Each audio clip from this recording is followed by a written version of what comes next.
much in love, they can't see the error of their ways. Blinded by the supernatural haze, secrets some have taken to the grave. That's the game the devil plays. Lose visions, sent you on a mission from on high.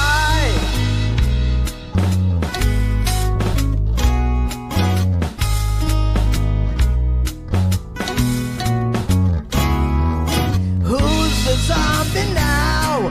Everything you ever had is gone. Everything you thought was right is wrong.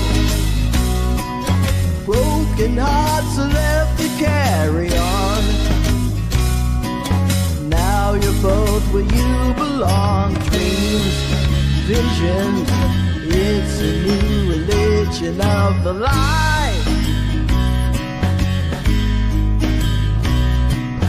We're too young to die. Money and the zombie killers. World is ended come July.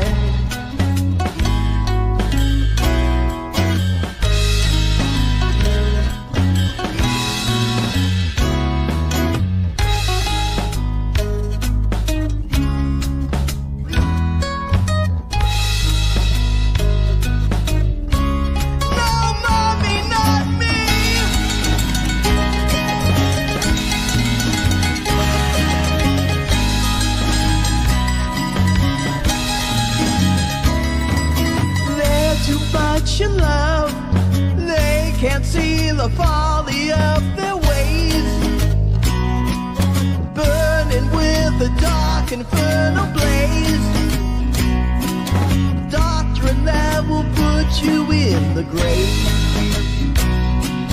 Let the demons out to play. Dream, vision, giving you permission, taking life.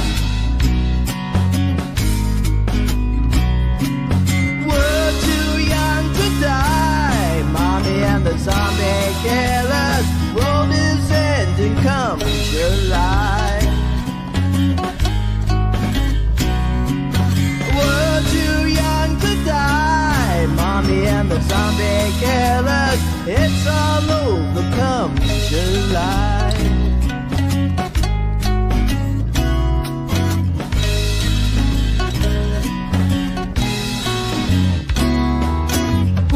The zombie now, mommy, mommy. Who's the zombie now, mommy, mommy?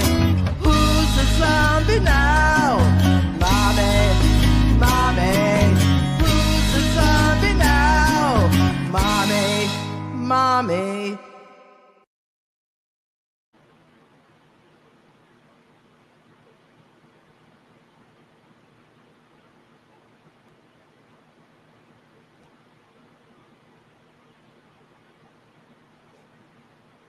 Chair looked yesterday. You know, I don't know if she...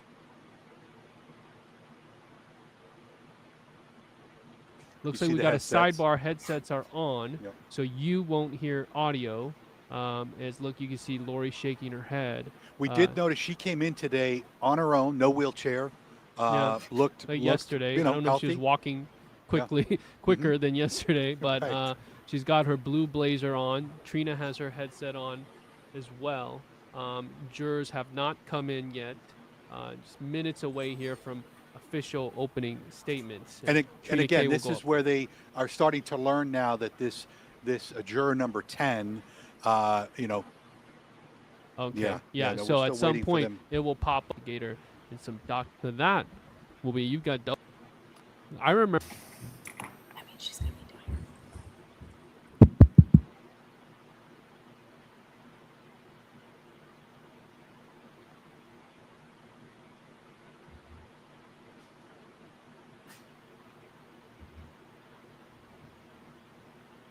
We'll have access to email right now? Yes. Okay, so maybe an email can be sent to Mr. White to see if or even your paralegal that's now walking in could see if there's some way to coordinate picking up any documents that are needed.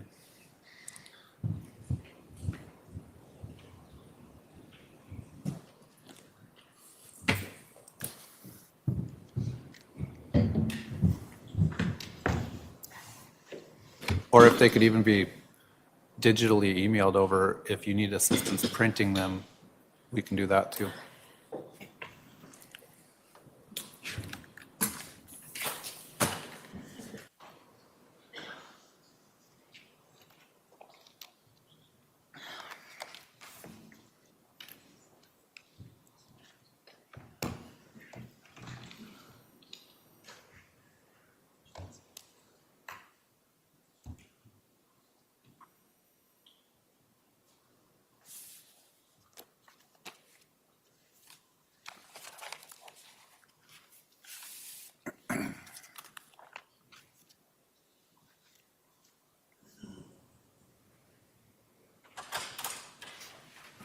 All rise to the jury.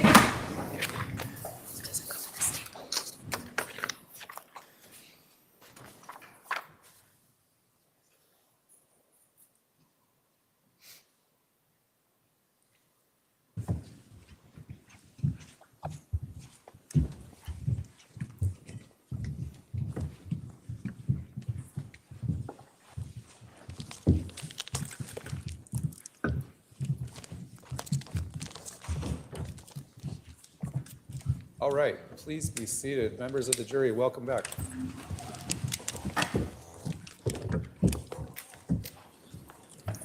As you can see, we have extra jurors just in case someone can't proceed, which you've observed that we already had to use or let one juror go. At this time, the state can proceed with its opening statement. Thank you.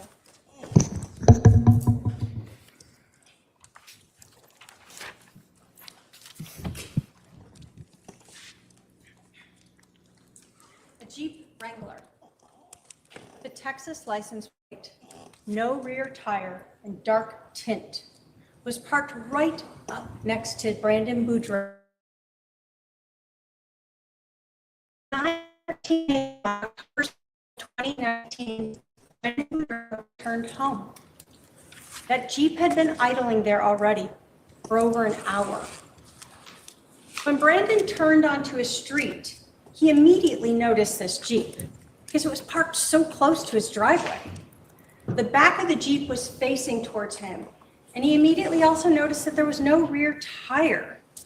He saw a Texas plate on the Jeep, and then he saw that back window of the Jeep open up, a rifle barrel come out and point at him, and then bang! He heard a shot and his window shattered right next to him. Brandon hit the accelerator and he took off. He turned the corner and drove a block or so away and stopped, calling 911. He talked to the operator and told them where this Jeep was going. As Brandon was speaking with the 911 operator, he had no idea that that bullet had struck his car just a few inches from his head. You'll learn that in the back of that Jeep was this defendant's brother, Alex Cox. He had been lying in wait with a rifle for Brandon to return home. This defendant, Lori Vallow Daybell, the woman seated over here, had loaned her Jeep to her brother so he could drive it to Arizona, so he could be in the back of that Jeep with very dark tint that no one could see through and wait for Brandon to return home. The goal of this defendant and her co-conspirators, to shoot and kill Brandon Boudreaux. So let's talk about October 2nd and the weeks leading up to that. All of the actions that this defendant did in furtherance of that conspiracy and the premeditated murder of Brandon Boudreaux. I'm going to start with a little background for you. In June of 2019, Brandon Boudreaux was still married to his then wife, Melanie. You're going to learn that Melanie is this defendant's niece. You're going to learn they were very close. And you're going to learn that they both had it out for Brandon. On June 25th, Brandon and Melanie got into an argument. And Brandon learned that this defendant had told his wife that he was gay, that he had hacked into her computer, and that Brandon was trying to work with her then husband to take her temple recommend away. You're going to learn that many of the people, including Brandon and this defendant, are members of the Church of Jesus Christ of Latter-day Saints. And having your temple recommend taken away is a very significant event. You're going to learn and see that Brandon actually texted Lori Vallow on the 25th of June to confront her about these lies, and that she never responded. By July, just a short while later, Brandon and Melanie were seeing a mediator and proceeding through a divorce. You're going to also hear that during this time, Lori Vallow and Alex Cox lived here in Arizona. In fact, Lori lived in Chandler. You're going to hear about an incident that occurred on July 11th of 2019 in Chandler involving Lori Vallow and Alex Cox. The Chandler police were out at this defendant's residence, and they took photographs of some vehicles.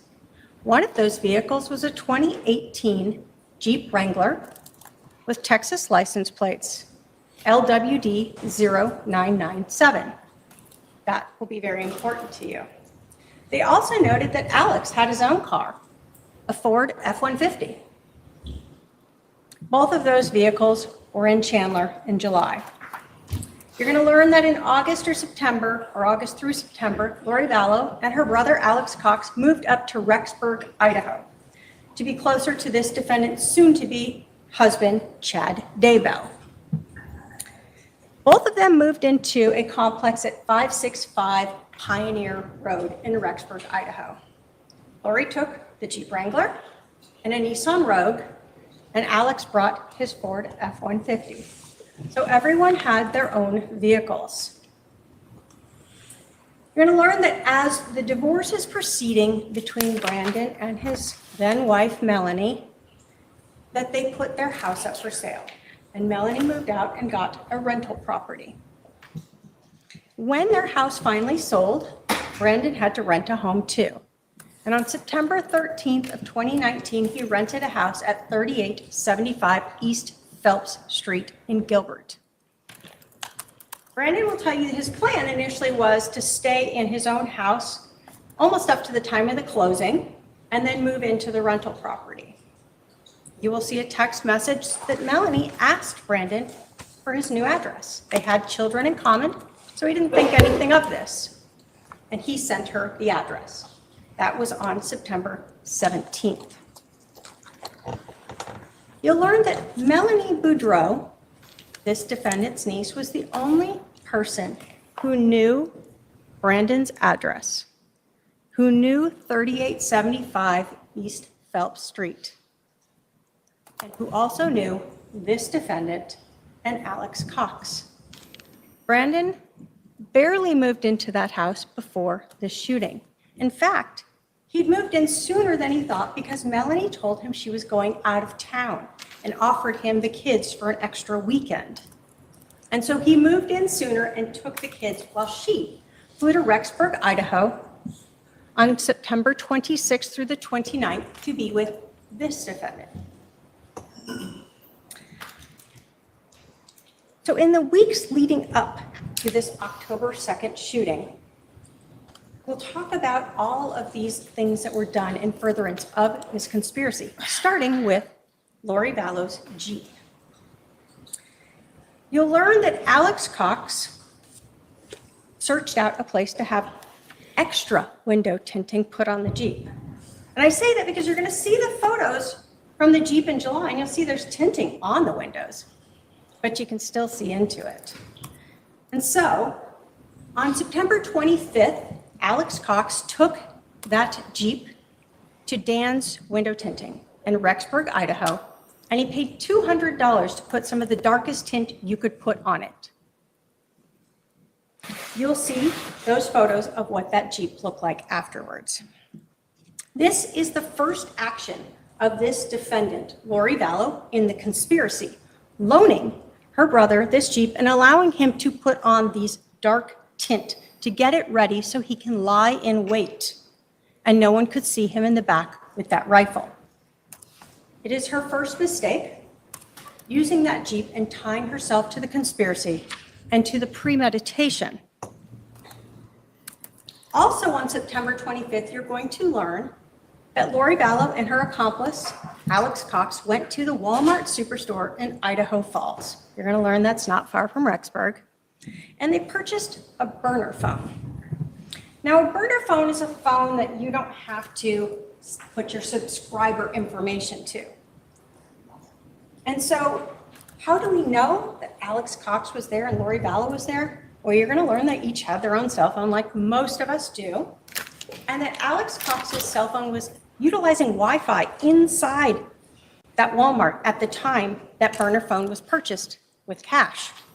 And you'll learn that this defendant's cell phone that was subscribed to her was utilizing cell towers in the area of that Walmart at the time that that burner phone was purchased.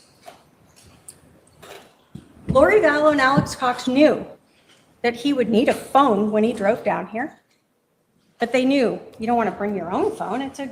You'll be tracked, right? So they bought this burner phone so that Alex would have contact while he drove down here and away. But Alex made a mistake. Because like any other phone, you can still use a burner phone to access Google or your Gmail accounts. And you're going to learn that Alex accessed his Gmail account. In this investigation, you'll learn the police executed many, many search warrants, and one of them was on Alex Cox's Gmail account, homerjmaximus@gmail.com. You're going to learn that Alex searched for things like window tinting in Rexburg, that he searched for places to practice shooting ranges. You're going to learn that he searched different things about angles or trajectories of shots. You're going to learn that the day before, on October 1st and the morning of October 2nd, he searched 3875 East Phelps Street, where Brandon Boudreaux lived. You're going to learn that after the shooting, Alex Cox actually searched for directions on how to get away through a back road. He knew he hadn't killed Brandon. Brandon's calling 911, and so he searched for Pine Top, Holbrook, Moab, Utah, Fillmore, Utah, and eventually Idaho Falls as he made his way back through back roads. You're going to learn that the police also executed search warrants on this defendant's Gmail account, lollytimeforever@gmail.com.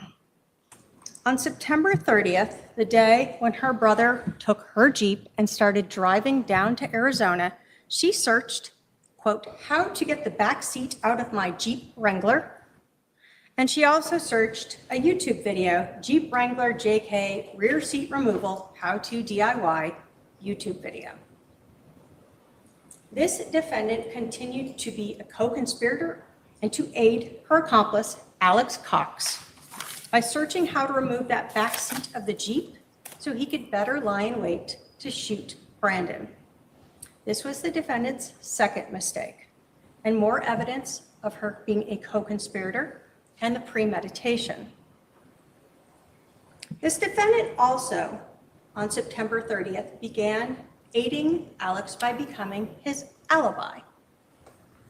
You'll hear from Nick Valance, who is an FBI agent who deals with cellular analysis, that around 4:30 p.m. on September 30th, Alex Cox's cell phone, the one that he subscribed to, moved from his apartment in this same complex where he and Lori Vallow lived to Lori Vallow's unit. And from them on for the next couple days, Alex Cox's phone remained with this defendant. Meanwhile, that burner phone from that Idaho Falls Walmart on September 30th started moving towards Arizona.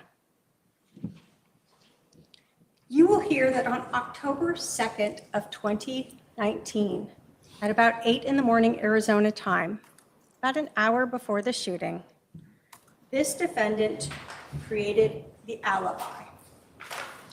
She had Alex Cox's phone call her phone to make it look like he was still in Rexburg, Idaho, instead of in Gilbert, Arizona. That fake call lasted about 24 minutes. Both of those cell phones were using the same cell tower in Rexburg, Idaho. This was Lori Vallow's third mistake. More evidence that she was a co-conspirator and of that premeditation to aid her brother in this shooting of Brandon Boudreaux. So how do we know, though, that Lori Vallow's Jeep drove from Idaho to Arizona? Well, we're going to start by learning about what we call LPRs, or license plate readers. You will learn and see a photo of Lori Vallow's Jeep in Arizona on October 1st of 2019, up near Holbrook on the I-40. You'll hear that the DEA has a license plate reader there, and they took a photo of Lori Vallow's Jeep with that license plate LWD 0997 on its way to Gilbert, Arizona. You're also going to learn that the police later recovered that Jeep back up in Rexburg, and they did a couple different search warrants on it.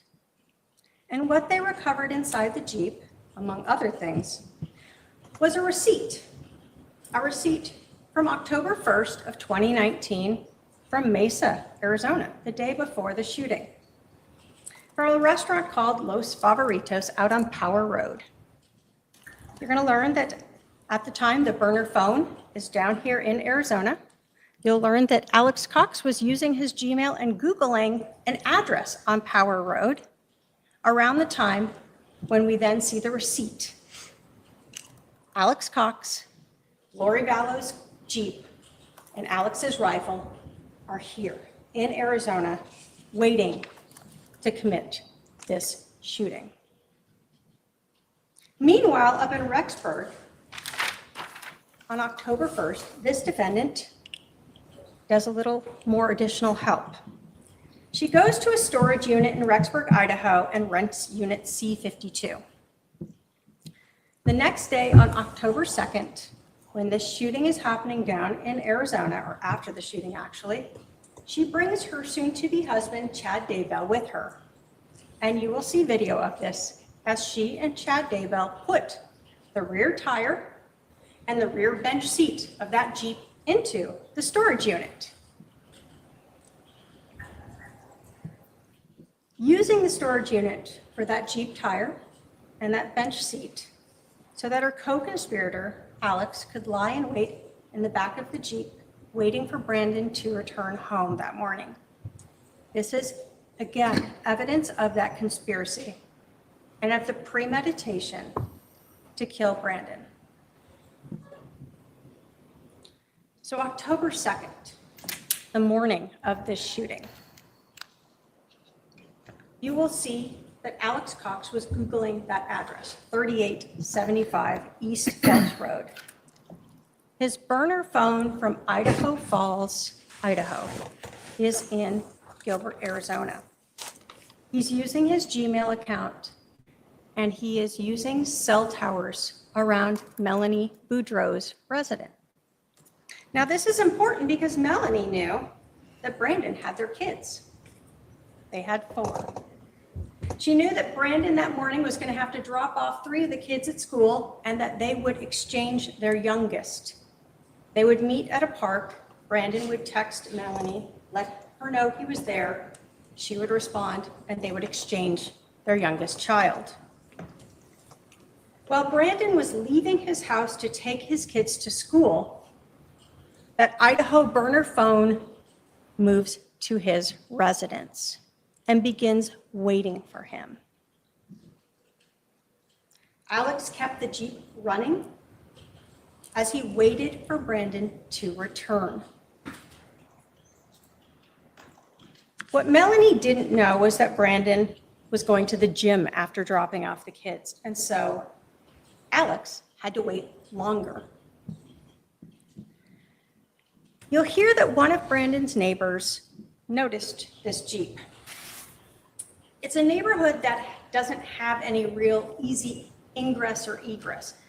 You'll see a map of it. So there's very little through traffic.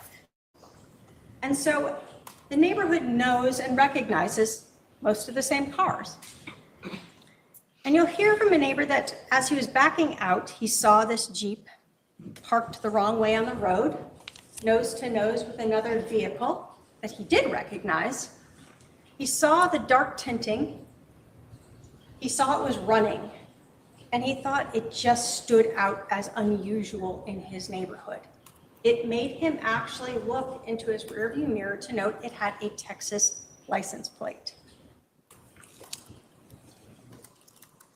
This was about 30 plus minutes before Brandon arrived home. When Brandon got to the house that day, Alex was ready with the rifle. And we know that he was able to just lift up that back window because the tire wasn't on it. Alex fired one shot. Luckily, he did not hit Brandon. You will see that Brandon was driving a Tesla at the time. And unlike many cars, there's no frame around the window. The window just goes into the door, into the car itself. The shot hit the frame of the vehicle, but right where the window goes up into it. And you'll see that there is damage to the window as well as the bullet hole into the frame of the vehicle itself, right above Brandon's head when he was sitting in that driver's seat. You'll hear that when Brandon took off, the window remained in the door, that he drove away and then eventually circled back around and went into his driveway. You'll hear that for a Tesla, when you put the car in park, the door automatically opens and the whole window just shattered out. Brandon was on the phone with 911 soon after the shooting. You'll hear that call, him actually sounding out of breath from the fear. And he waited for the police to arrive. Alex Cox, of course, is Googling how to get out of there and get back to Rexburg, Idaho. And by October 3rd, he was back there. That same day on October 3rd, you will see that Alex Cox and Lori Vallow went back to the storage unit. They removed that rear tire. They removed the rear seat of the Jeep and took it with them. You will again see video of that. You'll also see that they Googled that day, news in Gilbert, shootings of Brandon, to try to find out what the police knew. How did the police figure out that this defendant and Alex Cox were involved? Well, when the police were interviewing Brandon, they asked him if he had any enemies. Who would want to do this? And Brandon told the police the only people he could think of was Lori Vallow and Alex Cox. He told them that Lori had lived in Texas and that the Jeep had a Texas license plate. And he told them about that incident on July 11th of 2019 in Chandler involving Lori Vallow and Alex Cox. And he believed this was all tied together.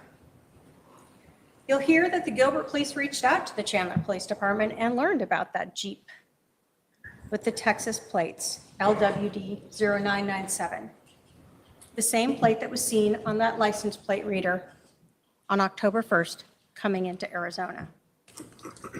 The Gilbert police learned that Lori Vallow and Alex Cox were living in Rexburg, Idaho, and they reached out to law enforcement there. You'll hear that on November 1st, police in Idaho went to 565 Pioneer Road, that apartment complex, and they saw Lori Vallow, they saw Alex Cox, and they saw Chad Daybell. They didn't see the Jeep that day. And so they went back a few days later on November 4th and saw the Jeep located near Lori Vallow's residence. Tires back on it, rear seat is back in it. You'll hear that they impounded it.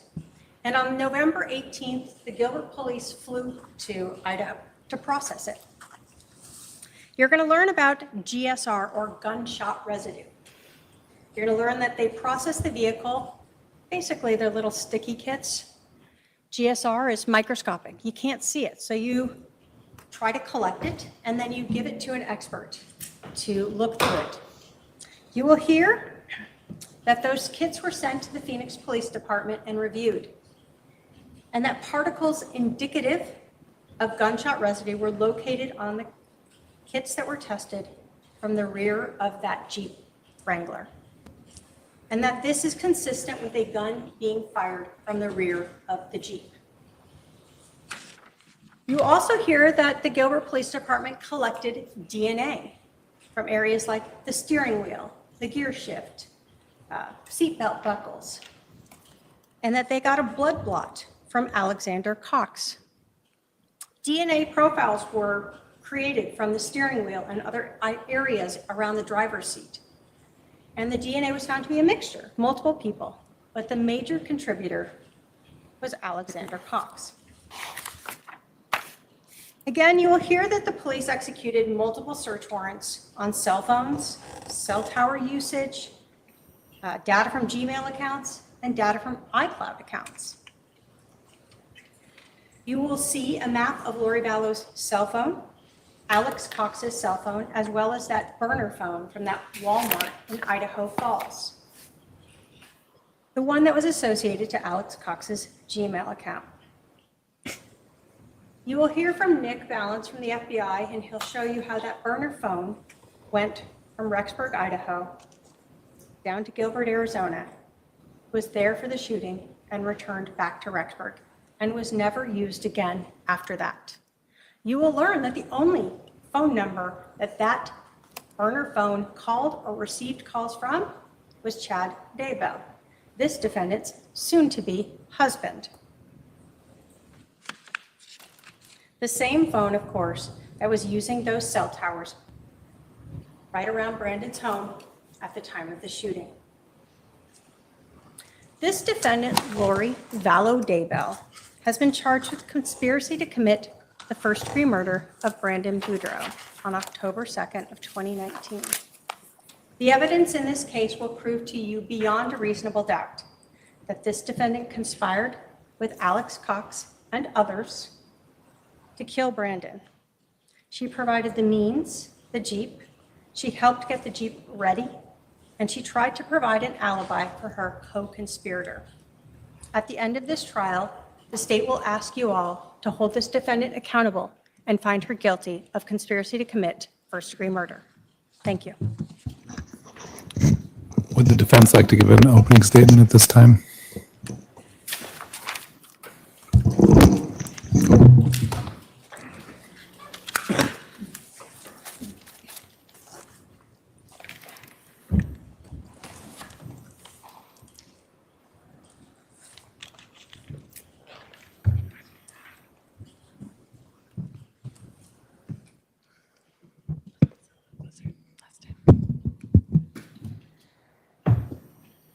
Ladies and gentlemen of the jury, here we are at trial. And the judicial system can be difficult to understand at times. There are laws and rules and statutes that govern how things will proceed in this trial. You yesterday got to hear the preliminary jury instruction, so you kind of got an order of how things are going to go. In order for someone to be charged with a crime, as I have been, Your Honor, I'm going to object to argument versus an opening statement. I'll remind the defendant, an opening statement should be a preview of what is to be expected at trial. So go ahead. that law enforcement presents evidence that they gather, and the state prosecutors are going to present that to you.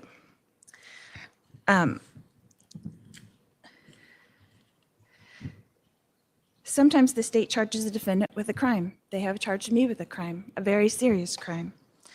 Sometimes they take the allegations to a grand jury to decide if the I'm defendant going should to be object charged. again, Your Honor. Improper That's, argument. Asked to strike. Hold on. The jury should disregard that last comment. How the charges arrived here are not for the jury's consideration. The prior proceedings are not for the jury's consideration. Please proceed. The state or the prosecution will then take the information gathered, the evidence from law enforcement, and present to you a story, a theory, their hypothesis of what happened. In this case, the prosecutor was not present during this alleged crime. The Gilbert Police Department was not present during this alleged crime. So it is their job to fill in the gaps, make up a theory, and present it to you, the jury, at trial. This is their job. They are not witness to the actual events because they weren't there that day with Brandon at the house when this alleged shooting occurred. This case is about a conspiracy. And a conspiracy is when two or more people make an agreement to commit a crime. They have to willingly and knowingly participate. Conspiracy is an ancient word that appears in the Bible on many occasions. Judas conspired against Jesus with the chief priests for I'm going to 30 pieces of silver. object to, unless this is being presented at trial, I'm not sure that this is appropriate opening. What is the legal objection? Well, you're arguing. The opening statement is not argument. I'm going to allow it briefly, but I may cut you off depending on where you're going with that. Cain conspired against Abel, his brother. This case is a case of conspiracy. The charge against me is that I conspired with my brother, Alex Cox, to murder my niece's husband, Brandon Boudreaux. But you will find, as you begin to see the evidence put forth in this case, that there was not any animosity between Brandon and myself. I personally did not have any motivation to have harm come to Brandon. In fact, Brandon and I had a very friendly relationship all of the time that I have known him. I first met Brandon when he was marrying my niece, Melanie. And Your Honor, I'm going to object to, unless the defendant's Hold on. testifying. Can I have the parties approach briefly? Can I have you approach briefly?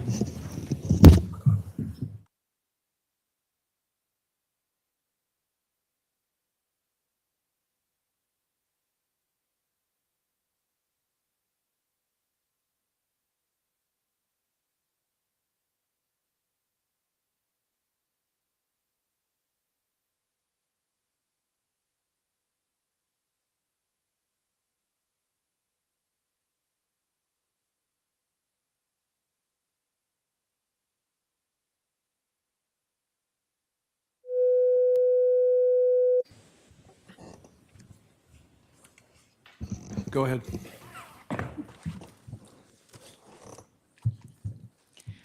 I first met Brandon when he was marrying my niece, Melanie. Melanie and I are very close because my sister, her mother, passed away when she was just 9 years old. So Melanie and I think of each other and love each other like a mother and daughter, even though we are aunt and niece. So our families remained close, Melanie and Brandon's family and my family. And in each other's lives, like everyday lives. We spent holidays together and shared in everyday life. I was there for Melanie and Brandon's wedding and for the birth of all four of their children. I was also very close to all four of their children. In this case, you will hear Brandon himself tell you that someone shot a gun at his car. You will learn in this testimony that Brandon was not hurt. You will learn that he wasn't even sure what had happened. But you will hear that Brandon immediately blamed me. Which begs the question, was I an enemy to Brandon? That is news to me, and hopefully by the end of this trial, we will all have some answers to that question. In this case, you will learn that Brandon had called 911, and Gilbert Police did respond. You will learn that Brandon speaks of a puke green Jeep, and then he offers the officers a camo green color that he's speaking of on his phone. He says a green Jeep. Then you will hear the neighbor who says that it was a dark blue Jeep that was parked in front of the neighbor's house. You will learn that Brandon very quickly hired a private investigator to find out where I was living out of the state of Arizona so he could inform the police.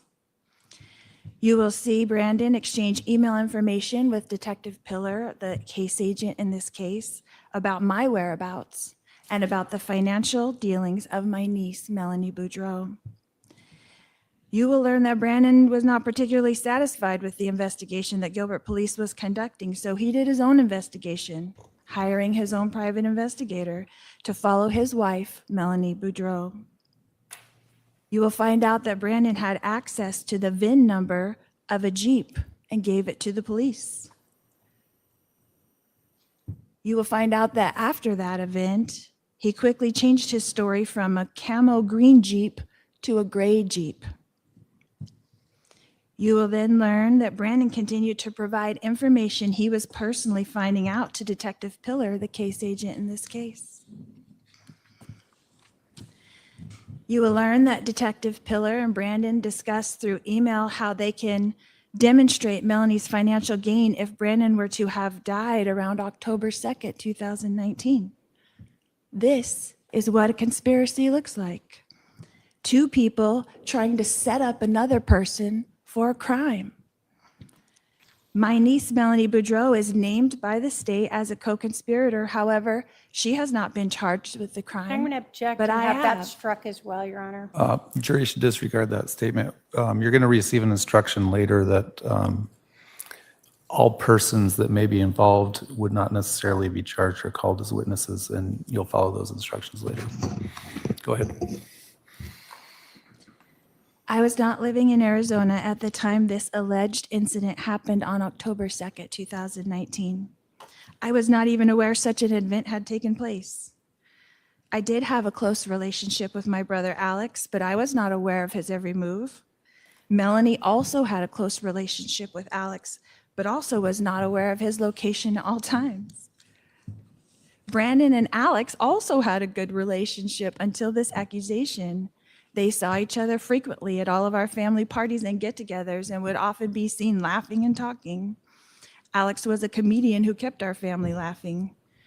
Alex passed away in December 2019 of natural causes, so he is not here to defend himself. And I'm going to object again to that as well, since he's not party to this. He's All not right, here. I'll just remind the jury that what is said in opening statements is not evidence, it's not sworn testimony. Please proceed. Although the state has alleged that there are several co-conspirators in this case, I am the only one being charged with a crime. So you will be the judge. You will hear and see evidence presented by the state. The state has, according to the law, 100% burden to prove to you I'm that going to a object to misstatement crime- of the law in terms of 100%. All right, again, this is a little bit bordering on argument, but the jury will receive the instructions on what is and what is not proof beyond a reasonable doubt. the state has the burden to prove that a crime has been committed here and that I committed that crime. That is the way the law is written. I do not have to show any evidence or put up a defense. I do not have to testify. That is the law. The prosecutors from the state have to prove to you that I conspired, meaning made an agreement with my brother to murder Brandon. So you will decide. Right now, according to the law, I am innocent. I remain innocent until the state of Arizona and its prosecutors show you enough evidence to convince you that I had anything to do with this alleged crime. And I want you to look carefully and determine if this event was a crime at all. Did a shooting actually occur? Only Brandon claims that it did. Only Brandon names me and Alex. You will learn that Brandon himself did own a gun. You will learn that Brandon knew how to shoot his gun. You will learn that Brandon and Melanie were going through a divorce. And you will learn that even though Brandon is the one who actually filed for a divorce, he was blaming me for his divorce. You will learn that the information that the Gilbert Police Department and Detective Pillar, the case agent on this case, learned about me and my brother Alex was from Brandon Boudreaux.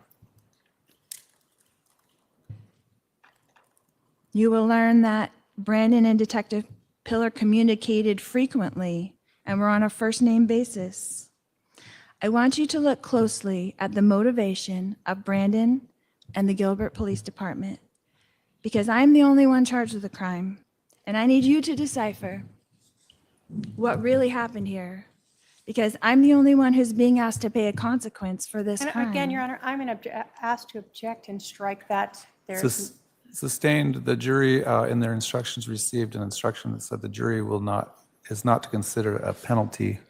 That will be in the final instructions area as well. The jury's job is to determine whether or not the state has proved the case beyond a reasonable doubt or the charge beyond a reasonable doubt. Go ahead, proceed. You will hear many references during this trial about the state versus Lori Daybell. Well, who is the state? The state are the prosecutors. I object to argument and relevance. Sustained. And you, the jury, are brought in to stand between the state and me. And I'm going to object again to improper statement of the law, argument, and relevance. Sustained. You are here to say if a crime has even been committed at all. You are here to say if I committed this very crime and if the state proved this to you beyond a reasonable doubt. If at the end of this trial you have reasonable doubt, then I remain innocent. If the state does not prove to you that I, 1, committed a crime, and 2, committed this crime, then I remain innocent.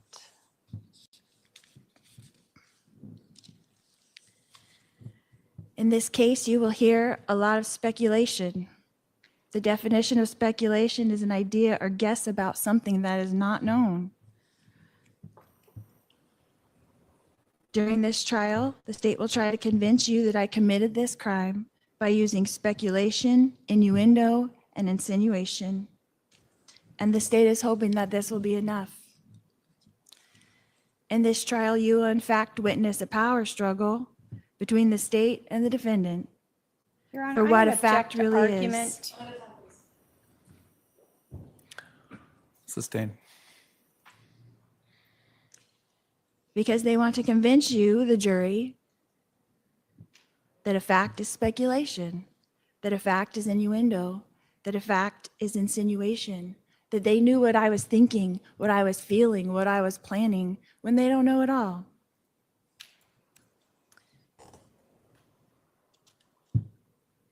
You, the jury, have all the power to decide what the facts are and what they're not. Not the state, not the judge, not law enforcement, you. So I implore you to listen carefully and decide for yourselves if the state's theory really makes logical sense. What motivation did I have? What malice have I ever shown to anyone? What benefit would I gain? I am a person who loves all people and has no malice towards anyone, not even the prosecutors who wrongfully try to convict me. Your Honor, I'm going to object again to relevance and to argument. Sustained. I am all about spreading love and will continue to do so, even after this trial is complete, no matter the result. Thank you. All right, the state can call its first witness. Thank you. The state will call Brandon Boudreaux.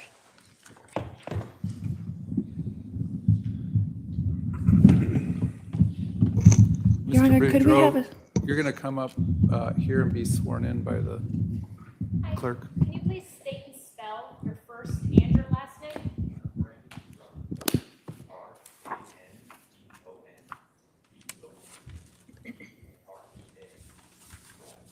Thank you. Raise your right hand, please. You do solemnly swear the testimony you're about to give will be the truth, the whole truth, and nothing but the truth, so help you God? All right, sir, go around the court reporter, have a seat up here to my left. Your Honor, could we have a sidebar? Is it about what we discussed earlier? The state's probably going to, you won't complete your direct before lunch? I don't believe so, no. Okay. Okay. I will, but not for a second. Could you please introduce yourself to the jury? My name's Brandon Boudreaux. I live here in Arizona. And if you can pull the mic just a little closer to you and roll in a little closer. Thank you. Sorry. It's okay. How old are you, Brandon? I'm 40 years old. You said you're currently living in Arizona? I am, yes. What do you do for a living? Currently, I own a solar company. Okay. I want to talk to you sort of about your marriages. Are you currently married? I am. Do you have a prior marriage? I did, yes. I want to talk about your prior marriage. When did you get married initially? I was married initially October 31st, 2008. And who were you married to? Melanie Cope at the time, she became Boudreaux. How long were you and Melanie married? A little over 10 years. Did you two have any children? We have 4.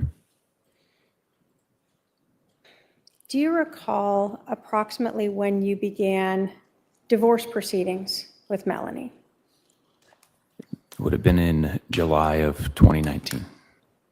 And do you recall approximately when your divorce with Melanie was finalized? It would have been in October of 2019. Was it before or after October 2nd? It was the middle of October, Okay. so after. Now, do you have family here in Arizona? I have a brother who lives in Tucson now, but at the time I did not have any family here in Arizona. They lived in another state. Yes. Did Melanie have family that lived here in Arizona? Yes, she did. Did you know someone by the name of Lori Vallow? I did. That was Melanie's aunt. And did you spend a lot of time with Melanie's aunt, Lori Vallow? Yes, we spent a lot of time together. Do you see her in the courtroom today? I do. Can you point her out and tell us what she's wearing? She's directly behind you wearing glasses and a blue top. Your Honor, may the record reflect the witness has identified the defendant. It shall. When you knew or were spending time with Lori Vallow, was she married at that time? She was. Who was her husband then? Charles Vallow. And how often would you see Lori Vallow and her family? Pretty often. We would spend holidays together. We often vacationed together, and our children were close, so it wouldn't be unordinary to see each other every week. Were you close with Lori Vallow's prior husband, Charles Vallow? I was, yes. Did you know other members of Melanie's sort of expanded family? Yes, I did. Did you know a person by the name of Alex Cox? Yes, I did. Who was he in relation to Melanie? That would be her uncle. Okay. So Lori's brother? Correct, yes. And before your divorce from Melanie, did you see Alex Cox often? Not as often as Lori, but yes, I did see him. Okay. Usually at a family get-together. Did you know anyone by the name of Chad Daybell? No, I did not. Did you later become aware that Lori Vallow married a Chad Daybell? Yes, I did.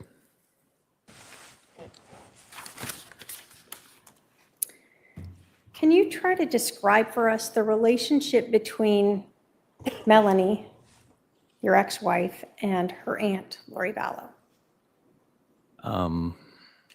I would say that she looked at her as maybe more than an aunt, like closer to a mother figure. Her mother passed away when she was younger, and she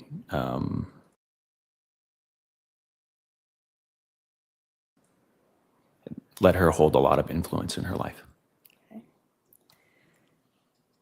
Starting sort of the end of 2018 through 2019, did you notice Melanie spending a lot more time with Lori? Can you ask that question one more time? Sure. Starting sort of the end of 2018 through 2019, did you notice Melanie spending more time with Lori? Yes.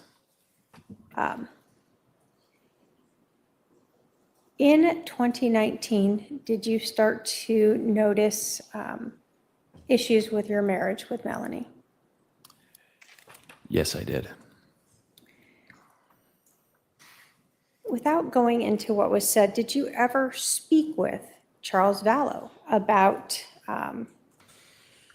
Lori Vallow interfering with your marriage with Melanie? Yes, I did. On a few occasions. I want to talk to you about June 25th of 2019. Did that day stick out to you? Yes, it does. Why do you remember that date?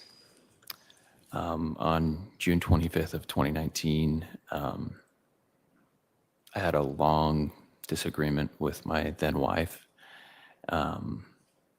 My grandfather had passed away suddenly of a heart attack a few days earlier, and she had told me she didn't want to go to his funeral, and that had led to the start of a disagreement that quickly changed and was very different than what I thought was going on. I'm going to have you put your mic just a little closer to you. Yes, sorry. That's okay. So you said it started out as a conversation about going to your grandfather's funeral, Yes, and then it changed into something different? it did, yes.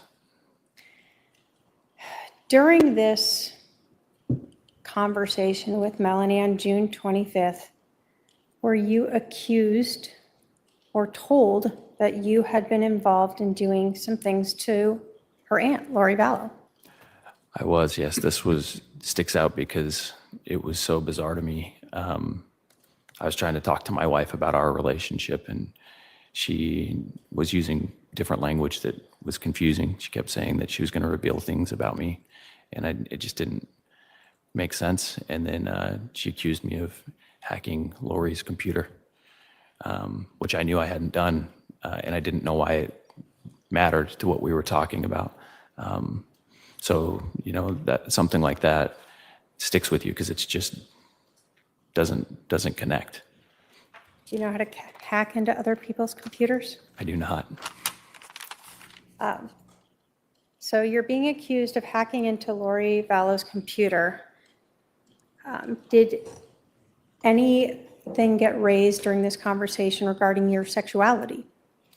Yeah, it was a very long argument. It started in the afternoon and went past midnight. And as things kept escalating, more different allegations that didn't make any sense kept coming up. And one of those was that God had revealed to her that I was gay, and that one stuck out because Charles had told me that that Lori was trying to convince her of that, which I thought was so bizarre. It just didn't make any sense. I was married and we had 4 kids. So. Did you ever hear anything about allegations that you were trying to help Charles take Lori Vallow's temple recommend away? It didn't come up in that specific argument, other than as a side mention of why I might have hacked a computer. But yes, I did hear those allegations. I want to ask you, are you a member of the Church of Jesus Christ of Latter-day Saints? Yes, I am. Were you and Melanie both practicing members? We were, yes. Was Lori Vallow and her family practicing members? As far as I knew, yes. When we talk about a temple recommend, what is that? Inside of our faith, we try to set aside the temple to be a place that's sacred. It's a place where you can be closer to God. And because you want it to be a sacred place, we try to live to a higher standard if we're going to go in there. It's the idea of trying to be more like the Savior's example and keeping promises or covenants that you make to him. And so in that process, most of us self-report to a bishop or an ecclesiastical leader and a stake president or a higher ecclesiastical leader, just to verify that you're doing your best to keep those promises. It's kind of a way to help you assess, to decide if it's a place that you should go, or am I living in a way that I can go and feel good about, trying to get closer to God in that space, and am I living in a way that sets it aside and makes it somewhere special, somewhere sacred? If someone's temple recommend is removed who is a member of the Church of Jesus Christ of Latter-day Saints, is that a really significant thing? For most of us, we would feel like, personally, I would feel that way. It's something that is sacred to me, and it is important. And so I would not want to lose that. It would be something that would reflect that I'm not doing a very good job of my goal to try to be more like my Savior. Okay.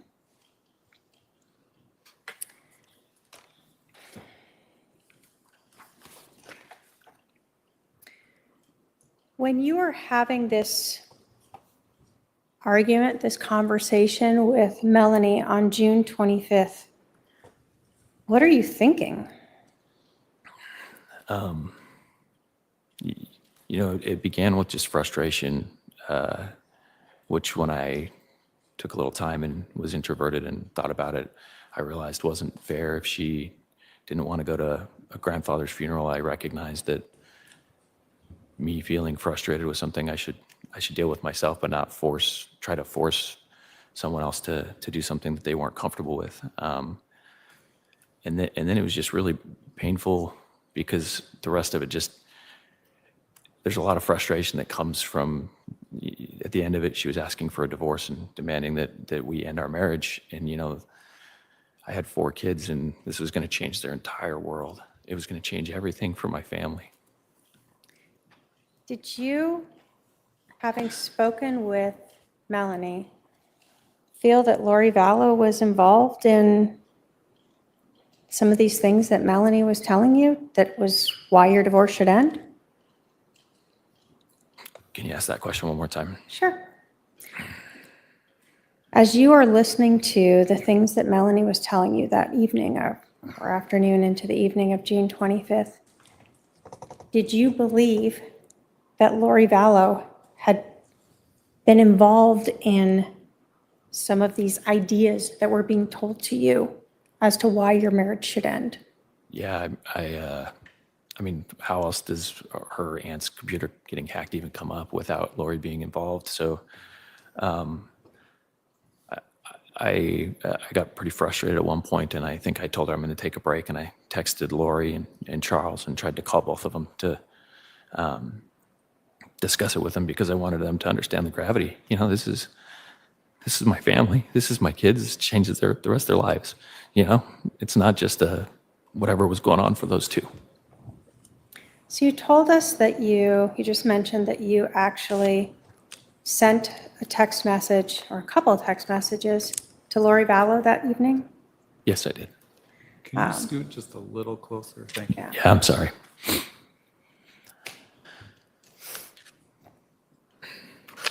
Why did you text Lori Vallow that night? Hope that she would have integrity, that she would respond and acknowledge that I didn't hack her computer. I don't know, honestly. Just hope, I was trying to find something to fix the problem. So you felt strongly enough that Lori Vallow was involved in these ideas that Melanie was putting at you, that you actually reached out to her? Yes.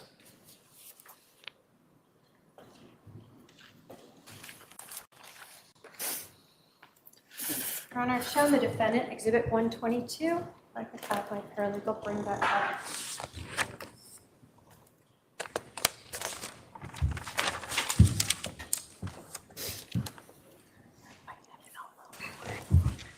I want you to look at Exhibit 122. Do you recognize those text messages? Yes, I do. Are those messages that you sent to Lori Vallow on June 25th of 2019? Yes, they are. Do those relate to the allegations that were being told to you by Melanie that Lori had provided her? Yes, they do. And that was you trying to fix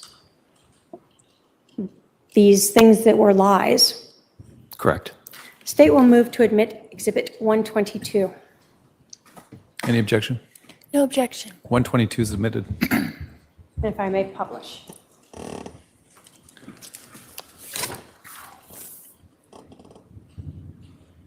Okay. Brandon, just so we understand, when you were shot at on October 2nd of 2019, did you actually provide the police with your cell phone I did, yes. so they could download everything? Yes. And is this from your cell phone? Yes. So we see on June 25th of 2019 at 6:45 PM, the first message that you sent? And was this phone number, the 808 number, Lori Vallow's phone number? Correct. In the message, what did you tell Lori? I told her that Melanie believed I helped to try to get her temporary recommend taken away, and that we both knew that it wasn't true. Do you want me to just read it? Sure. Lori, I sent this to Charles. I'm sending it to you as well. Charles, Melanie believes I helped you to try to get Lori's temple recommend taken away. You and I both know that's not true. She does not believe me. I wanted to send this to both of you, both you and Lori. If either of you care at all for me or my children, you'll come forward and be truthful. I've never done anything to hurt either of you. I can't believe you would lie to her about something like this. I gave you a blessing when you're at your worst in my home. My children will be punished if my wife leaves me or can't believe me when I have done nothing. This is on your heads to make it right. So your initial thing was about that temple recommend because that was so important, right? Yes. But that was just one of the lies that had been told to you by Melanie. Yes, and at this time I didn't know that she also believed that I was gay. That came after I had sent these texts. Did you get a response after this first text? No. Do we see then a second text at 9:10 PM, same day, September 25th? Yes. What did you say then? At least have the respect to talk to me to my face, not whispered behind my back. She believes you and you are lying. This is going to affect my children. Okay. Did she respond to you then? No.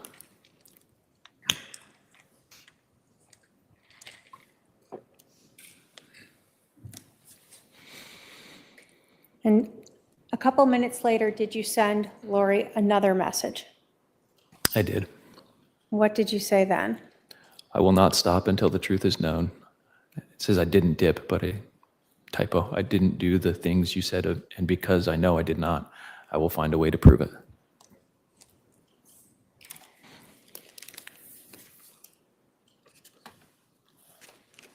Did Lori ever respond to any of those? No.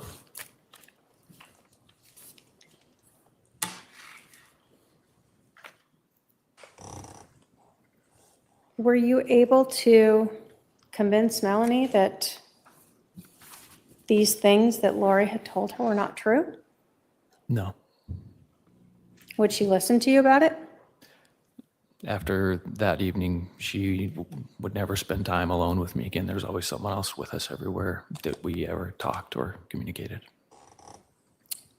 Did you want to get divorced? No, Did you agree to a divorce? I did. How did you and Melanie decide to go forward with the divorce? We used a mediator. How does that work? You have choices. You can either each get your own lawyer and they can help advocate for you through the process, or you can use a mediator. Those are the two, or you can do it yourselves without lawyers, I guess, as well. And as you go through that divorce process, you really discuss two key concepts: all of the money and the finance side, and then the children when you have children. And so a mediator is helpful in being able to help you understand what the law thinks if you both can't agree on something, and help you go through and think. It's a lot to think about, and you know, you're very I was very emotional going through that. And so they're helpful that they can kind of guide you to make sure you're covering all your bases and you're thinking about the future for your kids, thinking about what's fair in the financials, all of those things. At that time, what were the ages of your kids? I know, I got to go back a few years. So in 2019, Braxton would have been 9. And then I would add a 5-year-old and what would Blake be? 2000. A 4-year-old and a 2-year-old.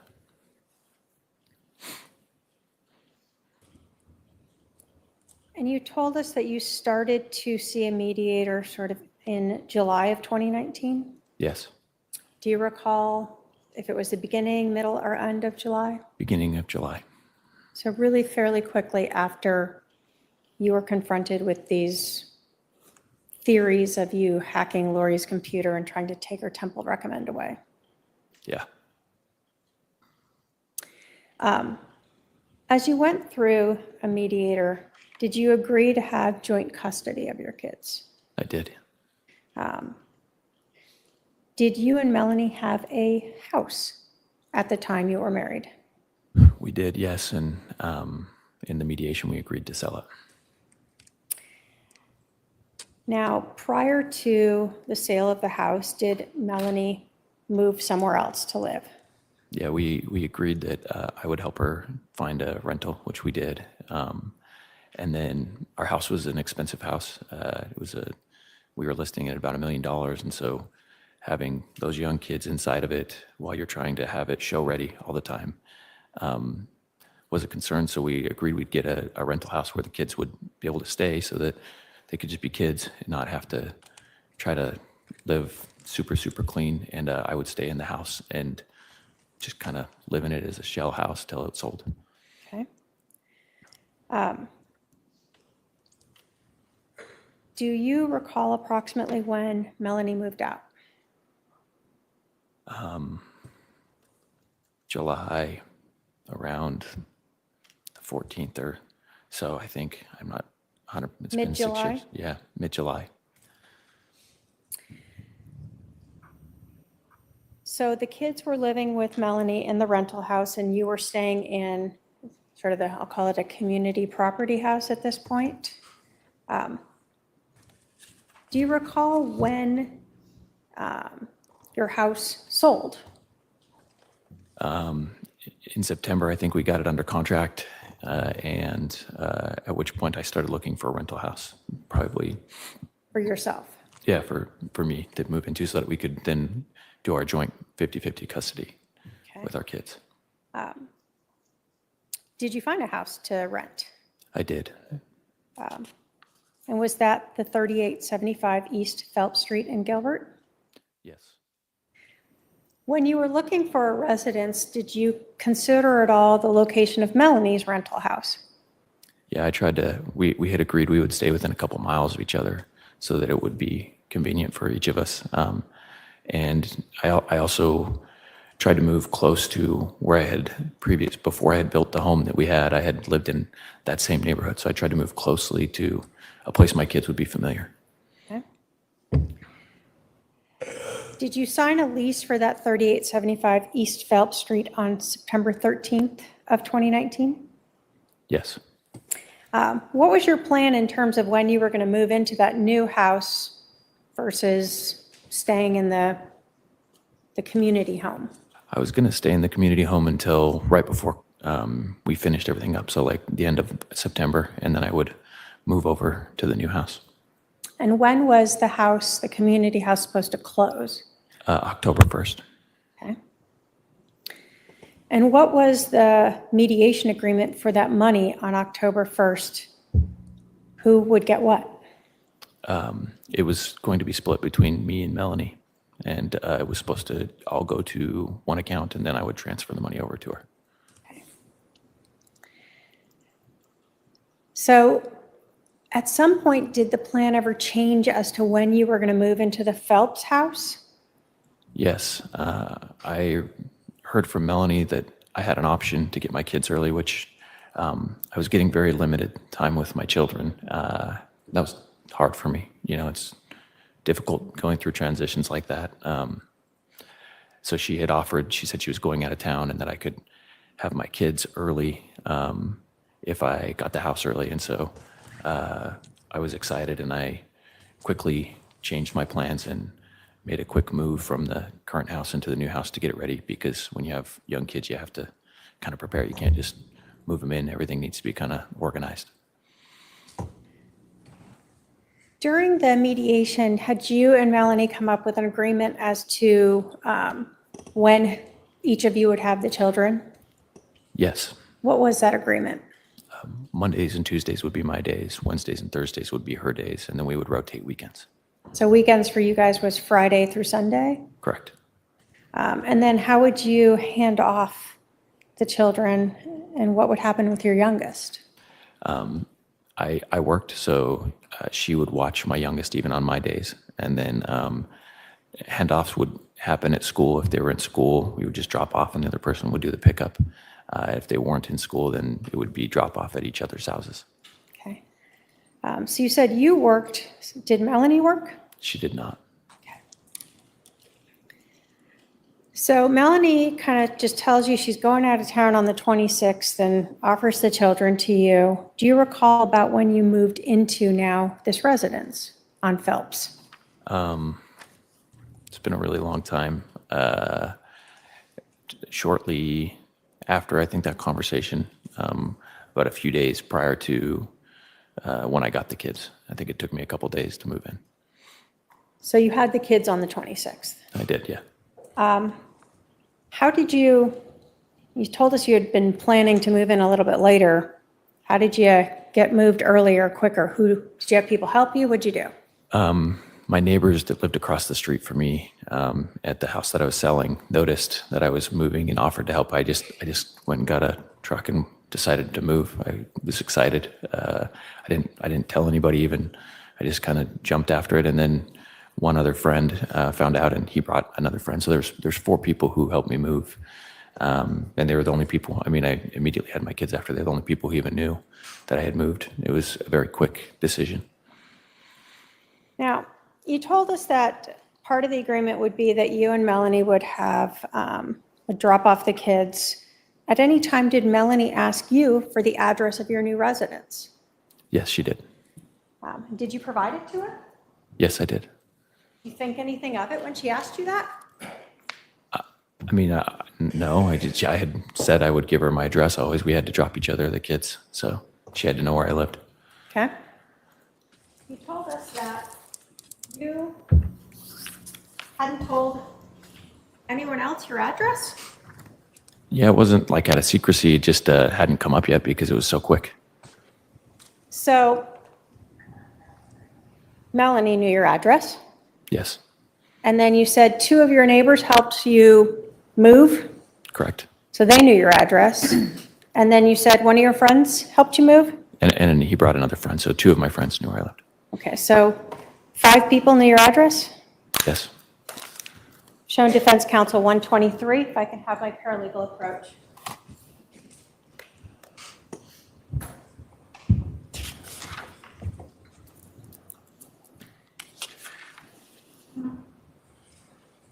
Do you recognize those text messages?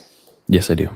Are those the text message between you and Melanie where she asks you for your new address and you provide it to her? They are. And was that on September 17th of 2019? It is. Your Honor, the state will move to admit Exhibit 123. Any objection? No objection. 123 is admitted. The state will move to publish. Go ahead.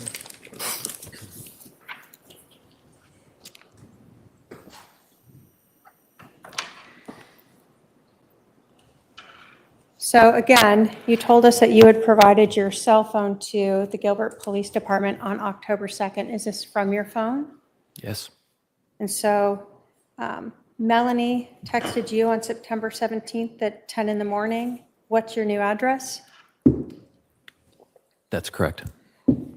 And a few minutes later, 27 minutes later, you provided her 3875 East Phelps. Correct. You told us your parents did not live in Arizona, right? That's correct. And at the time, really, you didn't have any family in Arizona. Did your neighbors that helped you move know Lori Vallow? No. Did your neighbors that helped you move know Alex Cox? No. How about your friend that helped you move, the two people who helped you move with them? Did they know Lori Vallow? No. Did they know Alex Cox? No. Did you post your address on any LinkedIn or social media? No. So on September 17th and on September 26th, when you got the kids, were the only people that knew your address and knew Lori Vallow and Alex Cox, your then wife, Melanie Boudreaux? Yes.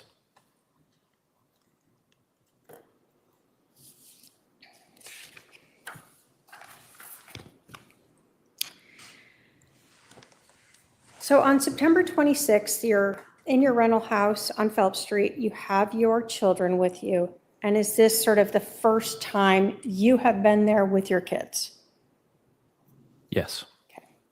And this was over a weekend, correct? Correct. So you had your kids sort of that weekend of the Saturday, the 27th and 28th. And then did you follow your normal schedule now of Monday and Tuesday having the kids? Yes. And then was October 2nd sort of Wednesday, October 2nd? And that would be the day you would normally exchange the Correct. children? That was the first day that I would not have my kids. Okay. And so on October 2nd would be the day that Melanie would now have control of the kids that evening? Yes.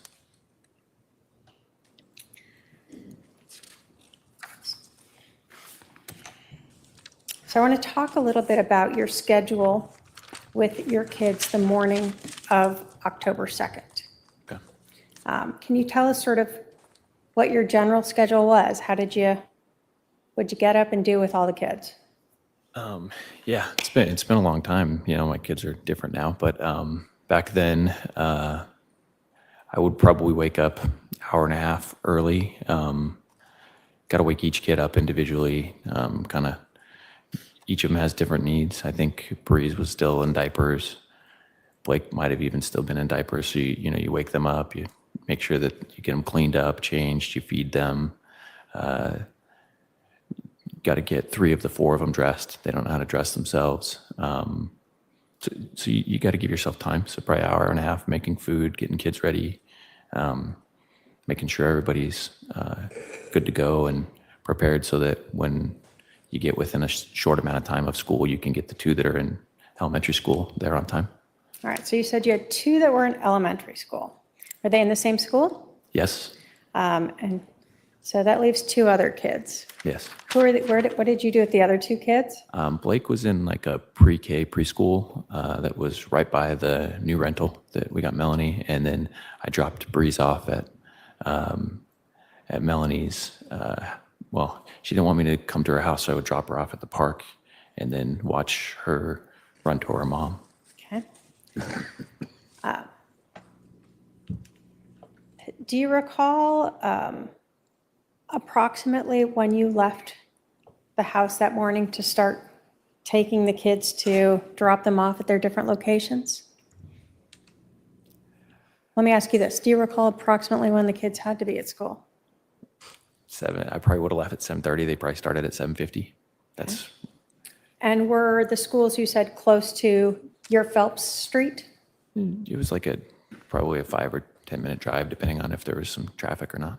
Okay. So who did you handle first? Where did you go first? I'd always drop the 2 that were in elementary school first. That was on the way to their mom's house. So we would take those 2, drop them at their school, and then I would drive the rest of the way to their mom's house and at the park and drop at the park right there by her house, and then I would go drop Blake at his school. So on the morning of October 2nd, did you follow that same schedule and go to the park to drop off your youngest? Yes. And how would Melanie know that you were there? I would text. Okay. Did you do that morning? I did. And then you said you would kind of just once you knew she was there, let your daughter go to her. Yeah. So would you visually see her and then let your youngest go to her? Of course, yeah.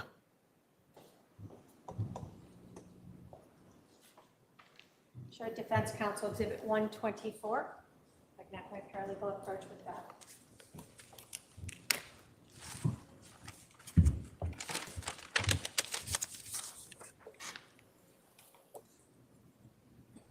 Do you recognize those text messages? Yes. And are they from October 2nd of 2019 around 7:40 in the morning? Yes.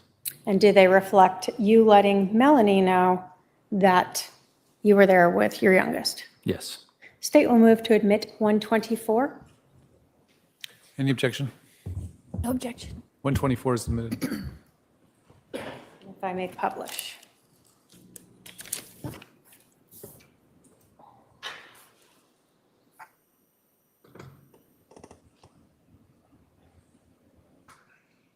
So do we see here on October 2nd at 7:40 in the morning, you sent a text message to Melanie saying pulling up, Correct. and then you received a message for her that she'd be there in a minute? Yes.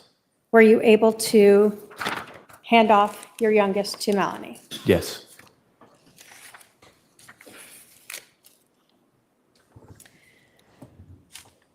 Did you go home after that? I did not.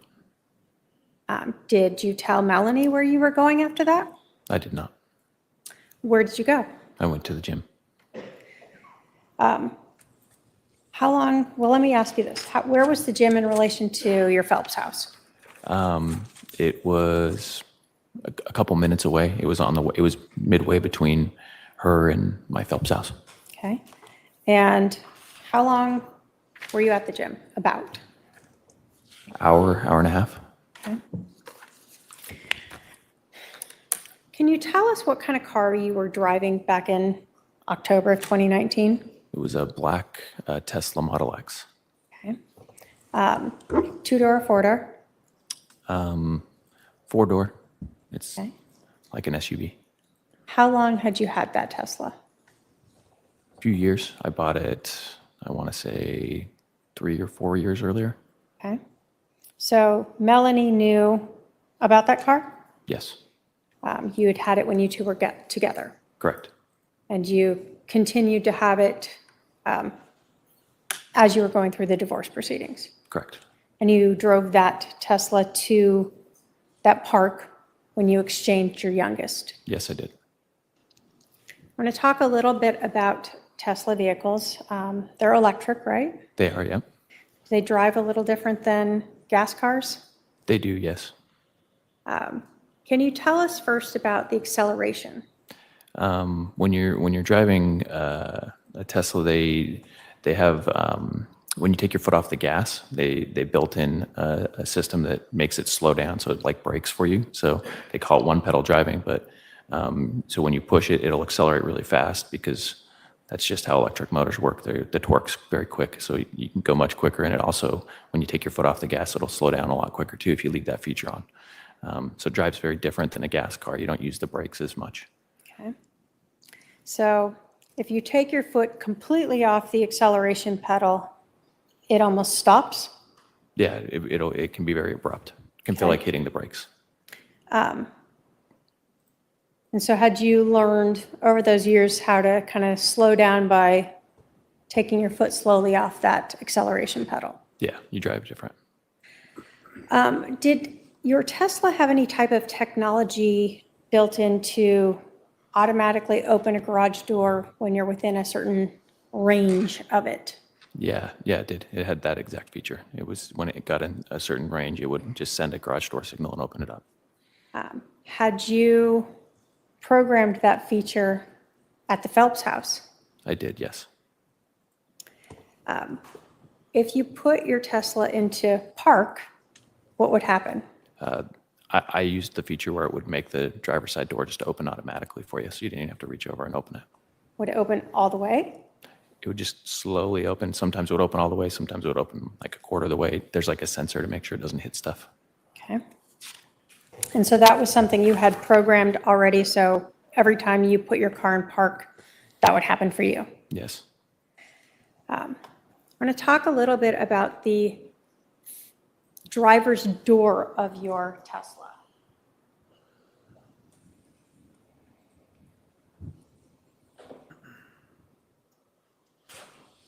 In a lot of cars, we see a metal frame that goes around the window. Did your Tesla have that? No, they make the window seal up into the frame of the car, and so there's no top frame on the door itself, no metal top frame.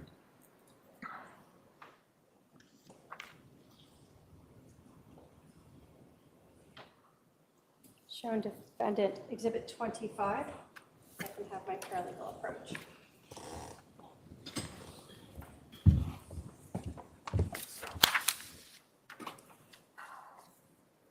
Do you recognize what that photo is? That's a photo of my car. And does that show the door itself without the glass, but the frame of the door? Yeah, does a really good job showing that. State will move to admit Exhibit 25. Any objection? No objection. 25 is admitted.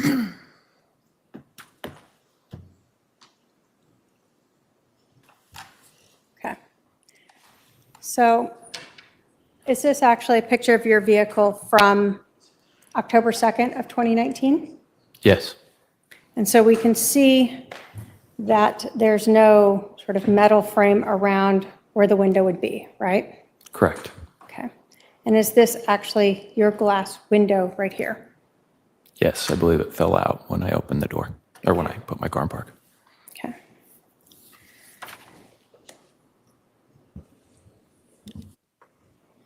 I want to talk to you about that morning of October 2nd. You drop off your youngest with Melanie. What did you said you went and dropped off your fourth child at sort of a day pre-K type of course? Yeah. And then you went to the gym. Yes. After you went to the gym, what did you do? I drove back from the gym to my house. Okay. What was your plan that morning?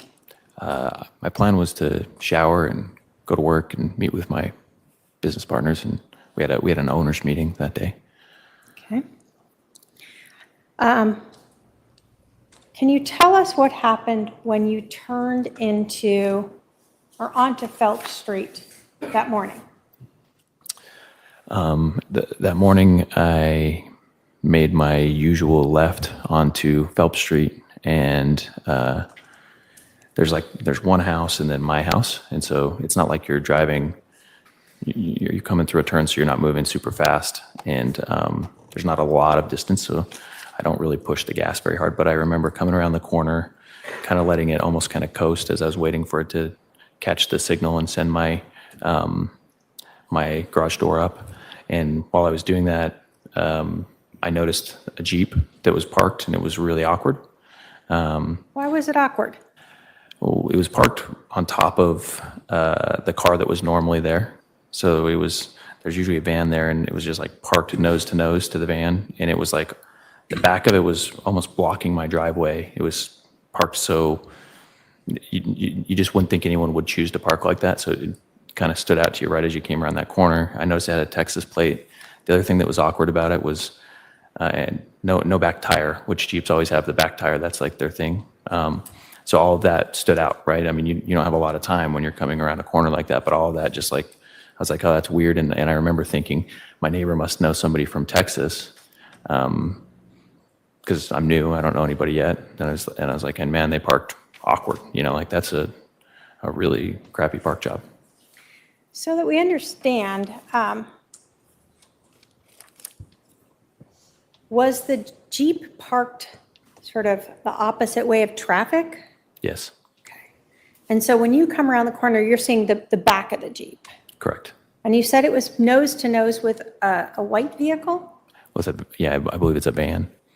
And was that a vehicle you had seen in the few days you had lived there? Yeah, it had been parked there every day so far. Okay.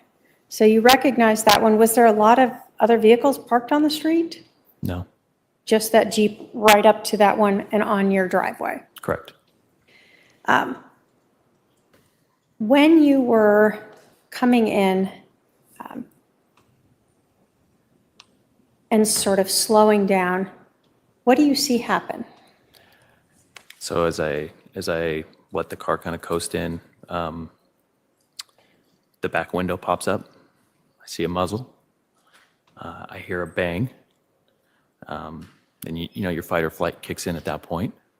So for me, I just immediately thought, and my window shattered.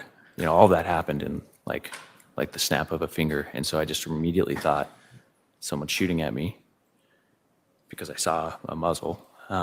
So I hit the accelerator and I just went straight. I no longer was planning on turning into my driveway to let the garage door trigger. And I'm going to have you pull your mic just a little bit down again. yeah, I'm sorry. I can lean forward. Could you hear all of that? So let me go a little bit through it. So you said you saw the rear window open. Yes. Is that sort of the window that normally the tire would block from opening? Yes. Did you see any hands or anything pushing it open?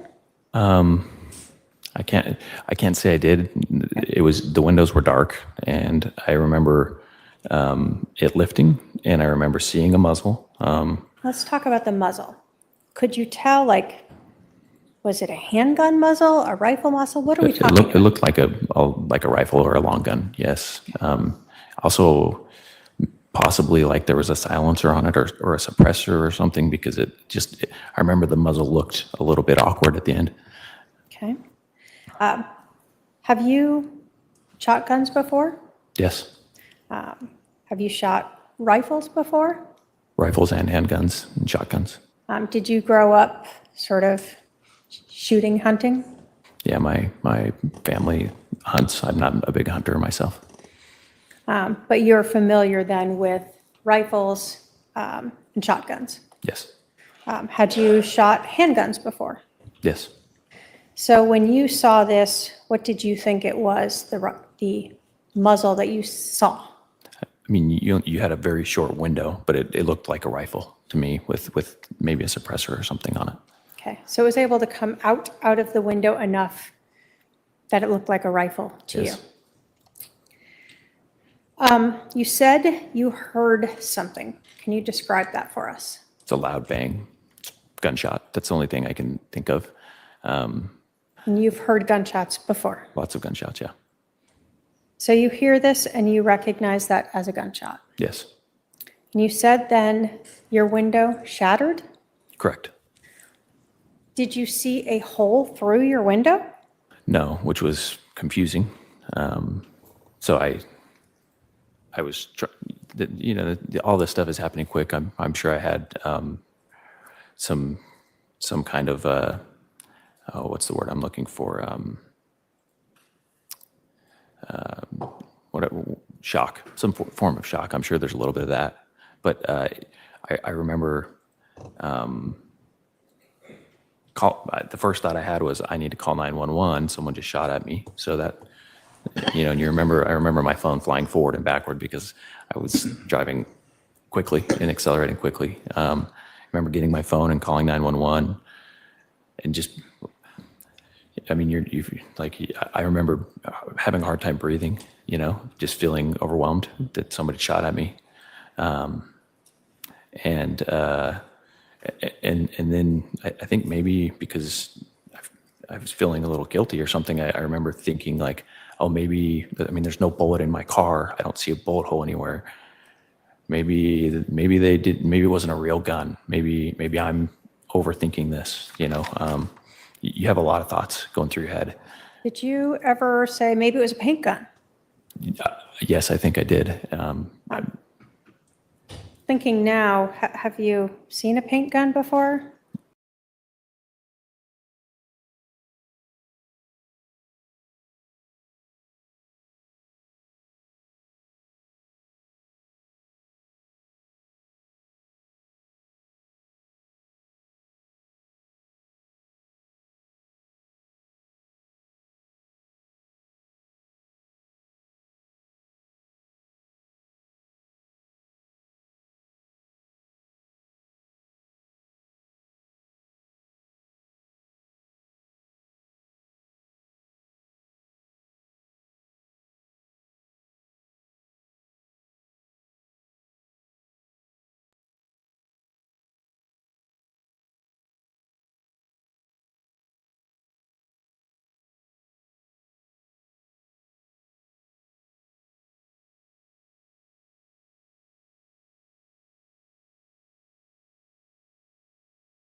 Show defense count.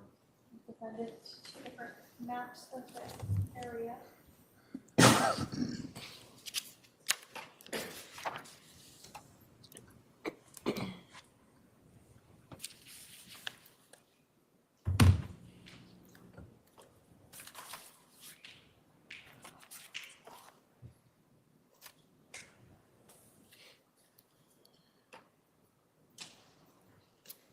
I can have my paralegal approach with exhibits 1 and 3.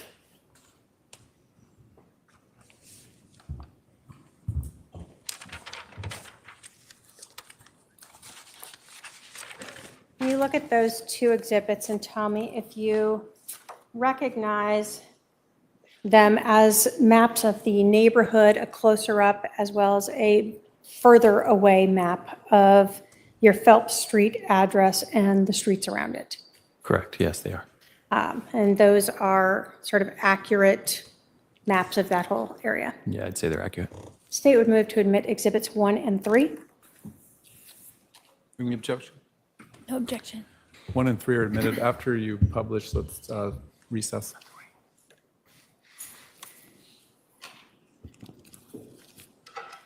I'm going to start with 1.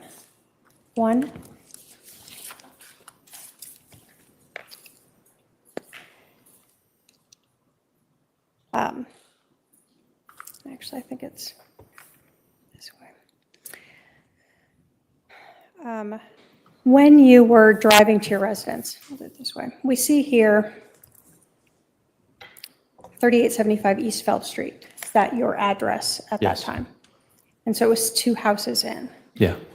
When you were arriving back to your residence that morning of October 2nd, can you describe for us how you came in to the neighborhood? I guess people probably can't see when I point. Huh? I would have gone up. Let me pull out just a little bit. I would have come around where the map kind of starts there. Yeah, where your pen was. If you go down to that corner, I would have come there off Fairview, come all the way up, gone up that street where your pen was, and gone. And that's the way that I came in, Okay. where your pen just traced. So you went through this intersection and then you turned left here, and that's where you saw, as you turned that corner, that Jeep Wrangler. Correct. Did you notice if the Jeep had 2 or 4 doors? 2 doors. Okay. Did you notice anything about the license plate? It was a Texas plate. Were you able to get the license plate number? I was not. After the shooting, you told us that you sort of took off, and I'm putting exhibit 3 up now. I'm going to zoom in a little bit here.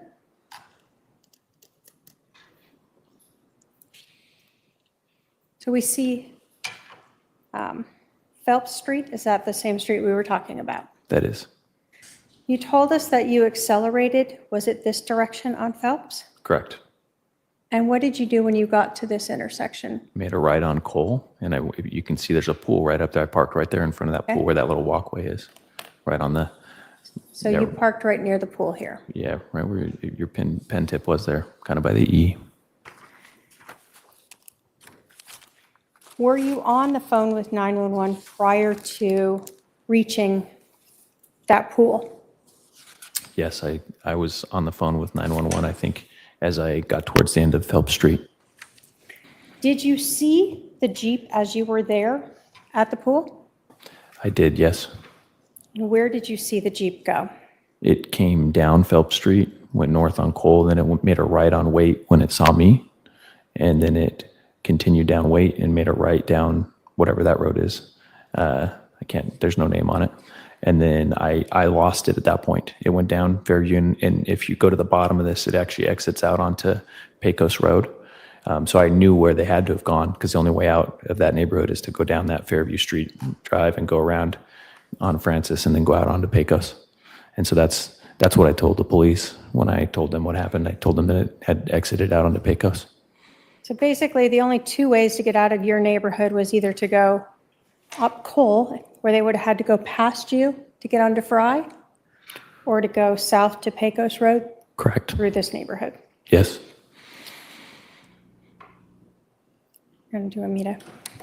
Members of the jury, we're going to recess. We're going to resume at 1 p.m. Please remember the admonition. Please be in the jury room ready to go at 1 p.m.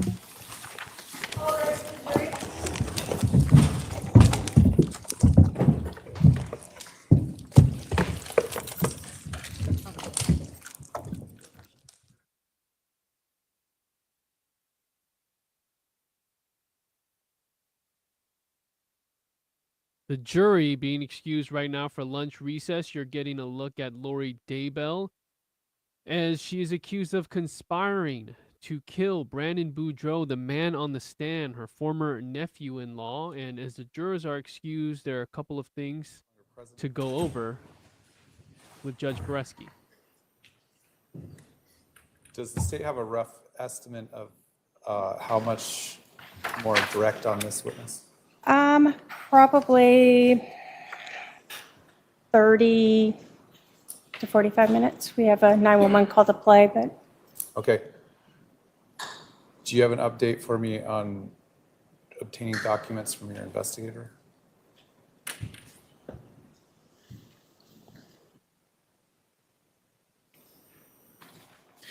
So I can't personally communicate with him during lunch break, so I'll have them check into it. And I guess I didn't know if advisory council or your paralegal were able to contact him via email while this was going on this morning.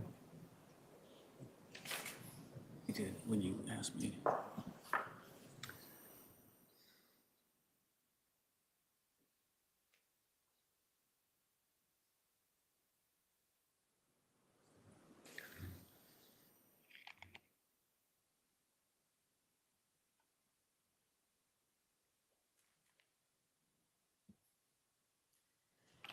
they did email him, but there's been no response yet. All right, if anyone gets in contact with him and identifies what documents are needed, obviously if you email those to our staff, we'd be happy to print them out for you. But please let me know with any updates. Are there you have identifiable specific documents, and have you attempted to contact him on what that is that you need here this afternoon? If I can meet with my team right after this, I'll make sure that they have a list of everything Okay, so that we can all right. do that. Please keep us updated. Okay. Recess till 1 o'clock. Recess right now. We are heading to the lunch break. Fox 10 investigator Justin Lum here with Special Projects executive producer George Obi. Now, we are going to have about a half hour to talk to you all, as this is a shorter lunch recess than normal. Usually the jury and everyone is back at 1:30. They are told to be back at 1, so that means you guys get the stream at 1:30. We're going to get right into it with our expert panel. Right now, I believe Judge Mel is missing in action. We'll figure that out on the back end behind the scenes. But right now, we've got Rich Robertson, R3 Investigations, who was instrumental in helping Brandon Boudreaux after he was shot at on October 2nd, 2019. Actually, Rich, you were mentioned today by Lori Daybell in her opening statements. Rachel Smith, special prosecutor in the Idaho trial against Lori Vallow, leading to her conviction for murdering her 2 children and conspiring in the murder of Tammy Daybell in 2023. And Benjamin Taylor, criminal defense attorney here in the Phoenix metro area. Thank you guys for joining me. Let's start with Rachel. You know, you've been here before many times, and specifically in this case, opening statements. Trina went a little shorter than the last trial, but what did you feel like she hit on in openings?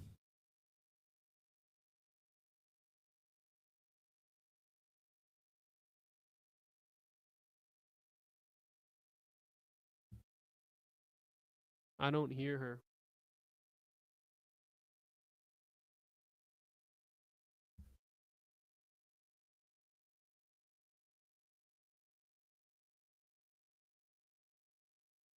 Benjamin, how about you? Same thing. No, I know. All right, we'll go back to me. Sorry about that. We're having some technical difficulties there. We'll figure that out. But George, Brandon Boudreaux, we talked about this right off the bat. First witness on the stand. Makes sense. The victim in this case, the lone survivor in this saga. Interesting strategy. A lot of our viewers today kind of pointed out that was Rachel Smith's strategy, or something that she talked about in one of our previous panels. You know, we mentioned earlier this morning, you know, how would Trina K try and get to the jurors right out of the gate? Something that would resonate with them immediately, because again, these guys, none of these jurors know anything about Lori or this saga. And so to have the victim be the first one on the stand, and then knowing that you're going to get, I would imagine, Lori to cross-examine him, and that interaction could be interesting.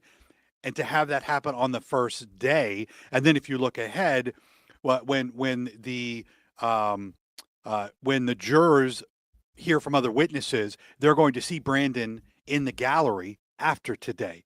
So yeah, very interesting strategy. He was very emotional at times. You know, he's having to go back, 6 years now and describe this incident.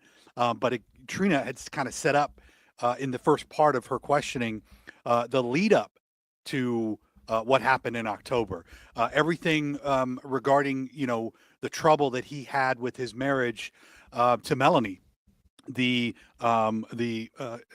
asked him specifically about Lori's accusations that her computer had been hacked. The conversations that were had between him and Melanie regarding some of the issues that they were going through in late June of that summer. And as we know now with this timeline, the text messages that were read in court by Brandon to Charles and Lori, that happened, 3 weeks before Charles was shot? Yeah, that's good perspective right there, because that was June 25th, 2019.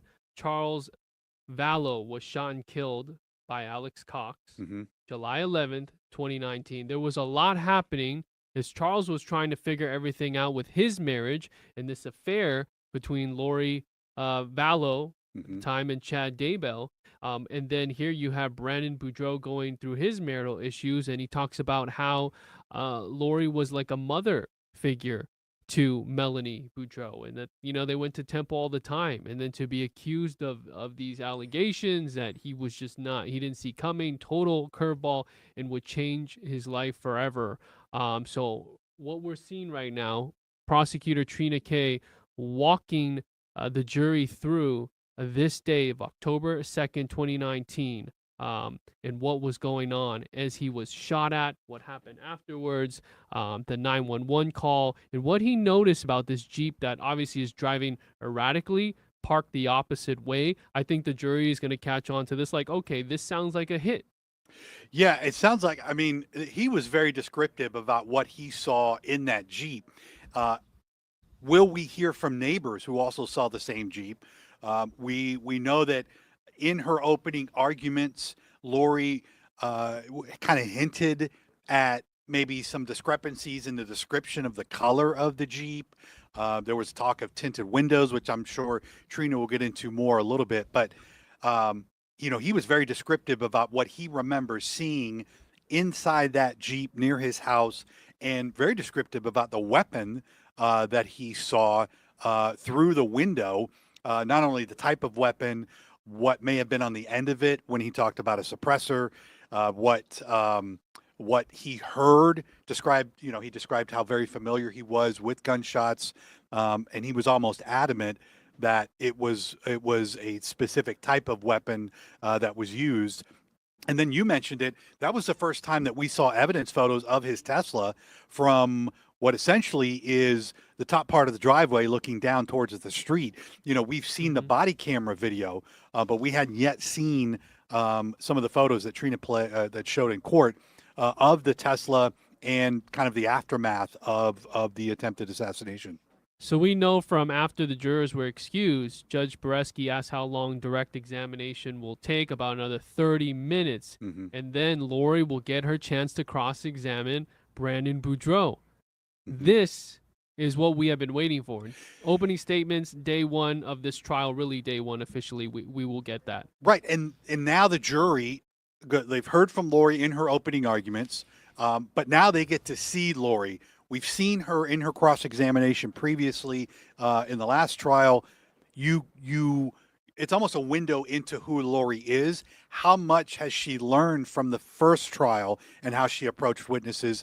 Did her legal counsel kind of get in her ear and be like, look, is there a way to maybe change the tone a little bit so the jury doesn't focus so much on her and her line of questioning as they do what the witness, what Brandon is going to say on the stand. But we know from her previous cross-examination is her true self does come out, right? You learn more about Lori the more she questions jurors, even though she doesn't take the stand in her own defense and is not opening herself up to questioning from Trina or her advisors. We know that the jury now, on day one of this trial, they're going to get a window into who Lori is, depending on how she questions Brandon. Yeah, and let us know what you guys think in the chat box. I'm sure you guys have been commenting all morning. What do you think of Lori Daybell's opening statements? She says, I am innocent. I will remain innocent. She said, did a shooting even happen? I mean, these are things, we were talking about this. I mean, police are investigating a shooting. There's evidence of a shooting, yet she's here saying, we don't even know if a shooting occurred. Now, we're going to take some questions while we wait on our behind the scenes as we try to get this. We got our panel? Okay, perfect. But first, I want to get to this. Pam Keith asks, does the jury get to know what happened to Charles? Trina Kay says she is not going to bring that up. She's only going to say, there was an incident in Chandler involving Lori and Alex. She is not going to get into all the details. So, no, we will not hear about her being found guilty conspiring in Charles' murder. So let's get back to the panel. Rachel Smith, again, because our panel, our people, our viewers are excited to hear from you guys. Couldn't hear you at first, but go ahead. Your take on opening statements. I think we've seen sort of a textbook prosecution opening out of Trina. She's keeping it very conservative, very clear, very concise. It's going to be really focused on the evidence showing Lori's participation in the attempted murder of Brandon. So it was a good outline of the evidence. It was a good roadmap for the jury to follow, and it'll be super clean, concise, and directly to the point.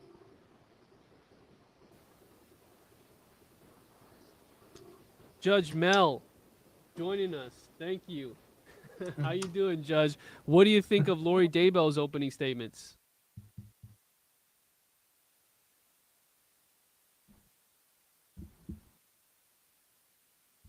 I don't hear him.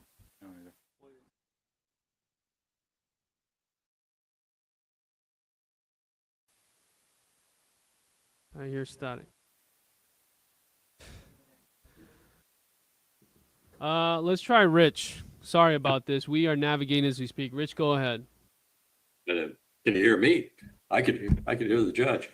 Yeah, I thought that the openings by the state kind of laid out not just what the story is, but how exhaustive the investigation was, how the digital evidence, as what I expected, is thorough, and to try to link Alex and Lori and the Jeep and the timing, all the cell tower evidence, the Google searches, the downloads of the cell phones, the gunshot residue, even finding DNA, Alex's DNA inside the Jeep. I mean, it's all this detail work and tying it to receipts from purchases that Alex made. They can reconstruct minute by minute his travels and place him at or near the crime scene in communication with Lori. I thought that was it was really interesting from an investigative perspective, anyway, to hear how thorough this investigation was. Rich, does it boggle the mind how involved Alex Cox was in this entire ordeal?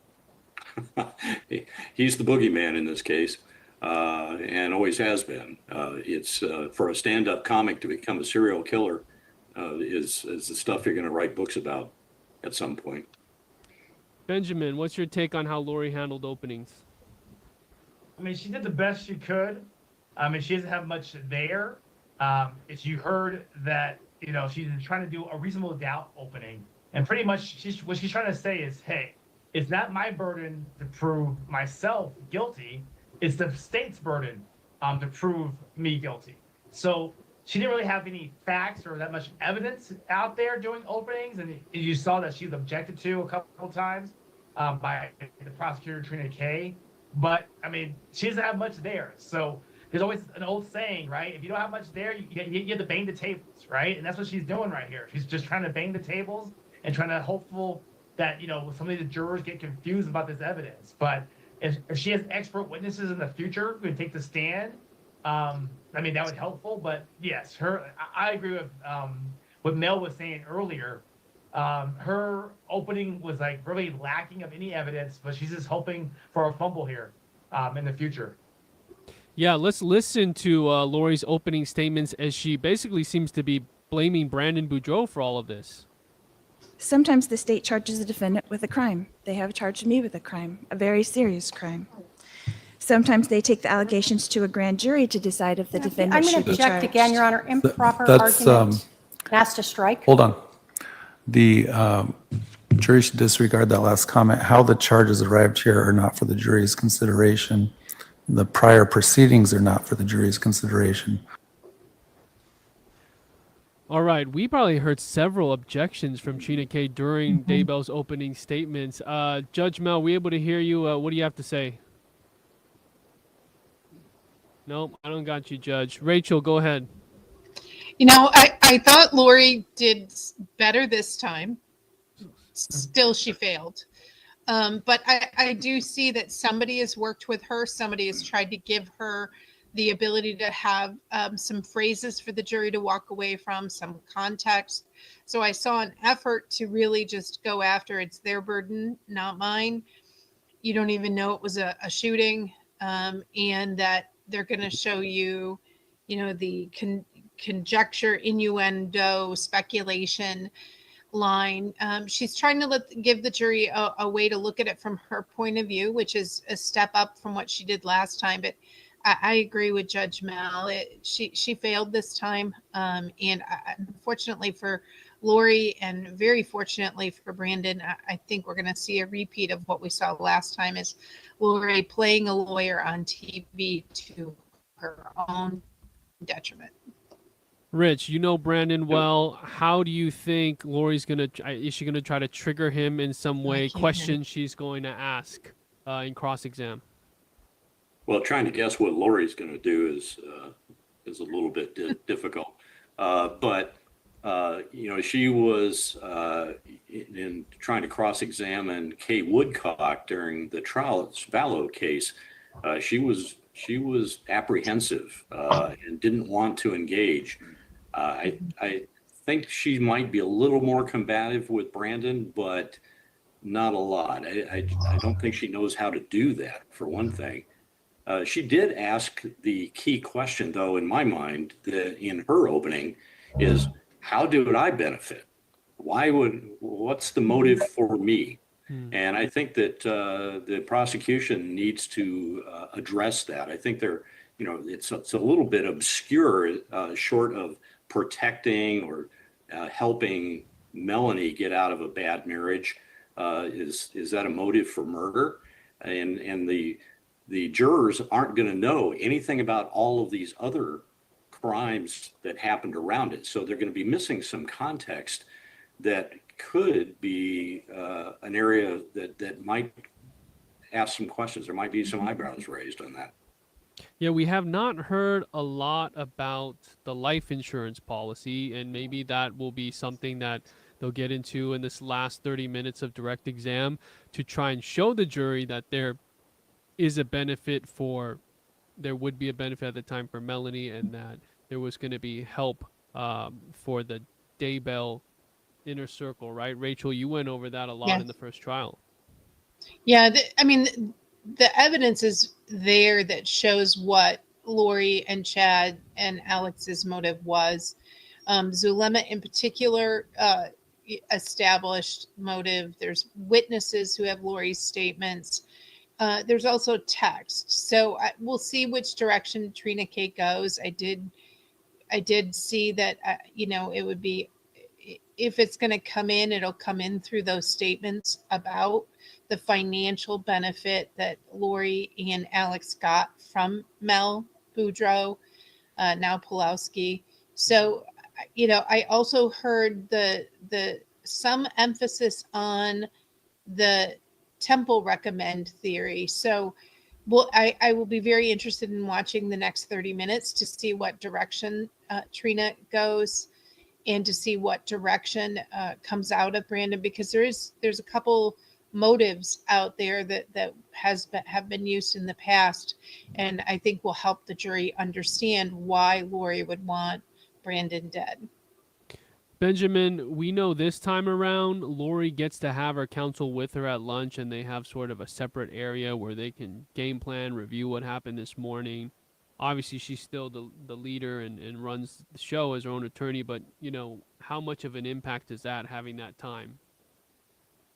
I mean, that time is extremely valuable. The time that she gets to sit down and talk to her advisory council. They're going to help her with the cross-examination, because right now you have Brandon on the stand. So right now she's probably eating a little bit of lunch, but still going over cross-examination questions, because Brandon is the victim here.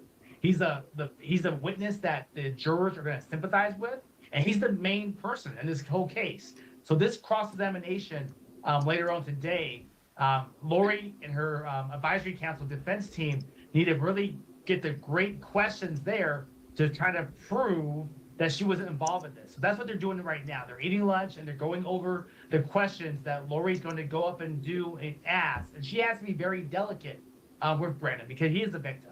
If she goes too hard towards him, the jurors might turn their heads to Lori. But if she's delicate with him, and scores a few points against Brandon, who knows where this trial will be. But right now, they're definitely going over their questions. All right, I'd like to take our poll question that we have for our YouTube chat. Let's take a look at that right now. Will Lori Vallow Daybell be found guilty of conspiracy to commit first-degree murder in her final trial? Basic question as we start our coverage of this trial. 96% vote yes, no doubt, and that's out of 515 votes. 1% for no, she is innocent, and 3% say it will be a hung jury. Your predictions, panel. I'm not going to make a prediction, but you guys go ahead. You have to.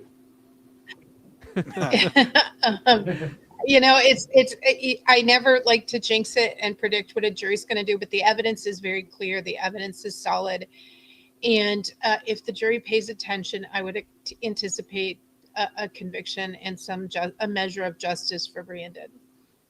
The state has the burden, certainly, and I don't see them having a problem meeting that burden. They're telling a story that's understandable and consistent across the board, and Lori doesn't have a story to tell that would shake the state's story, I think. Benjamin? I think if she had an attorney, this is the facts of this case.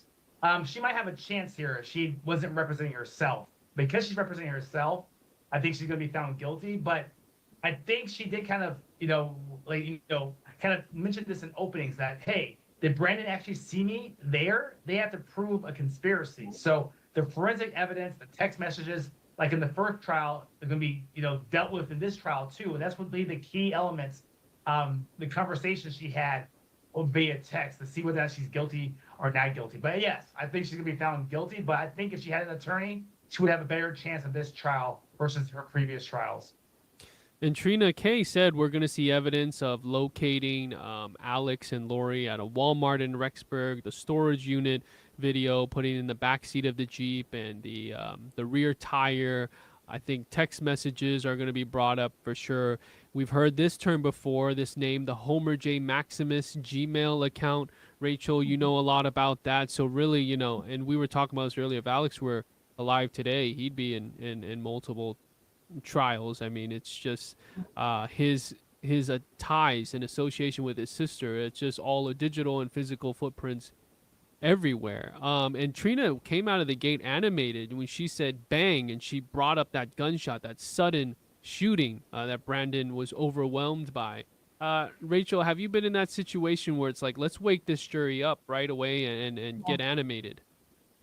Yeah, I mean, especially after they've been back and forth, it's real important to get out there, get their attention, and get them focused, and to make it very clear what this is about and who this is about, and that's exactly what Trina did. It is really important for the jury to see see past the legal and see past the jury instructions and the jury questions and really focus on what happened to who, and what happened to Brandon was so fundamentally wrong. And I think Trina started bright, started early, and really is working to focus the case where it should be focused. Judge Mel, we have you back, and with our 5 minutes left, I'm going to let you take it away. Boy, I've missed all of the conversation. Just give us your monologue, Mel. Just take us home. We blamed you. Yeah, I don't want to put you all to sleep in the next 5 minutes, which will probably happen. Sorry about the technical difficulties. Yeah, my thought was the more Lori opens her mouth, the deeper the hole she digs. I saw where you had sent out a poll to your listeners. The chances of an acquittal are 0. Her best hope is to have one juror hang it up.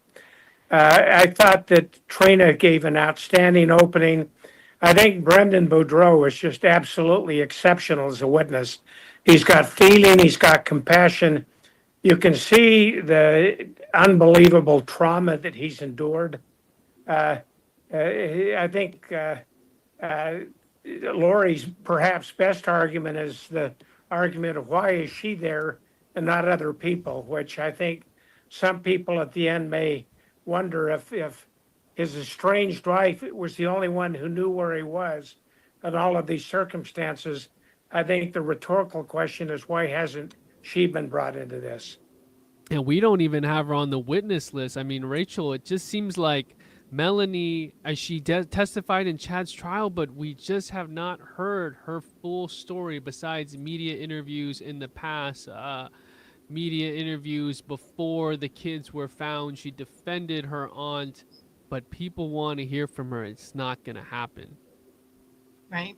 I would be very surprised to see Melanie Pulaski testify at any hearings. You've got to realize that if she is tied to this or tied to any of the crimes, she could lose custody of her kids. And one thing that has been very consistent throughout this is she didn't want to lose custody of her kids. So there is no upside to Melanie Pulaski as the way this is for her to talk.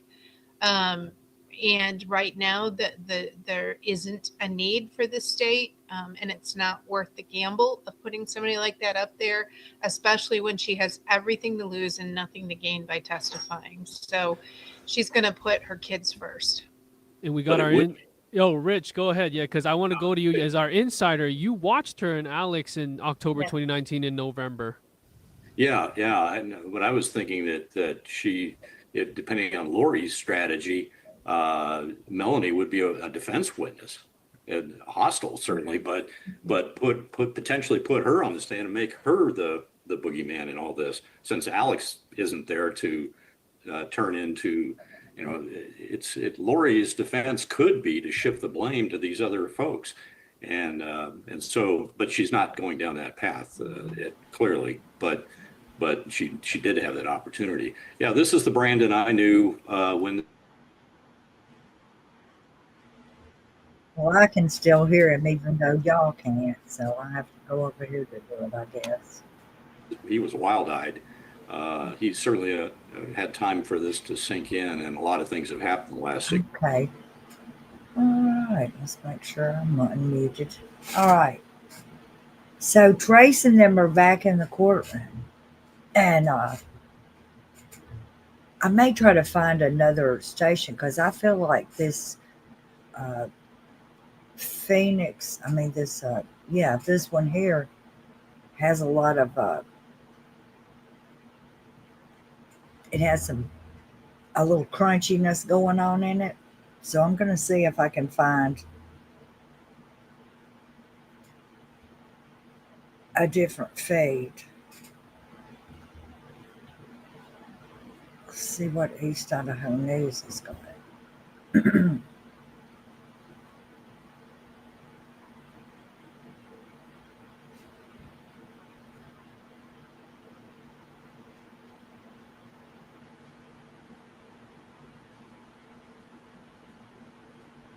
How about that?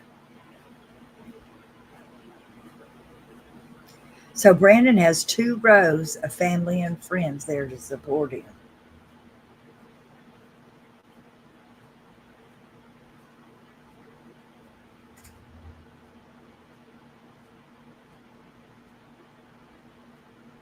Lori's team just walked in.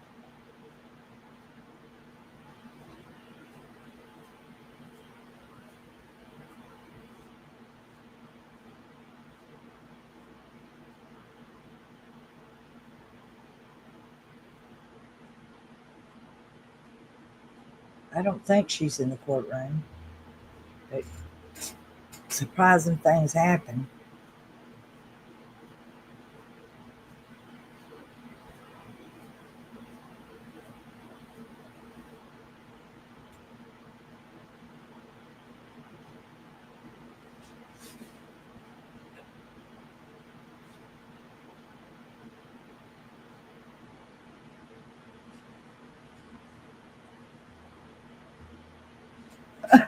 The judge is in and he looks disturbed that Lori isn't in there. Okay. I hope she didn't escape. Wouldn't that be something? Wouldn't that be something? So let's see.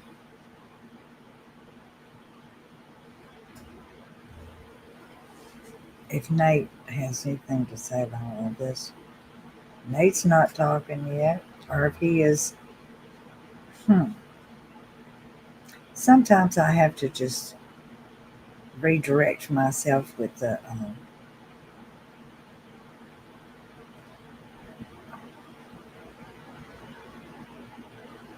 okay. Oh my gosh.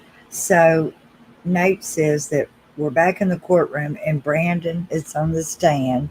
Lori's not in the courtroom. The judge does not look happy. So that's what Trace had said too.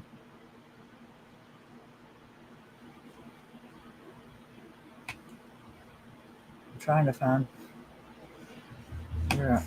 Oh no! About how many of these things have I got going on?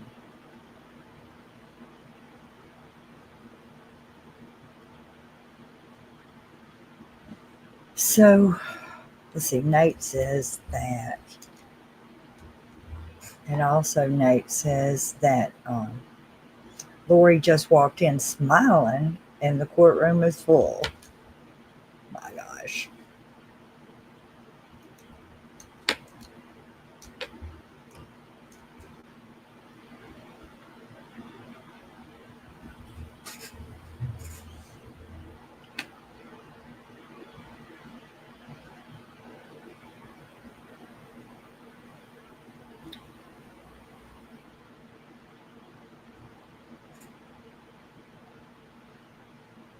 See if Joe Schmo has got anything to what he says.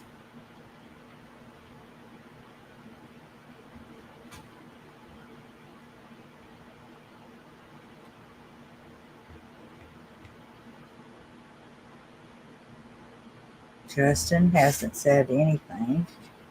So Nate's the only one who's posted on Facebook. And also Trace is posted in our chat. The judge says he's waiting for his clerk. Lori is consulting with her advisory attorneys. So that's what Nate says is going on in the courtroom right now.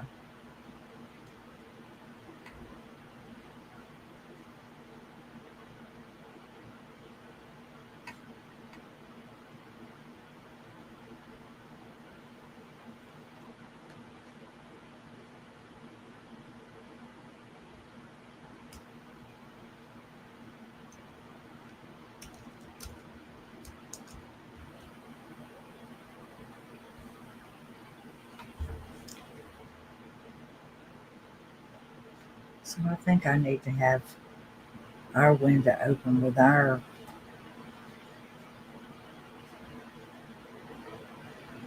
come on now. Let me watch difficult research.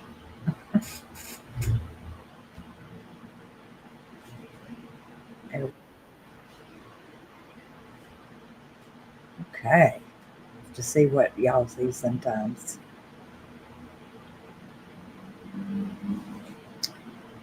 Yeah.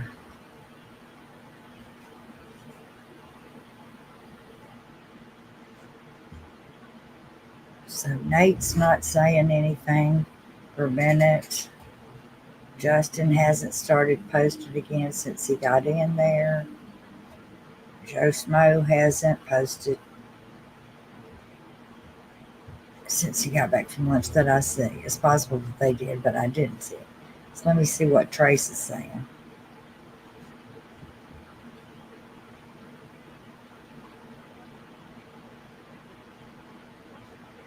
The judge says he ordered Lori could meet with her attorneys at lunch, and they didn't take her until 5 minutes ago.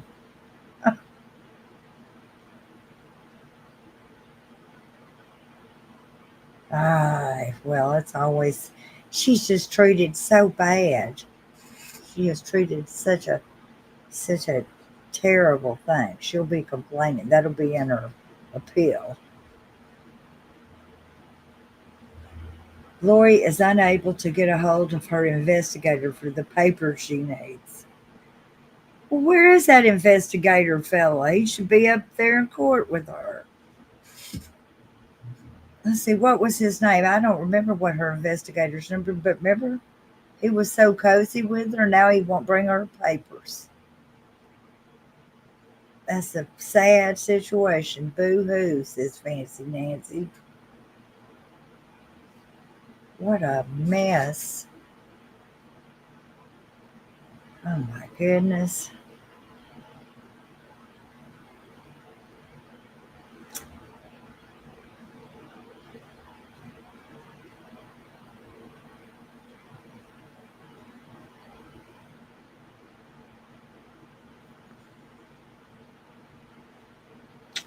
Borinsky says there was some issue during lunch. He granted a motion that she could meet with her advisor and counsel during lunch.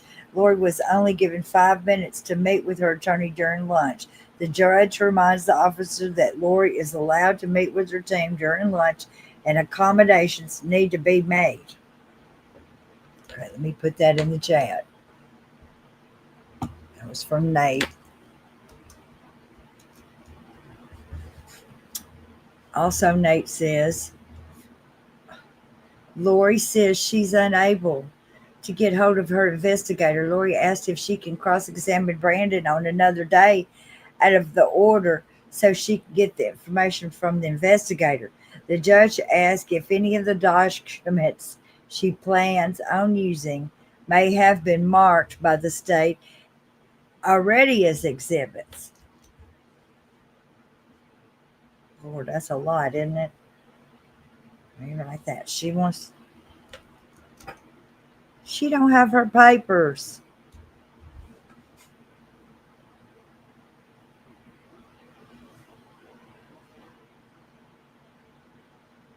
I don't like how it divides those up in the chat whenever I put it up there.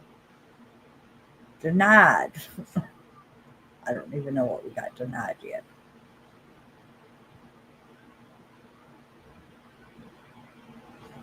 Okay. Daybell filed a motion to request a new judge again. Okay. Direct examination of Boudreaux will be completed, and then we'll get a break because Daybell needs some documents from her to do her cross. Good heavens. Can't believe she made another motion to get rid of this judge. She's busy, isn't she?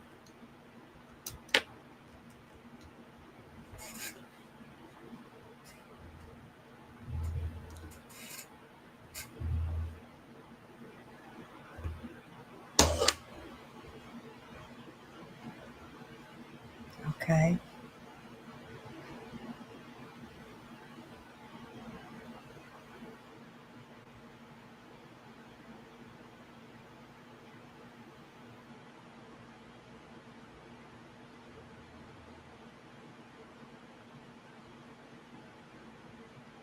No new things.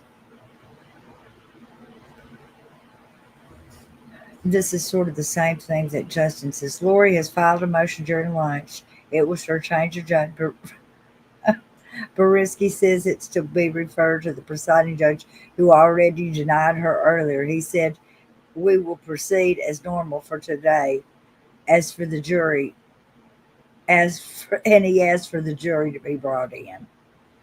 You're just being mean to me, and I just want you to go home. That's what she said. That's what Lori is telling him. I don't like you, and you're dark, and I want you to go someplace and get out of this courtroom, and I'm going to cast you out of this courtroom and get a new one.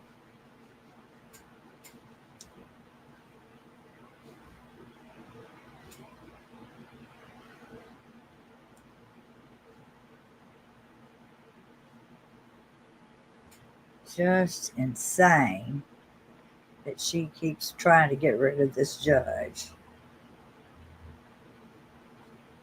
I'm sure that everybody in the courtroom's mouth is just like, because I think she's requested a new, she's made like 8 motions. I think that's what they said. Okay, Trina continues questioning Brandon and asked Brandon what he saw as he was parked by the pool. He saw a Jeep continue down the road and turn. That's the last time he saw the Jeep. Brandon then turned back to his home.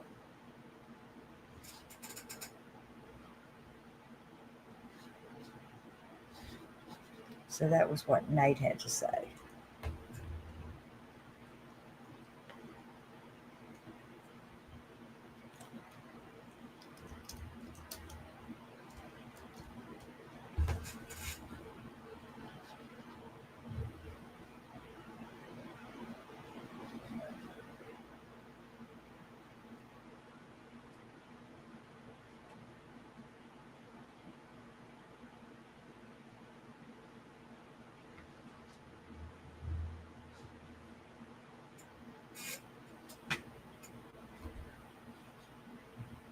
I think that's going to be 30 minutes of me reading these chat things.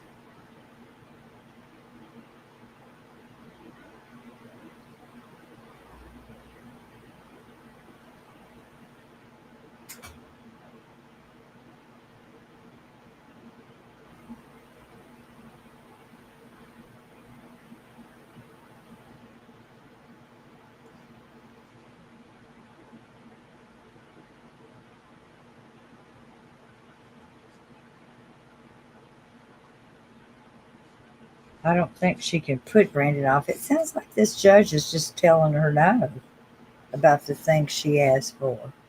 It looks like to me.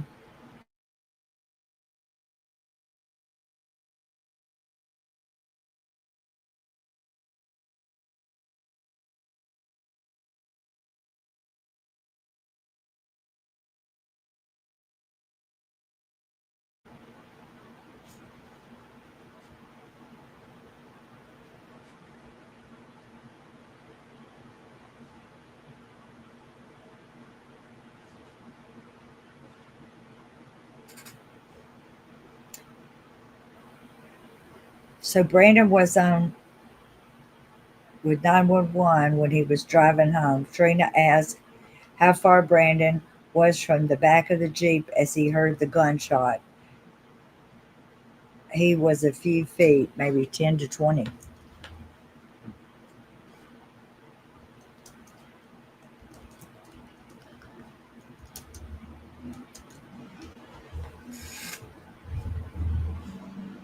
Trina moves to admit 4 exhibits: the photos of the crime scene on the day of the shooting.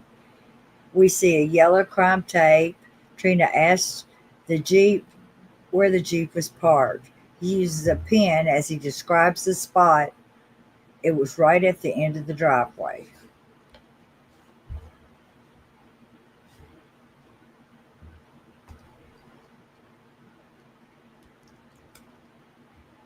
Seeing me type and get sleepy.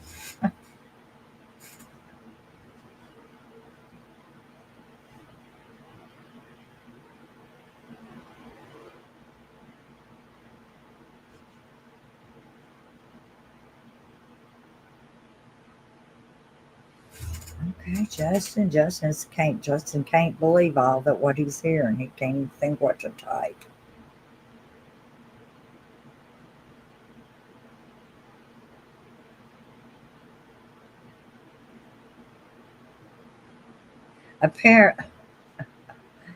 Joe Schmo says Lori apparently filed a 10-1 motion over lunch. 10-10, the jury returns for testimony, resumes. Brandon continues the story about what he did after the shooting.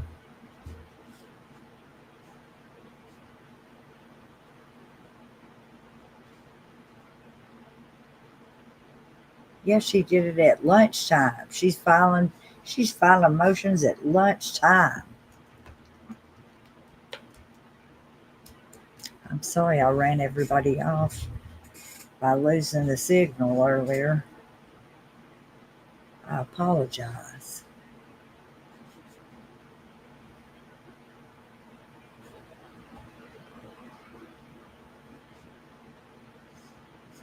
Justin Long.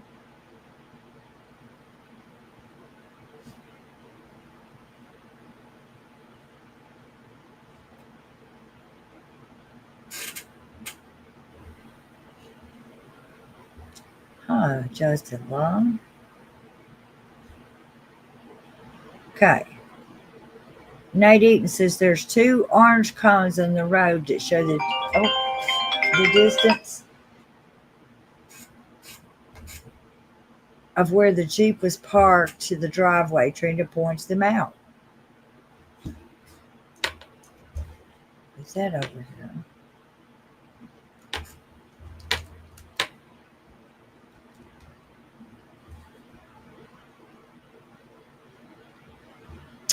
Then Trina says, ask what he saw at the end of the rifle. Brandon says it looked like something different on the end of it, like a silencer or something.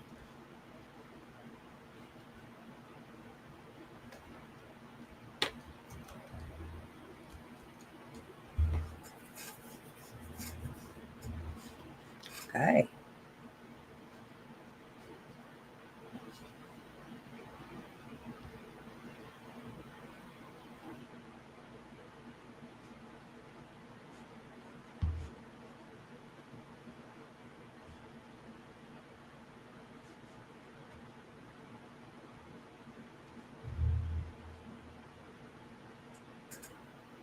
Justin Long has not said anything for a minute.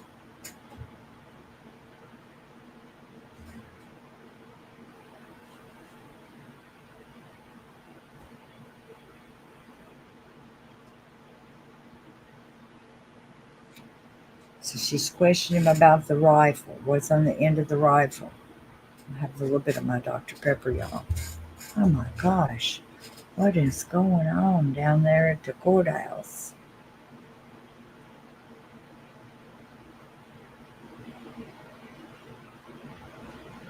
Trace says the motion was for a new judge.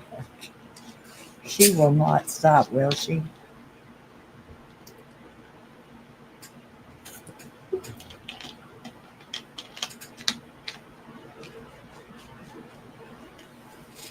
Yeah, he did. He thought it was a paintball gun at first, didn't he?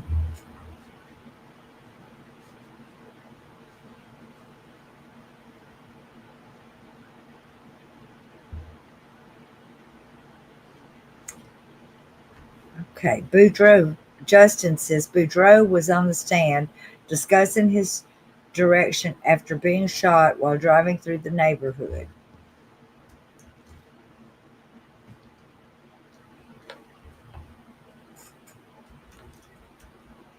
I feel like I should put my little avatar on.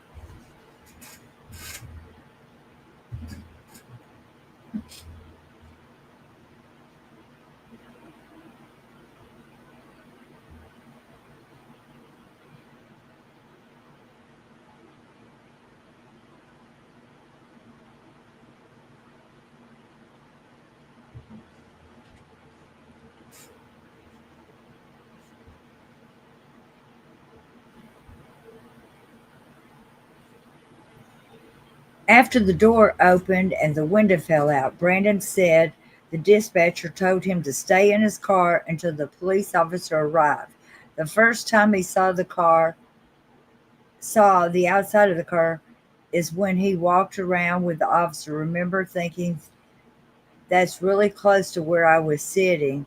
It was inches from my head. This is what Nate has posted. This is per Nate.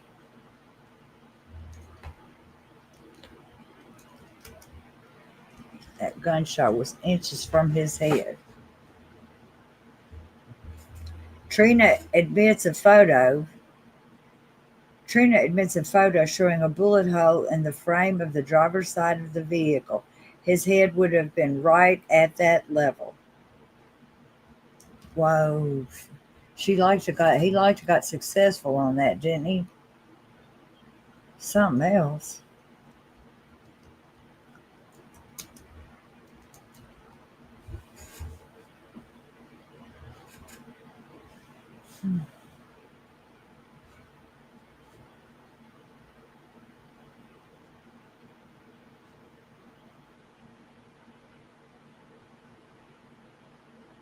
Justin Lum says we're looking at the damage done by the bullet to the frame of the Tesla window.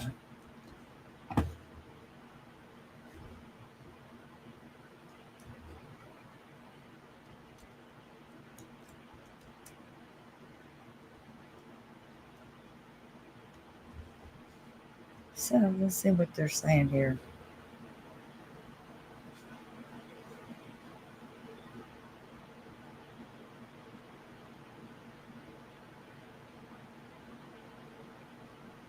So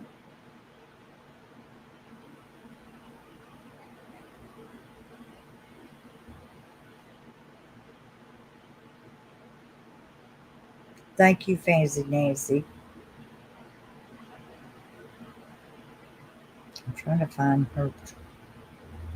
Look, Nancy Joe was in court. Nancy Joe was in court, and Trace says she's sitting right across from her. Call her Aunt Nancy Joe for Crashaw.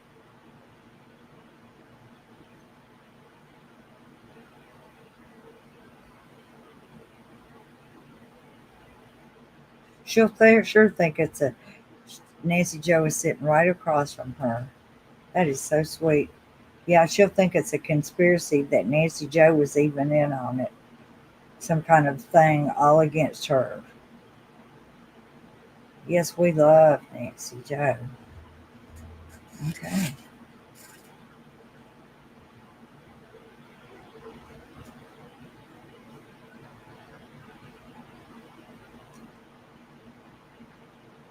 Nate Eaton says Brandon remembers calling 911. He couldn't breathe. He says he can't describe the feeling. Trina asked if he was scared. Yeah, he says. He was afraid for his life, and he was trying to figure out what happened.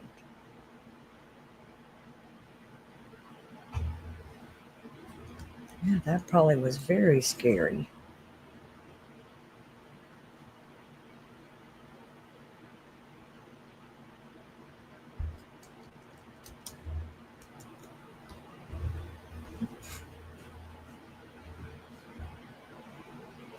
Whoa.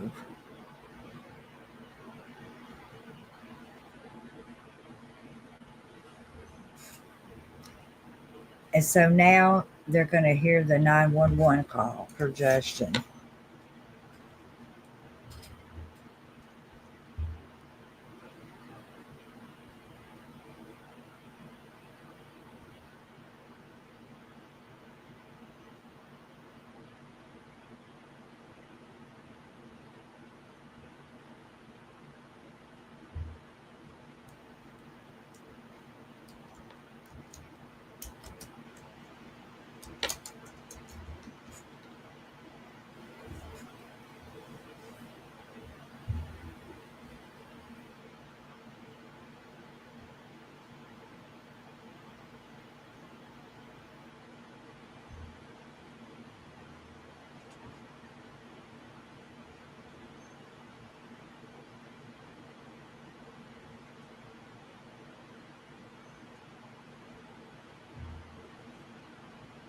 Nancy Joe is sent behind Kay.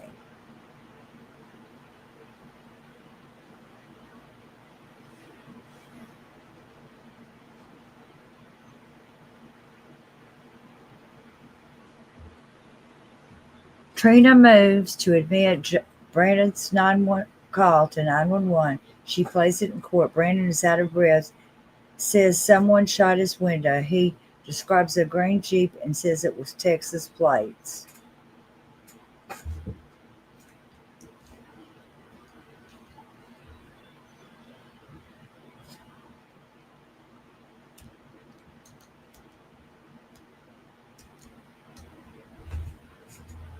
Pretty soon we ought to be getting the,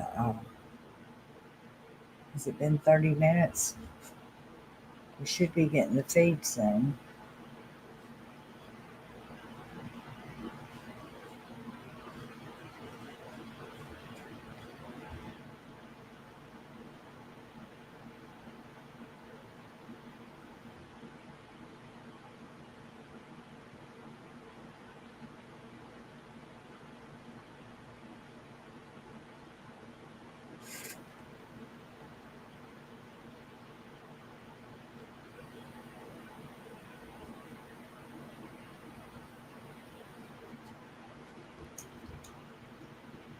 I'm still here, y'all.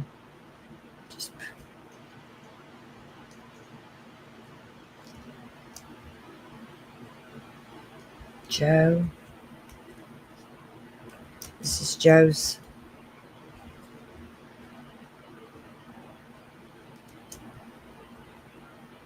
Crime scene photos are being shown of the street.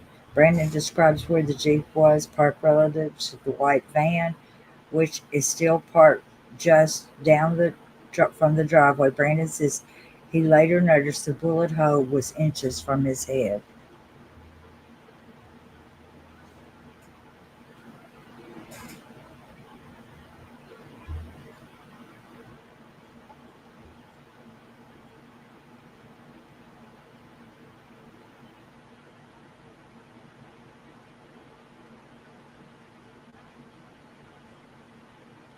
The dispatcher asked Brandon if he knows who the people are. He has no idea, but they are parked in front of his house. This is per Nate.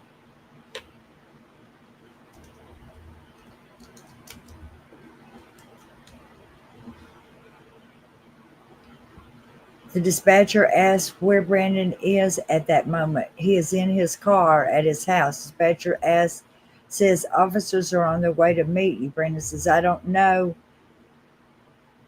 that it was a real gun. Maybe it was.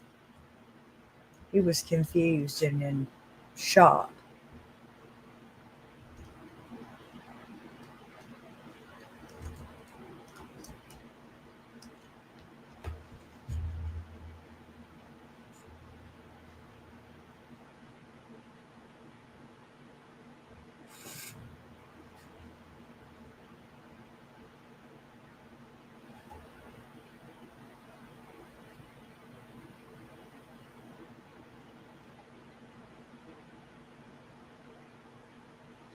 The dispatcher asks Brandon if he has any weapons on him, and he says no. So that's per Nate. This is all on the 911 call.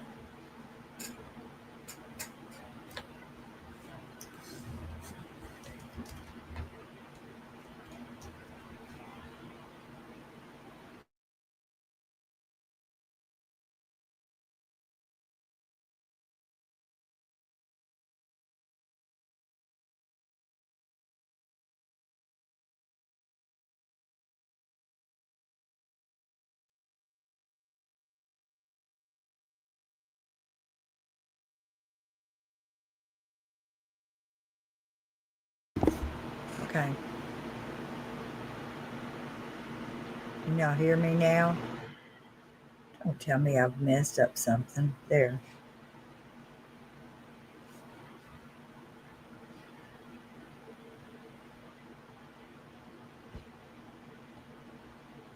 So Justin hadn't said anything for a minute.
I don't know what they're doing,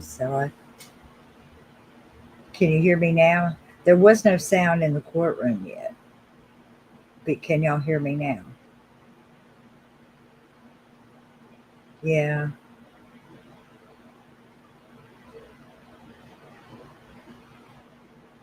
Defendant filed a motion over the lunch hour.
The parties are present, the jury's not present.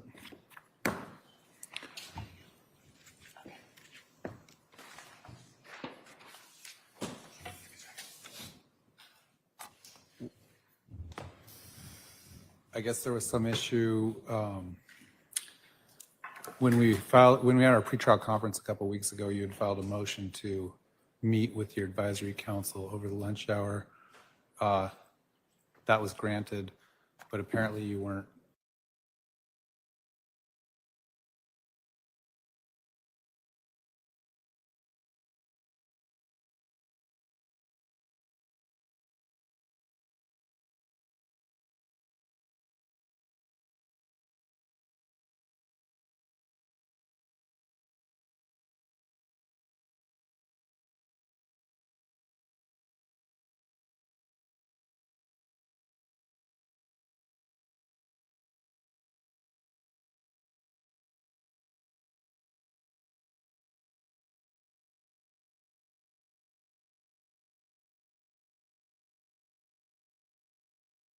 That should be done.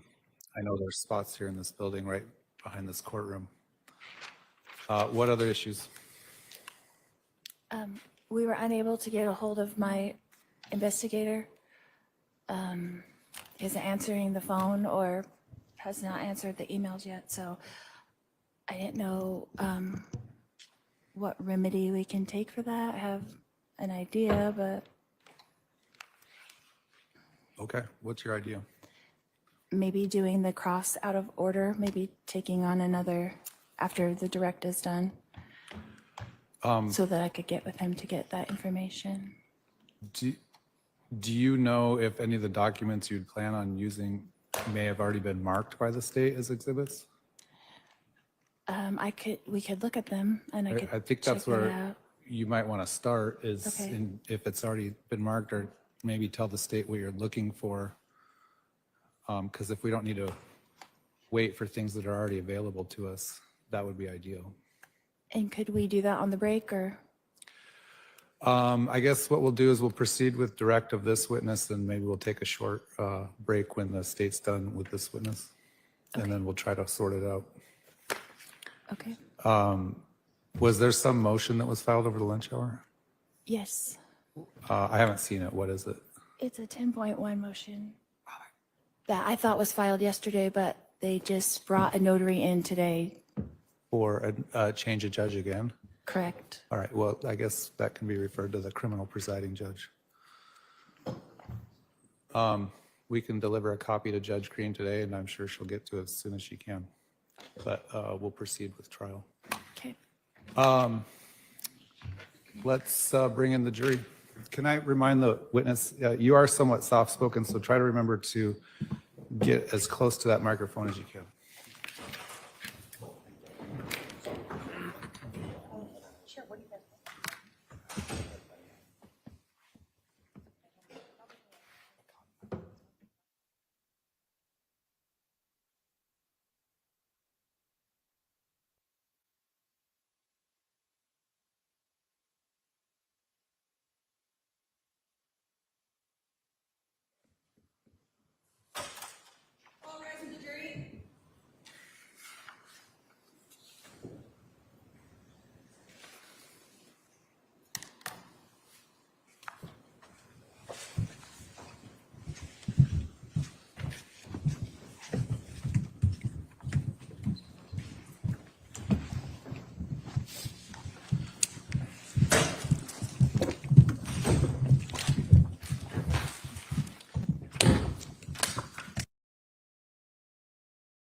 When we had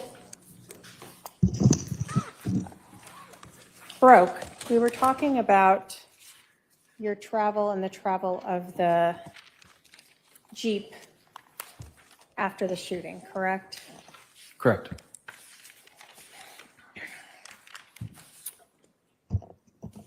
In terms of your movement, you told us that the Jeep had gone, I'm going to take this out of the shiny gloss.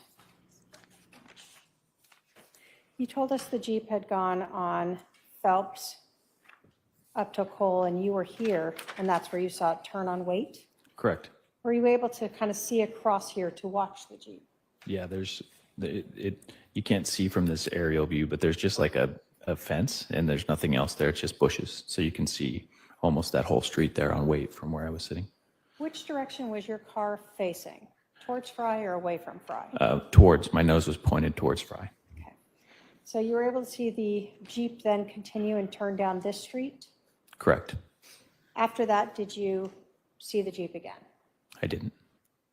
Where did you go? What was your return route back to your house? I did a U-turn there on Cole, and then I turned onto Waite, and I drove down Waite, and then back onto Phelps. So sort of following the path of the Jeep as well until you got to Phelps? Yeah, and then I just pulled into my driveway. Okay. And then I sat and waited for an officer. Were you on with 911 during that whole time? I was. Exhibits 4, 9, 13, and 14.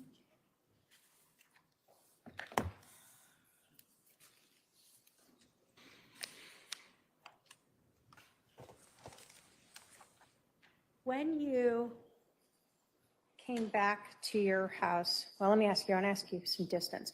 When you first arrived at your house and you saw that Jeep, you told us you'd never seen it before. Can you tell us approximately how far away you were from the back of that Jeep when you heard that gunshot? Well, you could kind of see in that map, there's only two houses. I was at the end of the first house, and the driveway was on the end half of my house. So I was past the point of my house and moving towards that driveway. So I would probably say a few feet, 15 feet or 10 feet or something like that was the distance. Do you recall ever saying maybe 20 or so feet? I'm sure I could have. It was a long time ago. I've shown the defendant exhibits 4, 9, 13, and 14, if I can have my paralegal approach with these exhibits.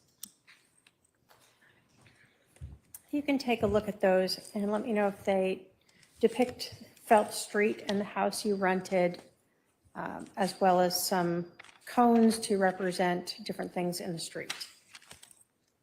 Yes, Do you recognize all of those? I do. State will move to admit 4, 9, 13, and 14. Any objection? No objection.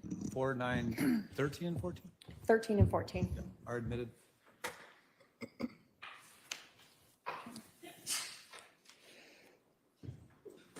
I'm going to start with 4. In this photograph, we see a police car down here. Is this your car here? It is. So is this the street that when you're turning down Phelps, you're talking about coming from this end? Yes, So you passed one house and your house is the second house. correct. Okay. And that's the white van that was parked there.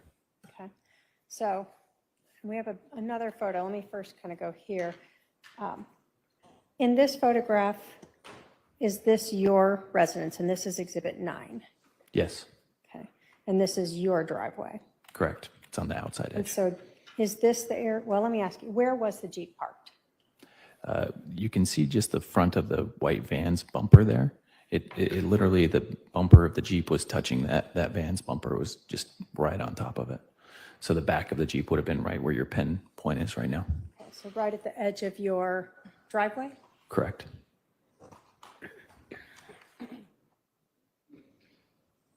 I'm going to use 13 and then 14 to give us kind of, we'll go back and forth between them. So in 14 here, is this the white vehicle you were talking about? Yes, And this shaded area between the Jeep and the driveway is where you're discussing that the Jeep was parked? correct.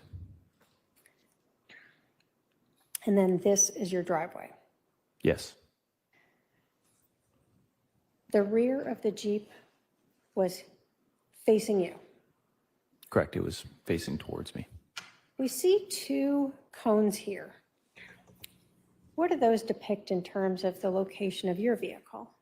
The front of my vehicle would be that one that your pen's pointing at, and the back of my vehicle would be there.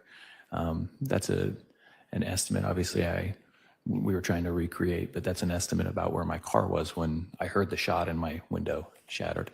Okay.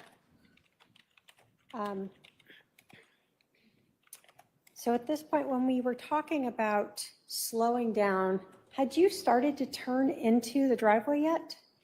No, So you were still sort of straightforward? correct. Okay. And so the distance that we're talking about is what we see here in 13 from this cone to the edge of your driveway here? Correct. So a little over the width of your driveway. Yeah.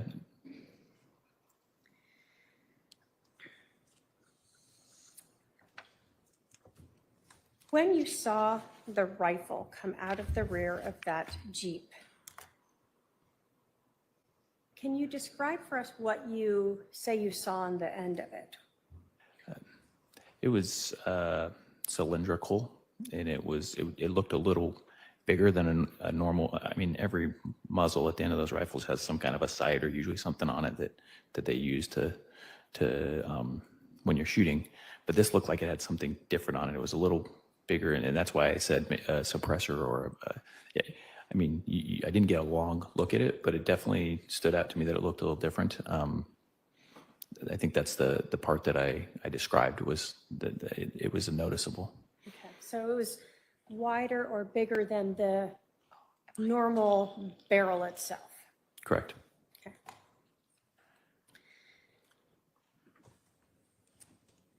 When the window shattered next to you, did anything come in to you that you recognized at that time? No. Did you understand at that point there wasn't a hole in your window? Correct.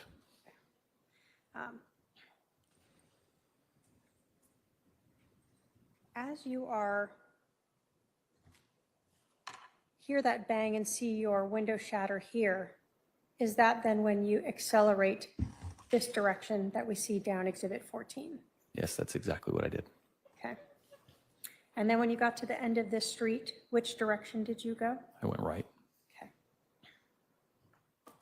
And then you headed straight up Cole and stopped at that park or whatever with the pool? Yes.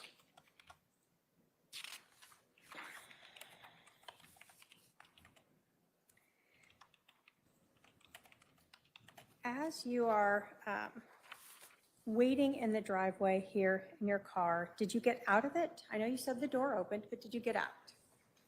I didn't get out and look at my car. Door opened, the window fell down, and I think that I just kind of let the window fall there, and I might have moved like part of the window over, but I'm pretty sure I think that and I'd have to probably review, but I'm pretty sure they asked me to stay in my car till the police officer arrived. So I'm pretty sure I just stayed in the car and waited for the officer. So before the officer arrived, did you look at your vehicle itself? I'm going to put up Exhibit 25 again. The first time that I looked at the outside of the exterior of my vehicle was actually when the officer walked me over to my car. And both of us at the same time saw on the top of the door frame there's the spot where the bullet hit. And that was the first time that I knew for certain that I had kind of been shot at. And I remember probably another feeling of shock again, kind of like the first time when someone shoots at you and it's loud, and I remember just thinking like, that's really close to where I was sitting. Like it was inches from my head.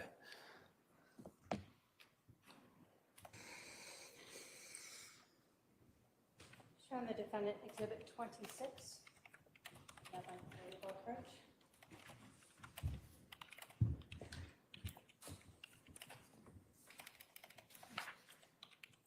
Brandon, do you recognize what that is a photograph of? Yes, What is that a photograph of? that's the photograph of the top of my car. That show the bullet hole that you saw? It does, yes. State will move to admit Exhibit 26. Any objection? No objection. 26 is admitted.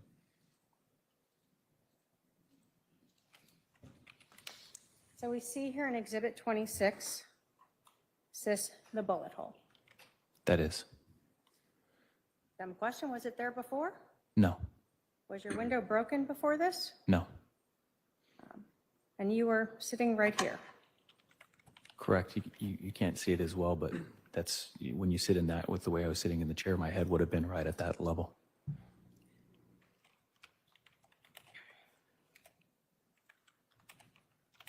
When you called 911, were you sort of telling them both sort of what had just happened as well as what was ongoing happening, what you're seeing with the Jeep? Correct. Did you make that, you told us, as you're immediately driving away from this shooting? Yeah, I immediately thought the right thing to do was call 911. Did you tell the operator at one point you were almost out of breath? Yeah, when I remember when I first called, I'm not a doctor or anything, but I just remember I couldn't breathe. I was like feeling surprised, maybe. I don't think we have a word for that feeling. Were you scared? Yeah, Do you have concern for your life at that point? yes, Or were you trying to figure out what had just happened? yes.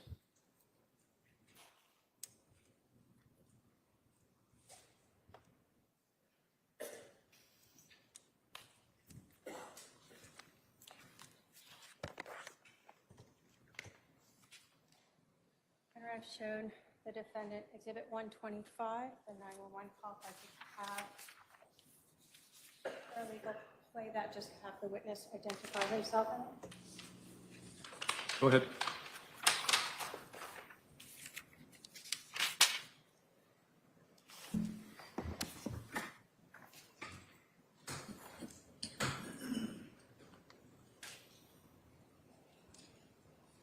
You can approach with the computer. Yes.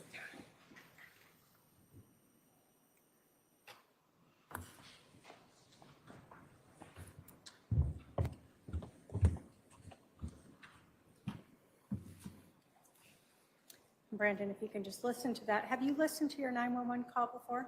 I have, yeah. You can listen Yes. to that and let us know if you recognize that as your 911 call and as your voice.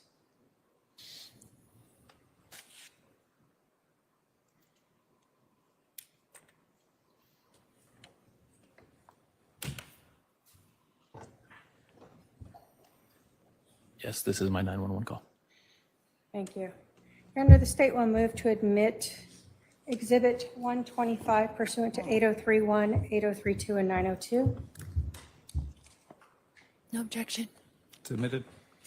And if we can publish that. Go ahead.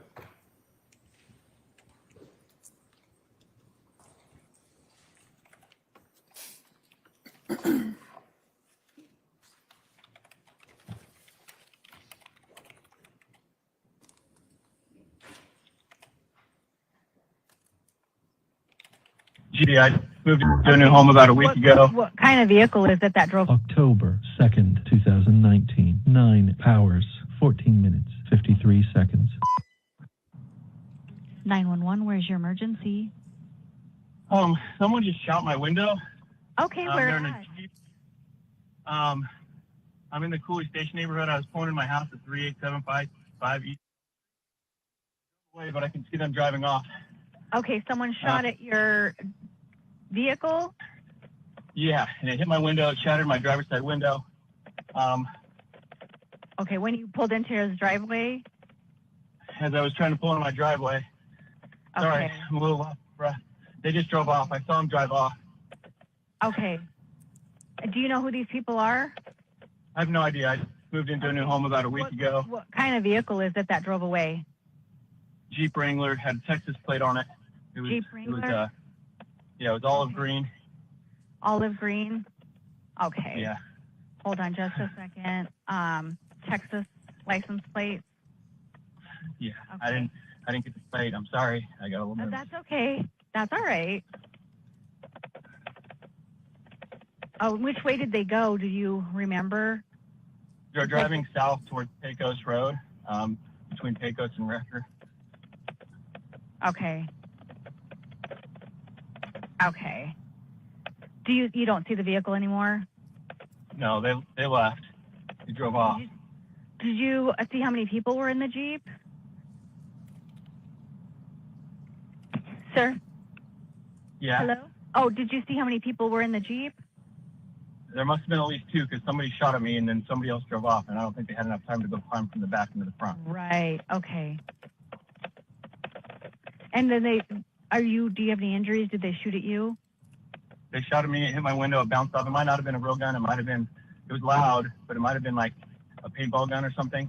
I mean, it should have hit me or gone through my window. It just shattered it. It didn't go through. Okay. Okay. And your window is shattered? Yeah. Okay. And you have no idea who these people are? No idea. Are you okay? They were just parked like right in front of my house. Okay. They were parked out. So they were parked across the street in front of your house? You know, in front, right on the same side of the street as my house, right in front. There's a minivan there. They're just parked right in front of that. Okay. I'm pulling into my house because they're gone. Okay. Where are you at right now? In my car. Where are you at? In my car at my house at 38 Okay. East Phelps Street. I'm going to walk over here and see if I can see what they shot at me. And what kind of car were you in? I'm in a black Tesla Model X. It's a black what? Tesla Model X. Okay, black Tesla Model X. Okay. Okay.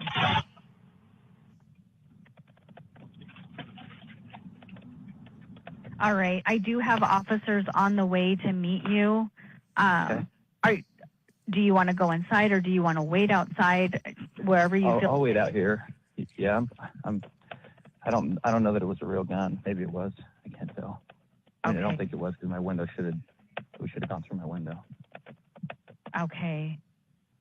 All right. And what is your name? My name's Brandon Boudreaux. And your phone number?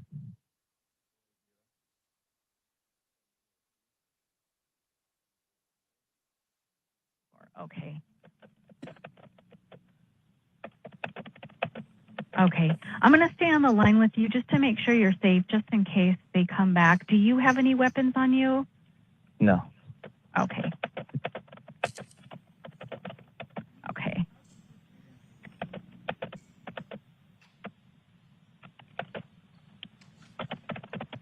Do you see the officer pulling up?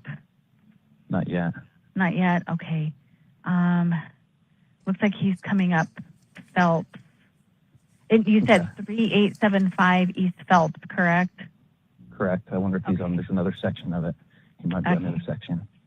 Okay, because his car is showing right near Fisher Lane and Phelps Street. I'm at, what is the cross street? Sorry, I just moved really quick. Yeah, I'm at Fisher and Phelps. I don't see it. Okay. Okay.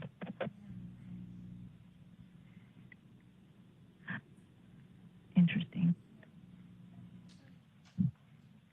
It's funny. His car was showing there for a second, and now it's showing back at Higley and Pecos. So that's kind of weird.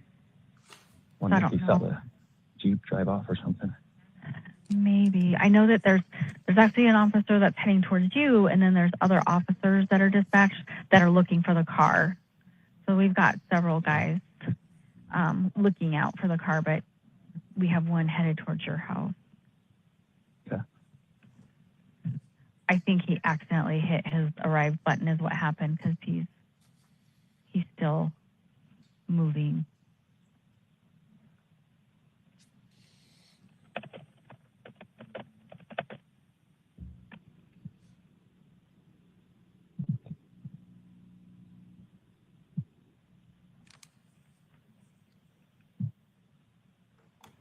So just out of nowhere, did you see the guy that I didn't see who it was. It was weird because I was pulling in and I saw a Jeep, Texas plate, and I thought, oh, that's weird.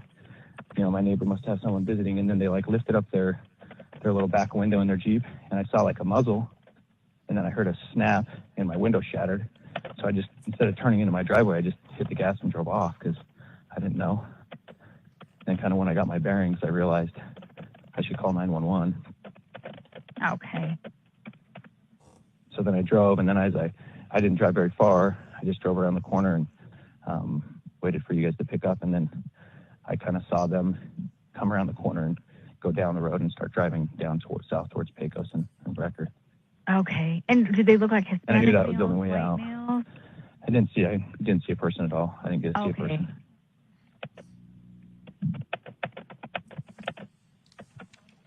Okay.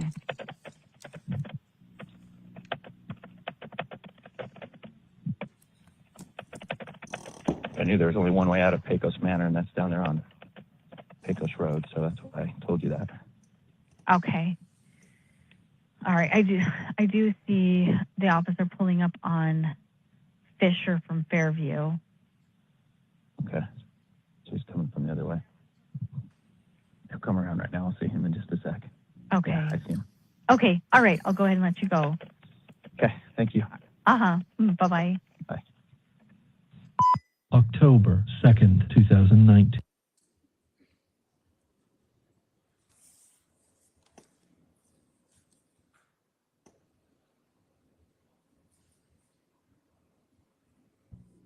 I want to talk a little bit about some of the things that you told the 911 operator. You mentioned in the call that you thought it might be a paintball gun because it should have gone through the window. When you were saying this, were you at all contemplating that there's no paint on your window? No. Were you sort of that frantic, you're just trying to come up with excuses or ways to explain what happened? I was just trying to figure out why a bullet didn't come through the window. A bullet should always go through the window was what was going on in my mind. So I was trying to come up with a reason. So you didn't know through this whole call that your car itself had been hit? No. We hear that you, when you got into the driveway, a loud crash. Yes. What was that? When I put my car into park, when it automatically opened that door, and then the whole window just fell right there. And most of it kind of stayed together. Like I think the window tint or something held a lot of it together, but also a lot of it didn't. And it was like all over inside my car and all over on the a little bit on the driveway. Okay. You also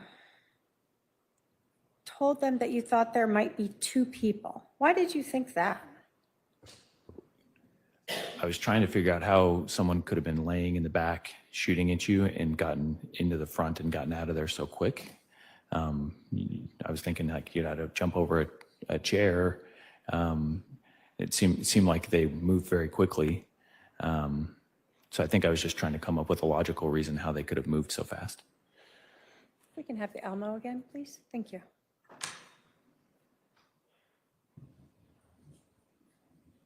Putting exhibit 1 back up here.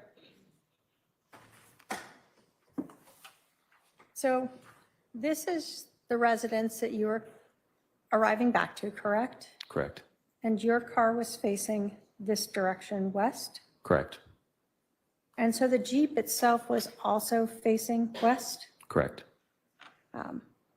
When you drove up to the pool, is that in this area off of Cole? Yes. And were you all the way up here before you saw the Jeep turn on to wait? I was, yes. So there was some time actually before the Jeep was able to follow and catch up with you. Correct. I think in your mind, everything's happening so fast. I was just surprised by how quickly they were moving, but listening to it, for instance, you can hear that there was a lot more time that elapsed than what you thought in the moment. So time when you were going through this stressful situation seemed faster to you. And now listening to the 911 call that you're talking while this was occurring, you can tell it's a little slower. Yes. Do you recall where you were when you were able to finally get your phone and start calling 911?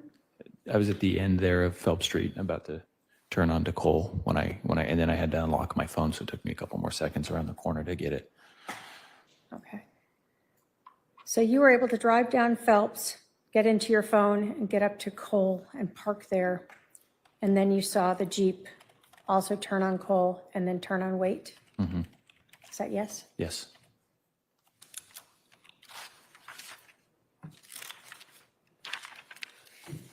Did you ever see anyone As in a in person? the vehicle, in the Jeep? I didn't see who was driving the Jeep. When you saw the rear window go up, you couldn't see who was in the back? I didn't get a look at a person, no.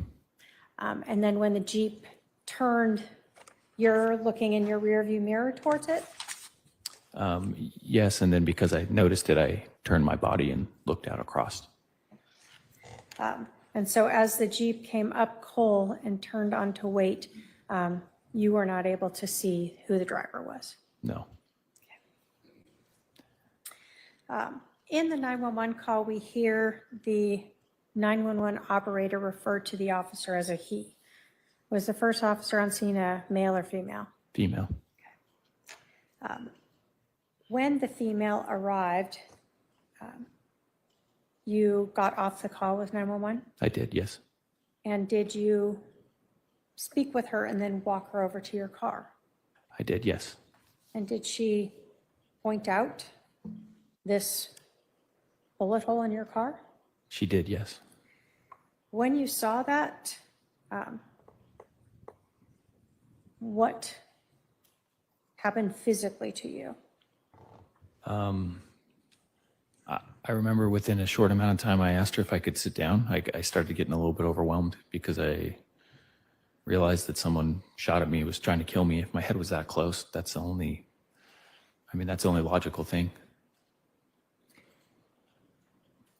Before you saw that bullet hole,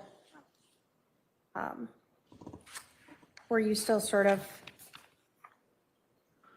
trying to explain how there's not a hole in your window?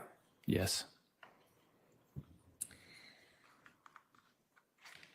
After you saw that bullet hole, did you start to think that someone had tried to kill you? Yes. I remember I texted my father, told him that.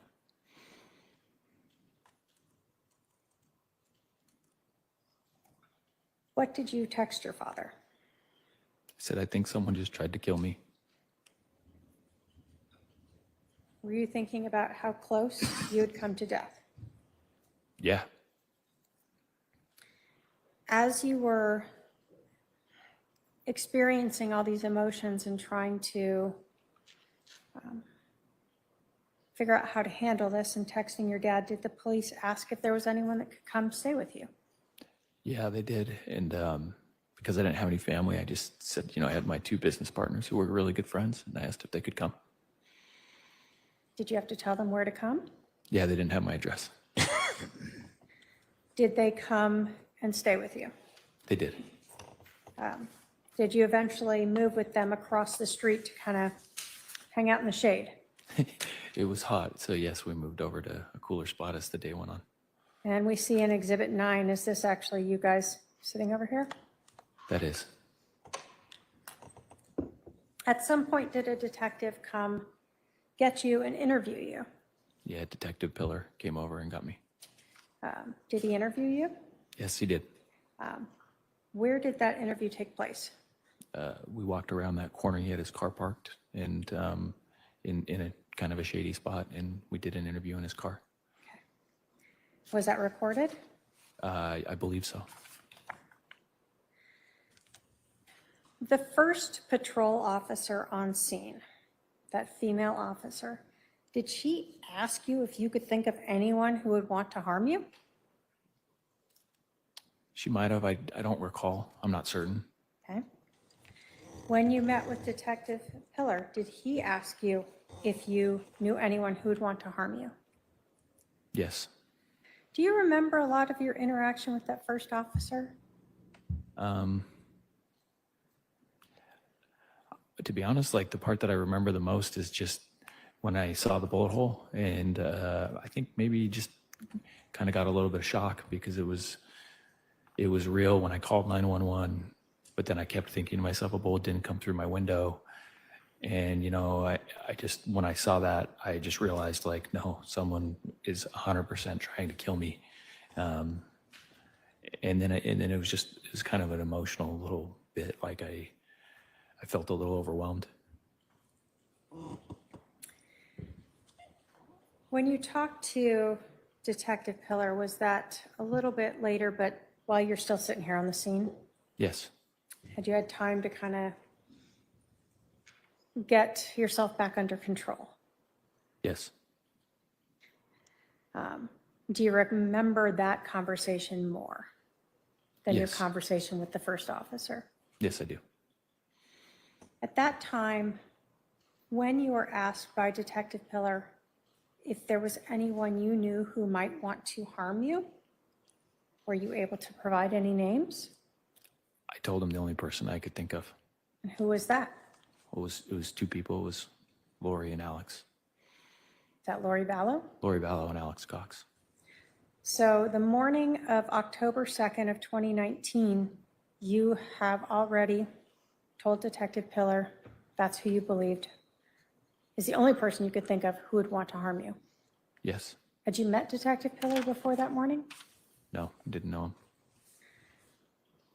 Did you tell the police to tell Detective Pillar that Lori Vallow and Alex Cox had been involved in an incident in July of 2019 in Chandler, Arizona?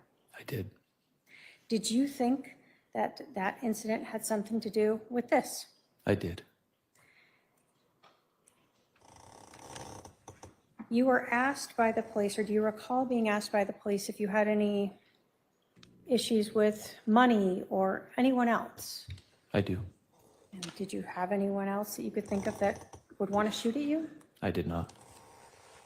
Did you tell the police about your wife Melanie's relationship with Lori Vallow? I did. You told us that the Jeep that you saw parked right next to your driveway that we see here in Exhibit 9 had a Texas license plate, correct? Correct. Did you tell the police that Lori Vallow had lived in Texas? I did. So during the time you had known her, you were aware that she and Charles Vallow had lived in Texas? Correct. Did it seem relevant to you that you see a Jeep with a Texas plate in front of your house? It did.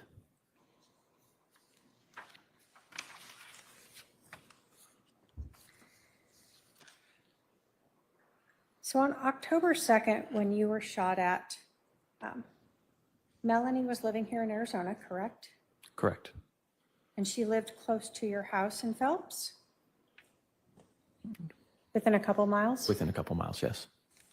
And she was the only person who, outside those two neighbors and two friends, who knew this address? Correct. On October 2nd of 2019, did you know where Lori Vallow was living? No, I did not. And on October 2nd of 2019, did you know where Alex Cox was living? No, I did not. But in July of 2019, you knew they were living in Chandler, Arizona, or Yes, I did. Lori Vallow was living there. Did you ever learn that Lori Vallow and Alex Cox moved to Rexburg, Idaho? Yes, I did. Did Melanie ever move out of Arizona? Can you restate that? Sure. Did Melanie, your wife, or maybe by then your ex-wife, ever move out of Arizona? Yes, she did. Do you recall when she moved out of Arizona? The end of October 31st or November 1st, 2019. And did you learn where she moved? Next door to Lori In Idaho. Rexburg, Idaho? Yes. The state has no other questions, Your Honor. All right, I need to take a couple-minute recess to sort out an issue. I'll have the jury retire to the jury room. Please remember the admonition. All right, jury.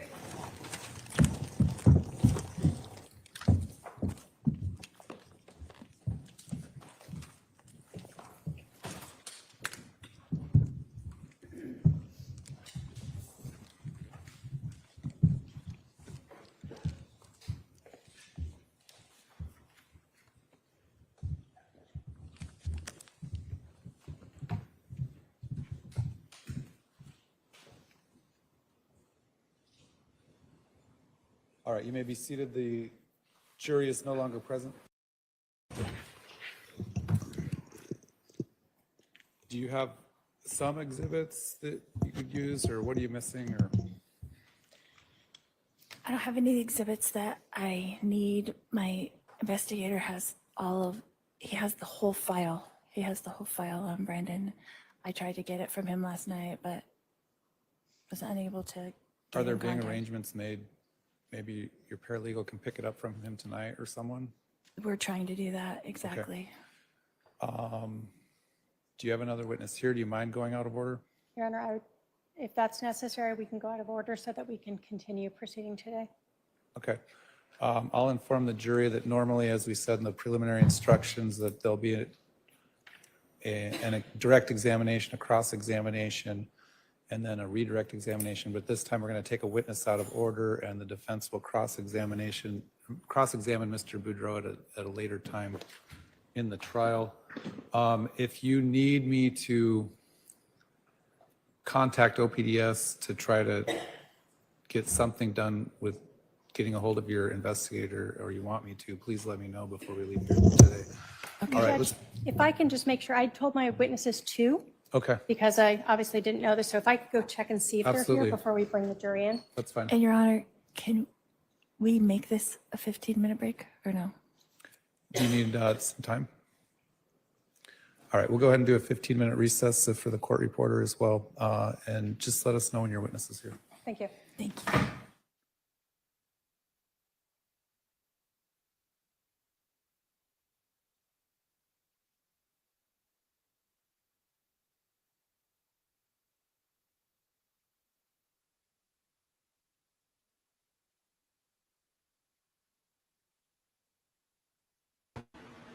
Well, here we go. Now we got to wait till they come back. And it really shouldn't be that long because we're a little behind and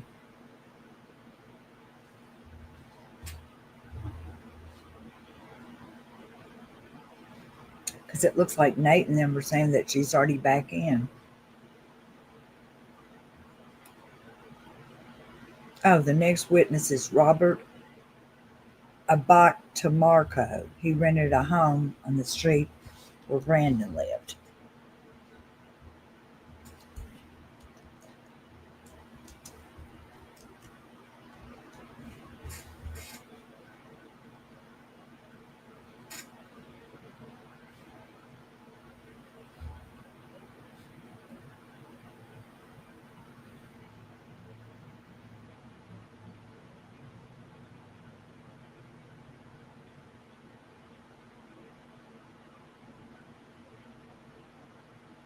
The names of Lori,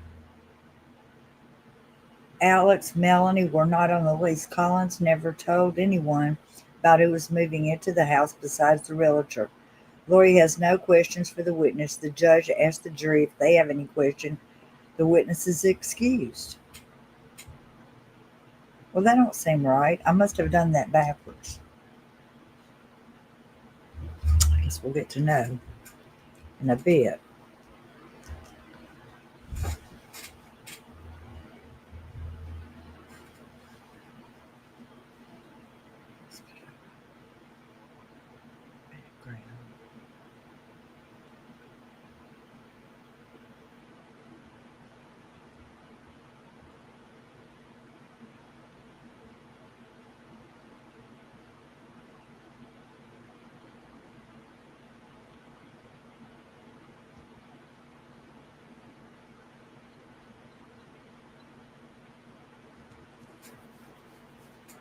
Okay, well, that is not what I thought I was doing. An overlay, I guess, would be what we need. Is this overlay? Okay.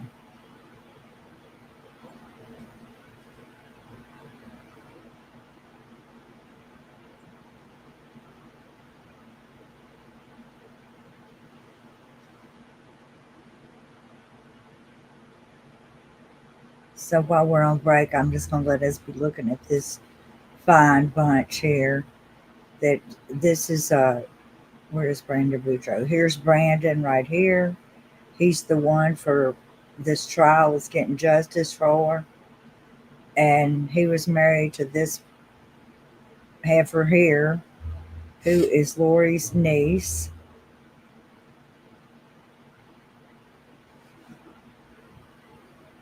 We should put Crash's picture over here. This one, Crash is over here.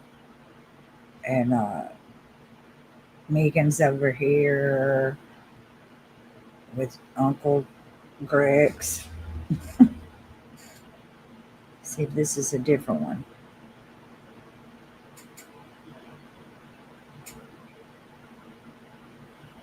Okay. There's Todd, bless his heart.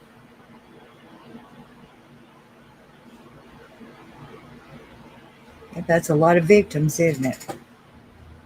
Okay, let's see what else Nate and them are saying that's going on in the courtroom till we can get back in there. Till we get back in the courtroom. Okay. Justin Long. I don't know, Justin. Something's going on.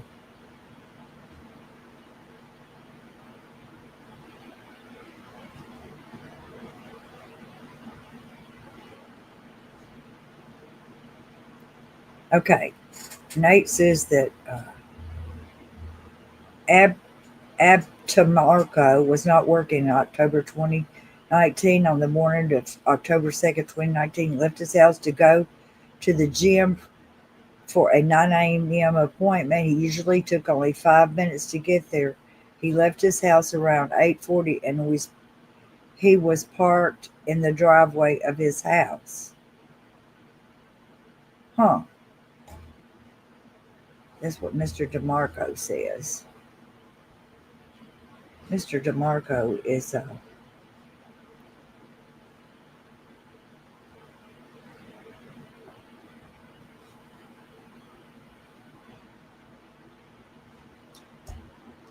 he's a neighbor.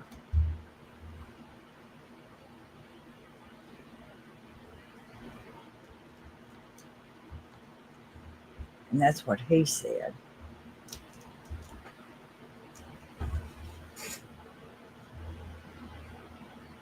So he says, I guess the car was there.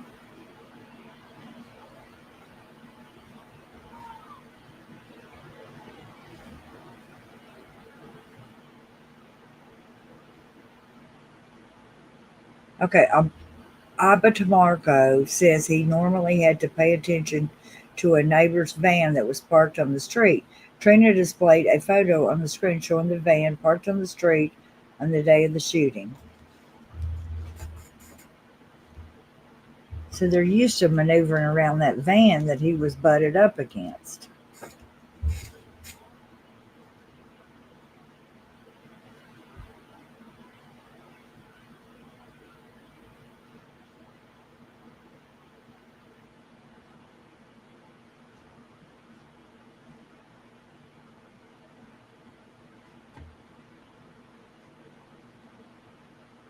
Okay, Elizabeth Collins was the landlord.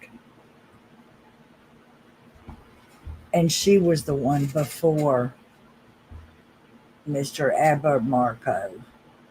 So I got that mixed up. I think so.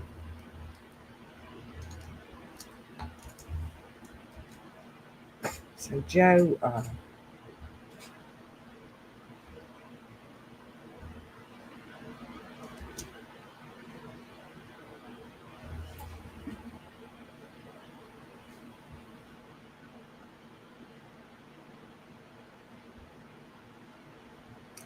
so Nate says that Abba Tamarco remembers the Jeep was dark. It was parked incorrectly on the street. That stood out to him.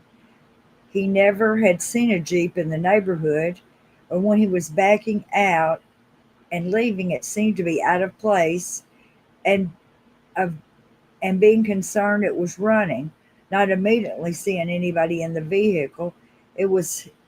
I was under the impression nobody was at home at the house where it was parked. So that's what Nate says that he said, and Nate.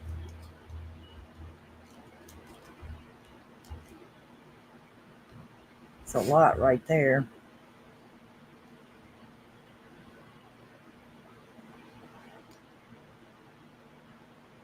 Sure be glad to hear it because I got mixed up about the order of some stuff. And I don't know why Justin, see, I'm sure Justin is posting, but they're not giving me any posts except for 11 minutes ago. Okay, Nate says, when Abba Tamarco left, he looked in his rearview mirror to look at the license plate. He saw the back of the Jeep in the mirror and saw a Texas license plate. So he was noticing it was a Texas license plate too. And they weren't used to that being there, so he noticed it.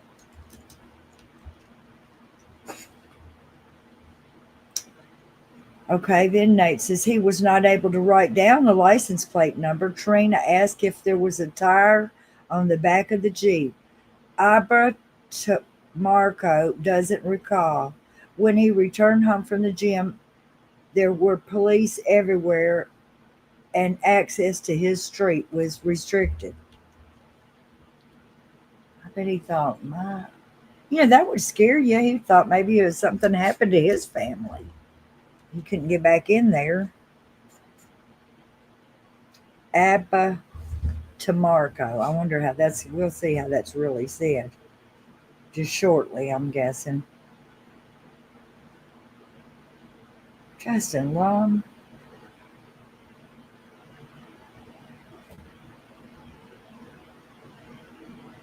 See, I would think he's not really posting, but he may be, and it's just not showing up for me.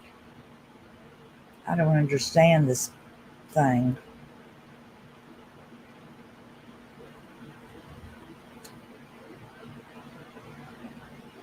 Okay, I'm going to put Joe Schmo's comment here too.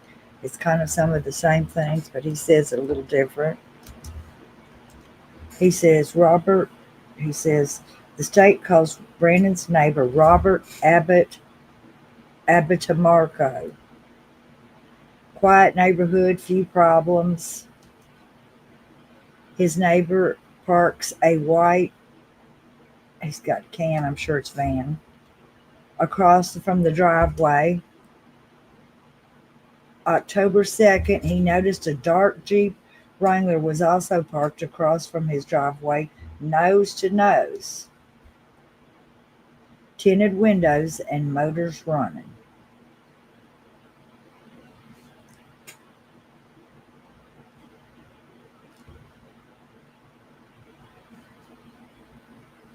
Is she going to be sick again? I'm going to have to. I'm behind. I'm 4 minutes behind, and somebody's seen her vomit or something. Good heavens. What has she done? I guess Trace must be telling us. Trina has no other questions. Lori is consulting her advisory attorney. She has no questions. Berinsky asks if the juror has any questions, and they don't, so they say, witness excused. Okay. That helps that somebody else in the neighborhood saw this guy. And then I got to see what's going on in the chat that's making everybody lose their mind again. She's acting sick again, says Beach Bomb. Where is my sweet?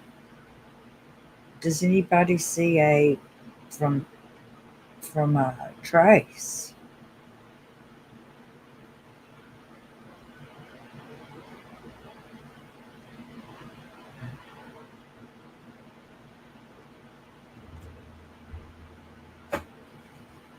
So let me put a little message in here.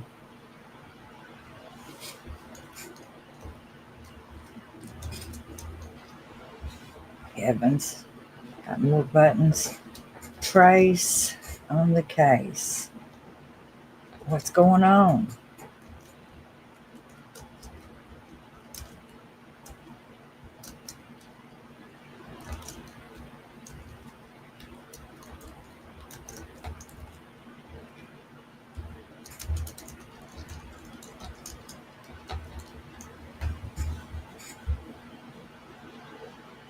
Now let's see here what.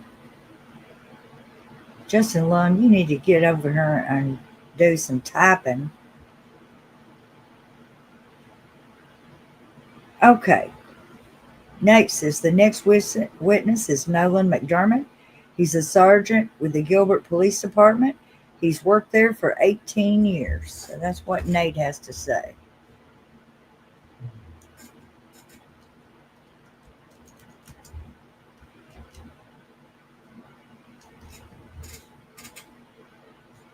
So they're keeping it moving just because she ain't got her papers. Kind of does take you out of the order for stuff she could. Now, you know, I didn't want Trina K to lose her groove on Brandon.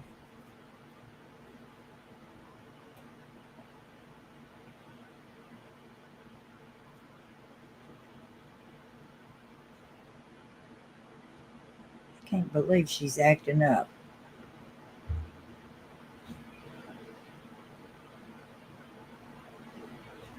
Let's see what Nate do say. Nate's last comment is about it being Nolan McDermott. Let's see what.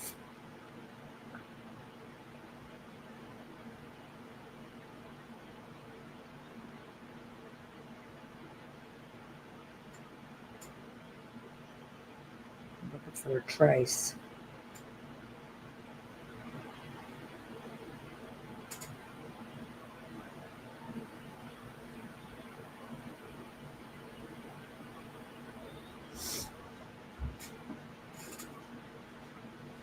Well,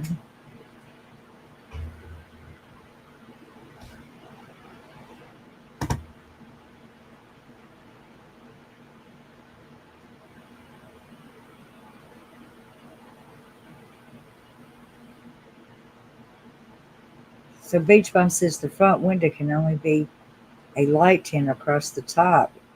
Tried to do my lower, but it's not illegal. I mean, it's illegal to do that. Well,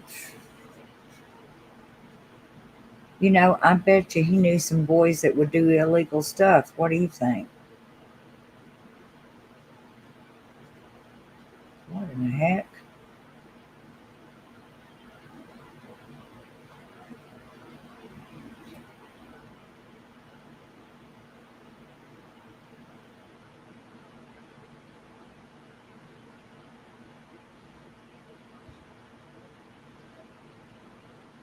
I may have to shut this thing down altogether.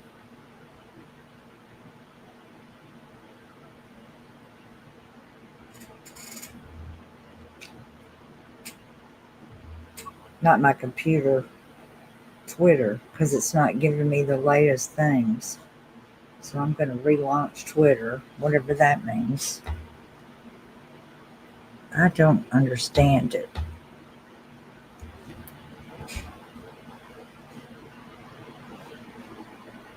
I do not understand it. Okay.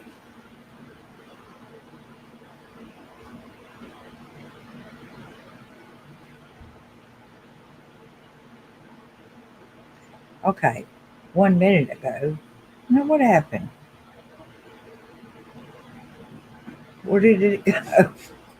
All right now.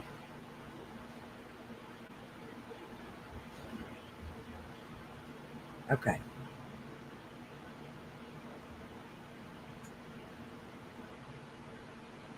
Trying to be a smart aleck and show me his stuff from an hour ago.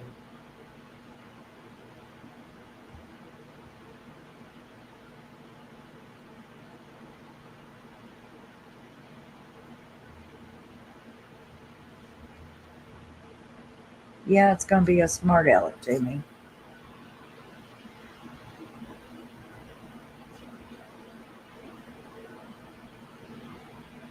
I think that it's like punishes me some kind of way.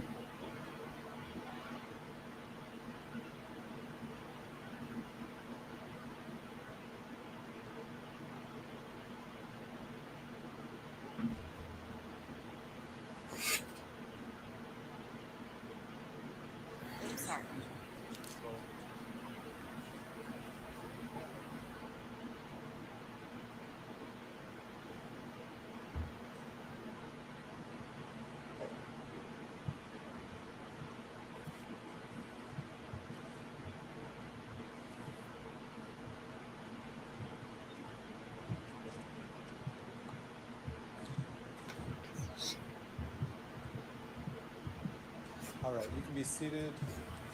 The jury is present. Members of the jury, in your preliminary instructions, I said normally there's a direct examination followed by a cross-examination by the opposing side and then a redirect examination. Sometimes we need to do things a little bit out of order. So the defendant's cross-examination of that witness is going to take place at a later time. We're going to take a witness a little bit out of order. Please don't speculate as to why that's happening.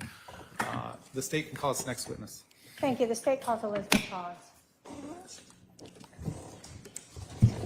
Hello. Could you please state and spell your first and last name? Elizabeth Collins. L-L-I-N-S. Hey, raise your right hand. You do solemnly swear the testimony you're about to give will be the truth, the whole truth, and nothing but the truth, so help you God? All right, you're going to have a seat here to my left.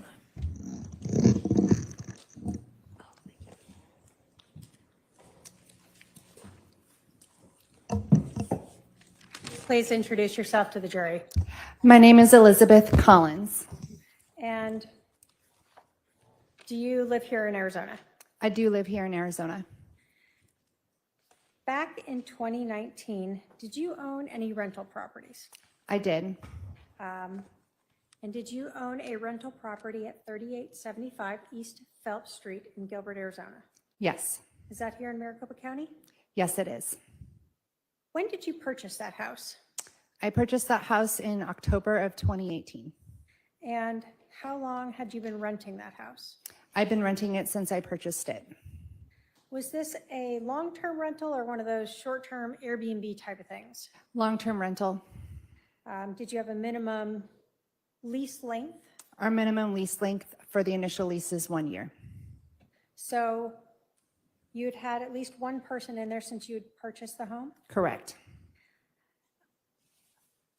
Prior to October 2nd of 2019, had you ever had any issues at that house? Never. Any prior disturbances in that neighborhood? None, and none that I was aware of. Okay. No shootings at the home? No shootings at the home. No police going out there to your knowledge? None to my knowledge. Was this pretty much a normal, quiet rental property? Yes.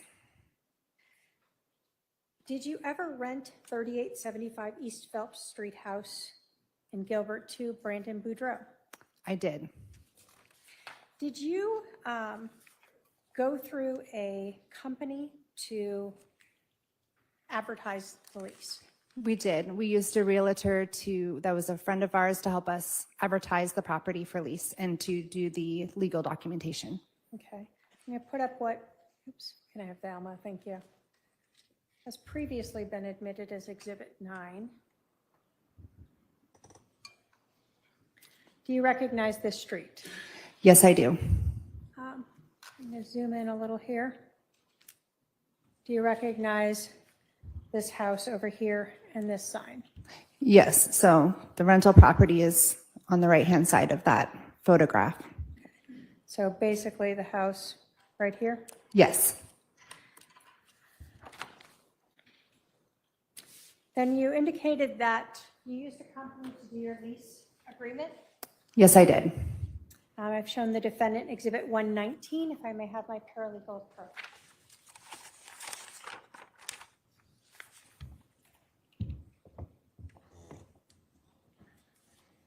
Do you recognize Exhibit 119? Yes, this is the lease agreement. And then that's the one that you made with Brandon Boudreaux? Yes, it is. The state will move to admit Exhibit 119. Any objection? No objection. 119 is admitted.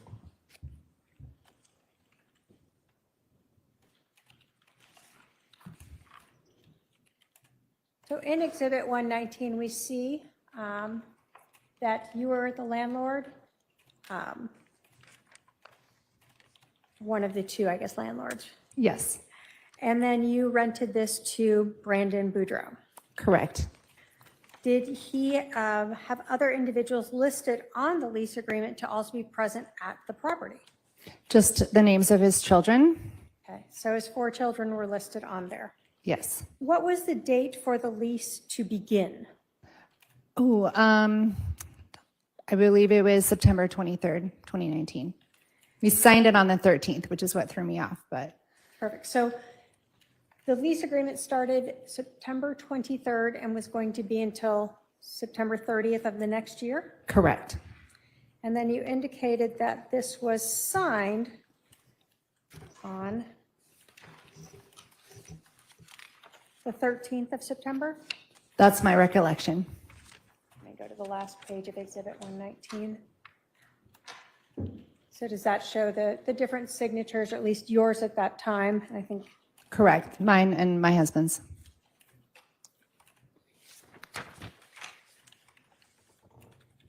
And then we see Brandon's signature as well for the 13th.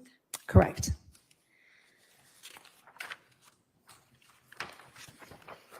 Now, when you leased this property to Brandon Boudreaux, did you include, or was there ever any inclusion of a person by the name of Melanie Boudreaux on that lease? No, there was not. Did you ever have the name of anyone by the name of Lori Vallow on that lease? No. How about Alexander Cox? No. As someone who leases properties, rental properties, do you put your lease agreements out in any type of public website or social media? No, never. So you wouldn't have put it out there that Brandon Boudreaux was now living at 3875 East Phelps Street? No, that would be unprofessional. So prior to October 2nd of 2019, once you signed that contract, that was just your information and his information? That was my understanding, yes. And you never told anyone about who was moving into your house? Besides my realtor, no. Perfect. Thank you. I have no other questions for this witness. Any direct? No questions, Your Honor. All right. Any questions for this witness from any member of the jury? I don't see any. You can step down. Thank you. Go ahead.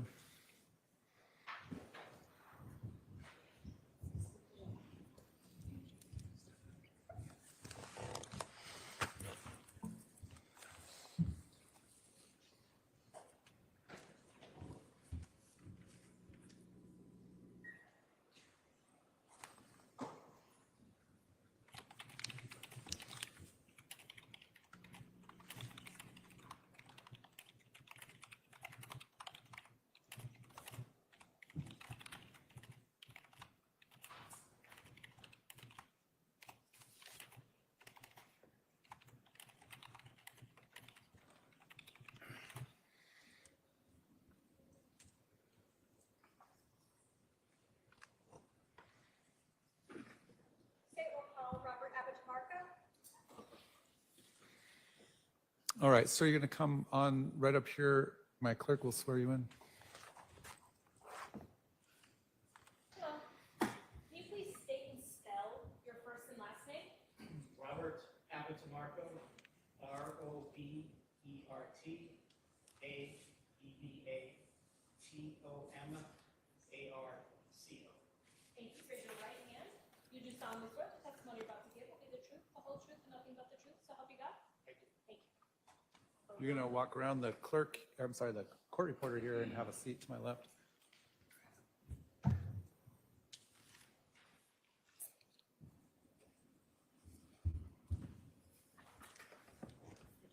If you can roll up close to the microphone, thank you.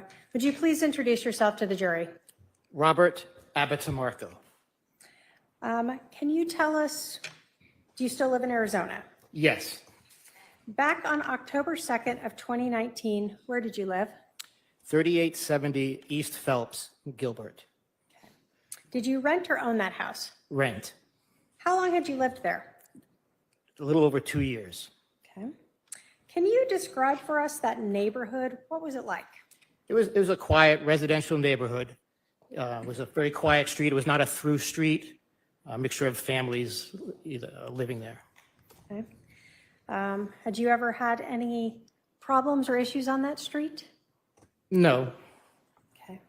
And you said that it wasn't a through street. For that whole neighborhood, I guess let me ask it. Sometimes there are neighborhoods that have that are kind of cut throughs to go to other main streets. What was your neighborhood like in that way? Was there a lot of traffic of people trying to cut through to get to other thoroughfares? No, it was a series of residential side streets winding and into inside the residential community. I'm going to put up Exhibit 3 here. Pull it out a little. Does this sort of show that neighborhood with this being Phelps Street where you lived? Yes.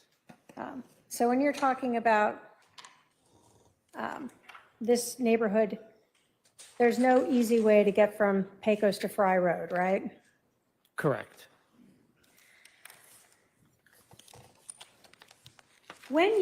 Since you lived in this neighborhood for a couple of years, did you see some of the same vehicles parked on your street all the time?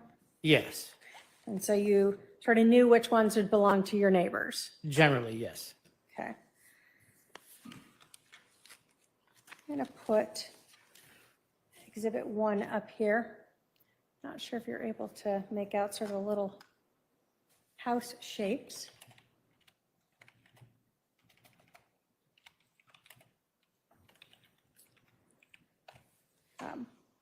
Are you able to see those house shapes up there?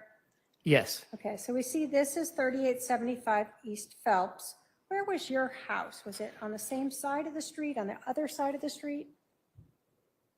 3870 would have been on the same side. So on the same side of the street as this, and where was it in relation to that? One to the left, looking at it. Okay, so this is Phelps. Are you on this side of the street or this side of the street? The upper or the lower? I'm sorry, I was on upper, third house in from right there, yes. Okay, so here. Yes. All right. So kind of across and a little catty cornered from 3875? Yes. Perfect. I'm going to show the feds a couple exhibits, 5 and 7.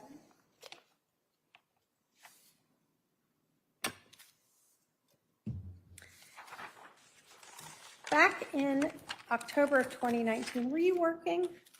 No. Did you have sort of still a schedule of what you would do most mornings? Yes. I want to bring your attention to October 2nd of 2019. Did you leave your house that morning around 8:40? Yes. Do you recall where you were going? Yes. What were you going? I was going to the EOS gym on Higley and Pecos for a 9 o'clock appointment.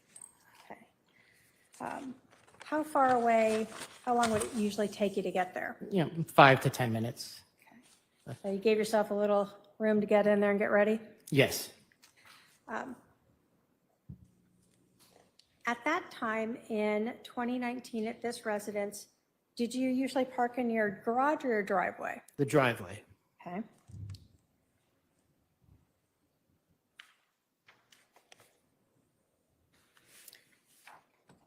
I'm going to put up, sorry. If I can have my paralegal approach with exhibits 5 and 7. Go ahead.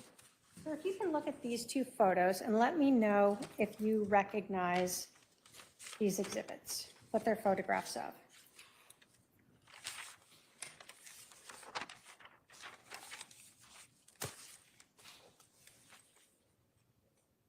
Yes, Are those photos of sort of the street and neighborhood where you lived on Phelps back in 2019?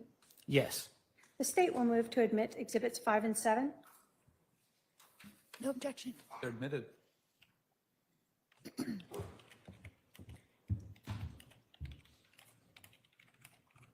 You told us that when you lived on this street that sometimes you'd see the same vehicles there. Was there any vehicle on sort of the opposite side of Phelps Street that you would regularly see and you would have to pay attention to when you were exiting your driveway? Yes. What was that? There was a van owned by my neighbor who parked generally across from my driveway or a little off. Okay. I'm going to put up exhibit 5. Do you see a van in this photograph? Yes, Is that the van you're talking about? yes, So this white van here. yes. Are you able to show us in this photograph or describe for us where your house or driveway was located? The house is what's seen at the far left of the image, the beige colored house, and the driveway would be right where you're indicating. Okay. So this was your driveway right here. Yes, And so you would often have to kind of pay attention to this white van so you didn't go out and bump right into it? yes. On the morning of October 2nd, did you get in your car to leave and notice any other vehicles that morning? Yes, I'm going to put up exhibit 7. In this photograph, is your driveway here? no, It's one over. yes, Okay, so we can't see your driveway. This would be your neighbor's house. yes. Where did you see another vehicle that stood out to you the morning of October 2nd around 8:40 in the morning? Parked in front of the white van, nose to nose, where that tree is. So right in this shade area? Yes, All right, so when you say nose to nose, the front of the Jeep was to the front of this van? yes, And so the rear of the Jeep would have been along where this driveway was? yes. Did anything about that vehicle catch your attention? Yes. What? I noticed that it was running. It had tinted windows. I didn't see anyone, and it was right across from the back of my driveway. So the tinted windows, were you able to see if anyone was inside the vehicle? I was not. What kind of vehicle was it that you saw there? It was a Jeep. Were you able to tell anything about 2 or 4-door? No, Do you recall anything about the color? it was dark. And you said the Jeep was running. Yes, When we talk about the Jeep being nose to nose, is that sort of the wrong way on the street, parked the incorrect way on the street? yes, Did that also stand out to you? yes. Had you ever seen that Jeep before in your neighborhood? I don't recall seeing it. So it wasn't something you had seen before. No,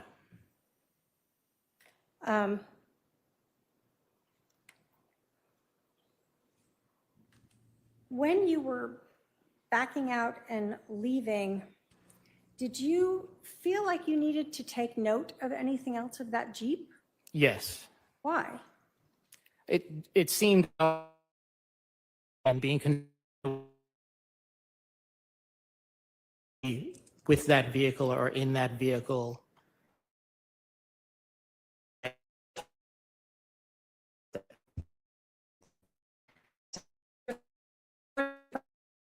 Empty with dark tinted windows. It seemed a little concerning to you. Yes, So because of that, did you do anything as you were leaving? yes. What'd you do? When I left, I backed out of my driveway so that I was going to be heading in the opposite direction of those vehicles. And I looked in my rearview mirror to look at the license plate. So in Exhibit 7 here, were you heading this direction? Yes, So in your rear view mirror, you would have been able to see the back of the Jeep. When you were looking in your rear view mirror, you were able to see the back of the Jeep. yes. What did you look for when you looked in your rear view mirror? The license plate, What did you note about the license plate? that it was a Texas license plate. Is that sort of the white with black lettering? Yes, Were you able to take down a license plate number? no, Do you recall the vehicle itself, if there was a tire on the back of it? I don't recall. When you returned home after going to the gym, can you describe for us what you saw? Yes, there were a lot of police vehicles and police personnel on the property, on the street. Access to my street, the way I came back, was restricted, and I had to speak to one of the officers, identify who I was, and indicate where I was going. Okay. Did you have a police officer come talk to you at some point in the day? Yes, And did they ask you about whether or not you had seen anything unusual that morning? yes, And did you tell them about this Jeep? yes. And why did that stick into your mind to tell them? Well, it was no longer there, and I felt it was, again, out of place or an unusual at that time. I have no other questions for this witness. Thank you. Cross-examination?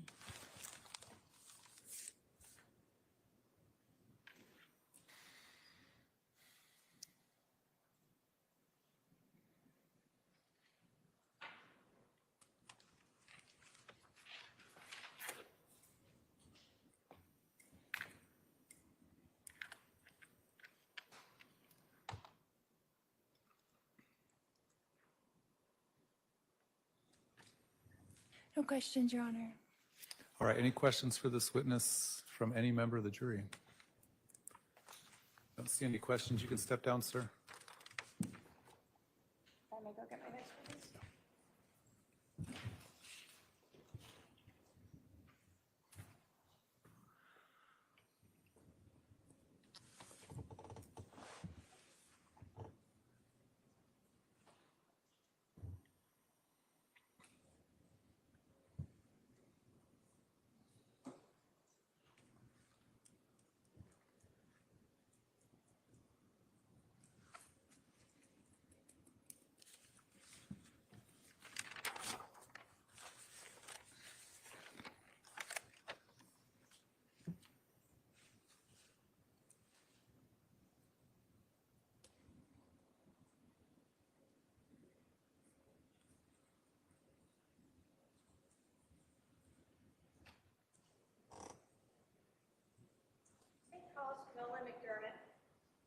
All right. Come on up right up here in front of my clerk, sir. She's going to swear you in. Hello. Can you please state and spell your first and last name? Sure, my first name is Nolan. It's N-O-L-A-N. My last name is McDermott. It's M-C-D-E-R-M-O-T-T. Thank you. Raise your right hand, please. Do you do solemnly swear the testimony you're about to give will be the truth, the whole truth, and nothing but the truth, so help you God? Yes, I do. Thank you. All right, have a seat up here to my left.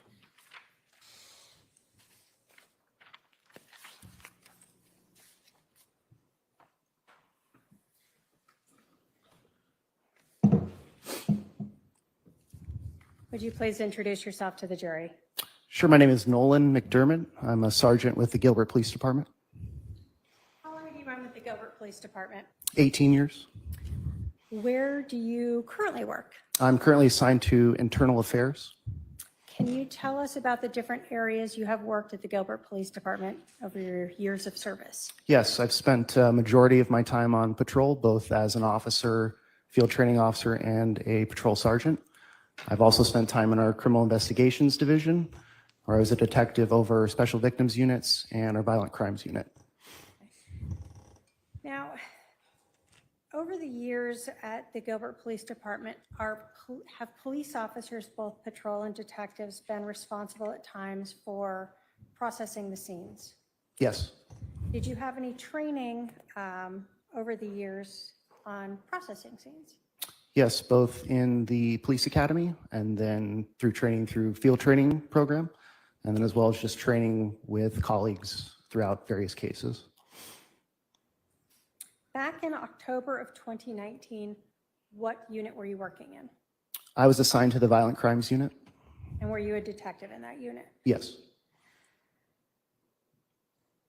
How long had you been there at that time? I was with that unit probably only about a year, but I'd been a detective for about 3 years at that point. Were you on duty on October 2nd of 2019 at around 9:15 in the morning? Yes. And were you called out to 3875 East Phelps in Gilbert, Arizona, Maricopa County? Yes. What were you called out there for? I was called out with other detectives initially referenced a shooting. Okay. And is that common practice for shootings? Yes. Do you recall when you arrived at 3875 East Phelps Street, sort of what the scene looked like? Yes, there was crime scene tape erected. There was several patrol officers out. Looks like they had taped off a crime scene around a particular residence and the street in front of the residence, as well as kind of bordering some homes next to the target residence. What is the point of crime scene tape? The point of the crime scene tape is to erect a physical barrier, both for the public to be alert that the police are on scene and conducting an investigation, try to limit the amount of traffic, meaning both vehicle or people entering that crime scene, to keep it as sterile as possible. When detectives are sent out to a shooting, are they each given different roles? Yes, they can be. Each scene might be a little different. We'll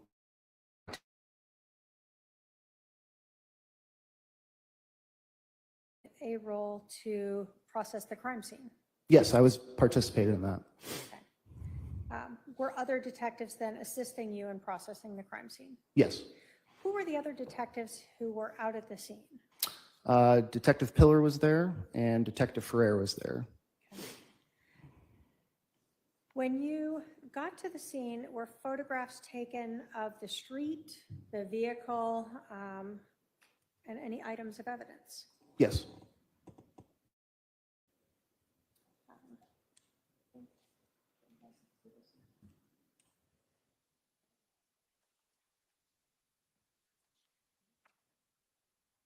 Why are photographs taken of the scene, the street, and the area around there? To memorialize both the scene and any evidence or any items of evidentiary value, either collected or observed at that scene. Okay. When you go to a scene, do you always know what might be relevant? No. So do you take photographs to try to document something in case something becomes relevant later? Yes. In this scene, where was the vehicle located when you arrived, the vehicle involved in this shooting? Yes, when I arrived, the vehicle was in the driveway of the target residence. And when you say target residence, what do you mean by that? The residence in which Mr. Boudreaux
garage, and the window was adjacent to the driver's side door, with the void in the driver's side door where that window would be.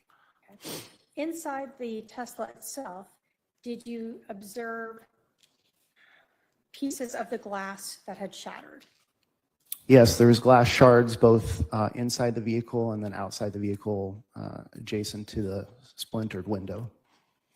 And did those shards that you saw in the road where you put those cones look similar to the shards you saw inside the Tesla and around the door there?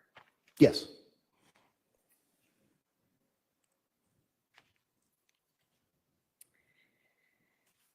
When you were looking at the window that was now on the driveway, did you look at it to try to see if there was any impact to it? What caused it or where it shattered from? Yes, we did. There was a divot or a mark towards the top of the window would be, as if it were raised to the top of the vehicle frame or that door. There was kind of a divot, the best way I can describe it, that appeared out of place compared to the rest of the window. Okay. For the Tesla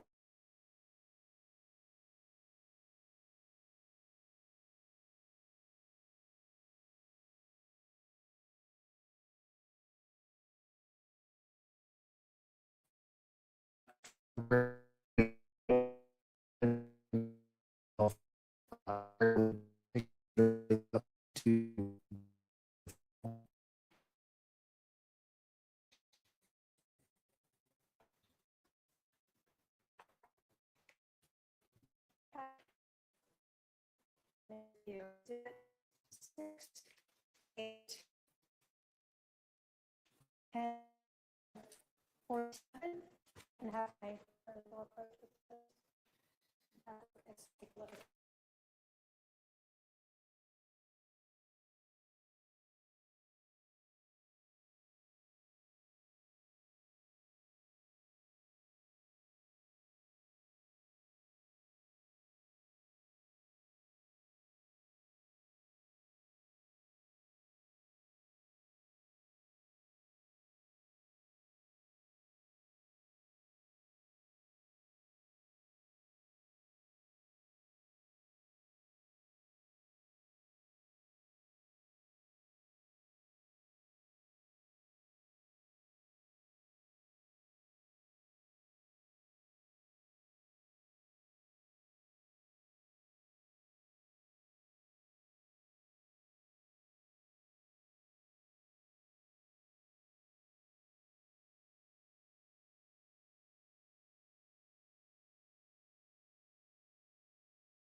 Hey, y'all.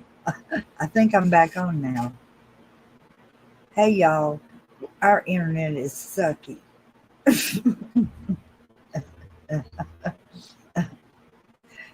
Crash has got the screen of death there.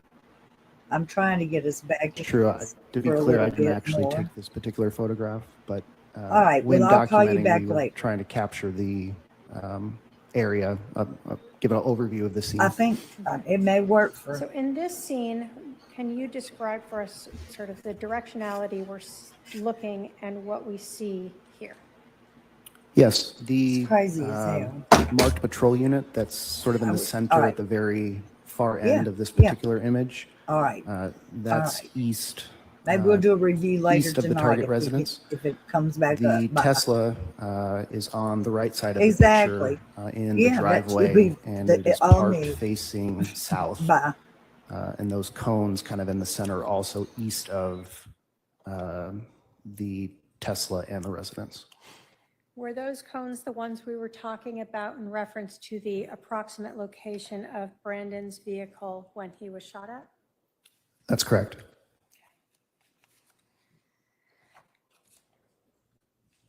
Exhibit 8 here, is that sort of a closer version of that?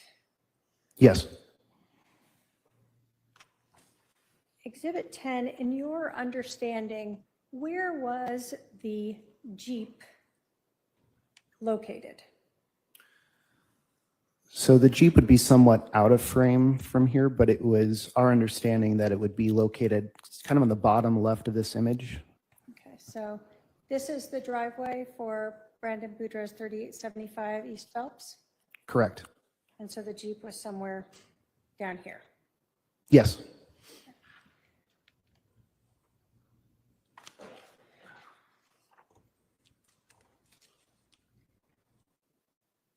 When you were documenting this, did you understand then, was this meant to be sort of the front of the vehicle and the rear of the vehicle, approximately? And I'm going to put up 12 so we can see a better width of that. I don't recall if those were marked to present in terms of the vehicle itself and the distance to the front and the back. I don't recall that specifically. The purpose of this was to give us kind of an idea, or at least to memorialize the scene for where we, our best understanding of where that Mr. Boudreaux's vehicle was at when the shooting occurred. In 14 here, so again, this is at least supposed to be approximately where the Tesla was located? Correct. And this particular image is from the other direction. So, for example, that patrol vehicle that's pictured in the center of that image, that's to the west of the target residence. Okay. And so in this photograph, exhibit 14, where did you understand the Jeep to be located? Our understanding was the Jeep would have been in the vicinity of the shaded area, where on the south side of that street, parked, I guess, behind or in front of that white van. I'm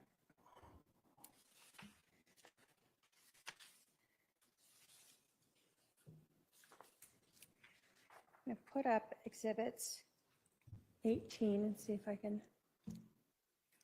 When you were photographing, or when this was photographing, did you all attempt to sort of document some of those little shards of glass?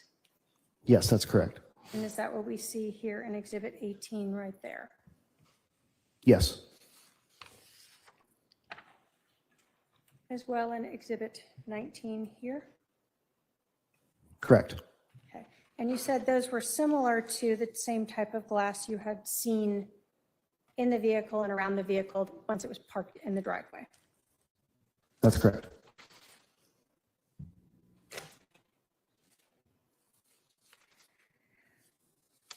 Was it your understanding, well, let me see, when you are trying to process a scene, do you get briefed on some of the general facts of the case?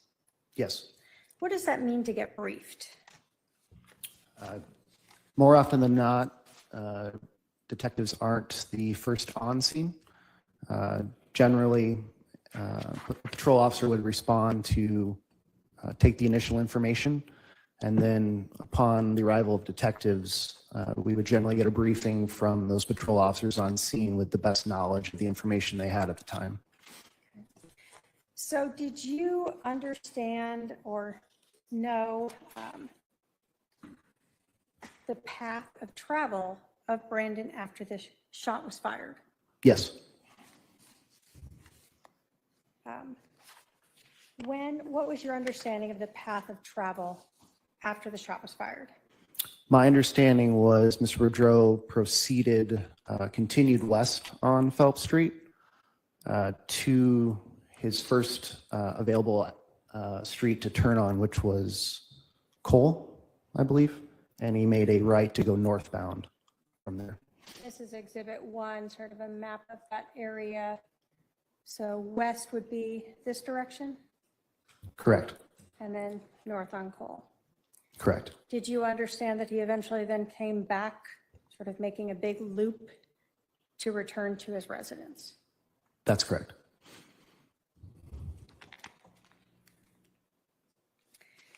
Now, we had talked about the vehicle itself. As a detective and as a patrol officer, had you ever seen gunshots or bullet holes in a vehicle before? Yes. And I'm going to go through the photos of the vehicle itself. I'm going to show you Exhibit 21. Can you tell us what we see here? Yes, this is Mr. Boudreaux's vehicle. It's parked in the driveway facing south. The driver's side of the vehicle is facing away from us in this particular image. Did you note any damage on the passenger side of Mr. Boudreaux's vehicle? I did not. We see in 22 the rear of his vehicle. Correct. Did you note any damage there? I did not. Were you looking for damage to see if there were any other gunshot holes in this car? Yes. Now, as you got to the driver's side, I'm going to put up at 23 and then 24, did you notice anything on this vehicle? Yes, there was damage on the kind of directly above the driver's side door and where the window would have been. Okay, so I'm going to kind of do some closers up. 26? Yes, the damage, again, being on that kind of the top end of the vehicle frame above where the driver's side door and window would be. And 27? Is that what we're talking about? Yes, this is just a closer image of that same damage. The victim had made a statement to 911 that maybe this was a paint gun that hit him. Did you see any paint or anything that would indicate this was a paint gun? I did not. Is this the type of damage you would expect to see from a paint gun? No. 28, and then I'm going to go into 29. What are we seeing here? We see an A marked on that. What's that for? That particular marker is just another indication to memorialize the scene. So the prior image was an image without it, and then this image is to mark it, just as another point of reference the damage we were identifying. As we're looking at this, you were advised, were you advised when you were briefed that as Brandon was driving westbound on Phelps, that the rear of the Jeep was facing towards him, was facing eastbound? Yes. And were you advised that he said a rifle came out of the back of the Jeep and then fired a single shot at him? Yes. Looking at just the shape of this hole, you said you have seen bullet strikes or bullet holes in vehicles. Did that appear to be coming from front to back? Yes. So was it consistent, the damage to the vehicle, to show the bullet had come from in front of the Jeep or in front of the Tesla into the Tesla itself? Does that make sense? Probably not. The damage I observed and the damage that's documented in this photo is consistent with Mr. Boudreaux's statement of him proceeding westbound with a rifle being pointed towards him, pointed east, and this penetration from that projectile is consistent with his story. Okay. Now, when we talk about trajectory, what does that mean? Generally, it's just the direction in which something might travel. In this case, were you able to determine the exact direction of the rifle barrel out of the rear of that Jeep? I was not able to determine exactly the direction of that rifle barrel out of the Jeep. And were you able to determine the exact location of the Tesla in the street? I was not. So there was no video cameras to show that. Correct. So at best, can you say that the directionality of that hole, that bullet strike into the Tesla, is consistent with it coming from the back of the Jeep? Yes, based on the information provided to us, it's consistent. Now, as you were looking at this, and we see in 25 that there's no frame on the top part of this door. So the bullet strike, was that actually into the body of the Tesla itself? Yes, that's a fair description. So in order to look for the projectile, what did you guys do?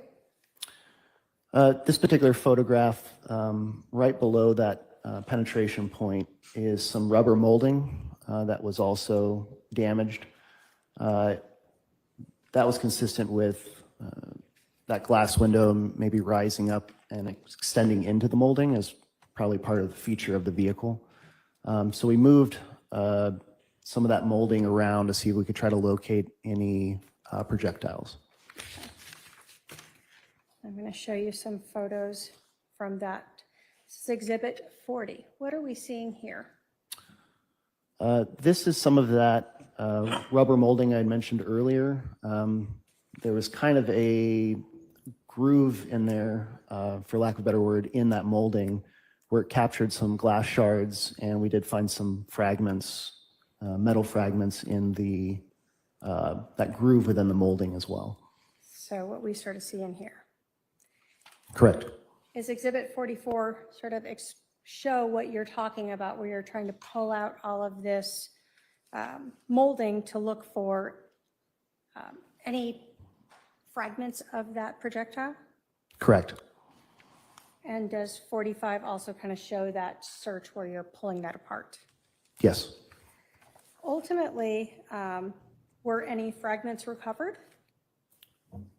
There were some fragments recovered.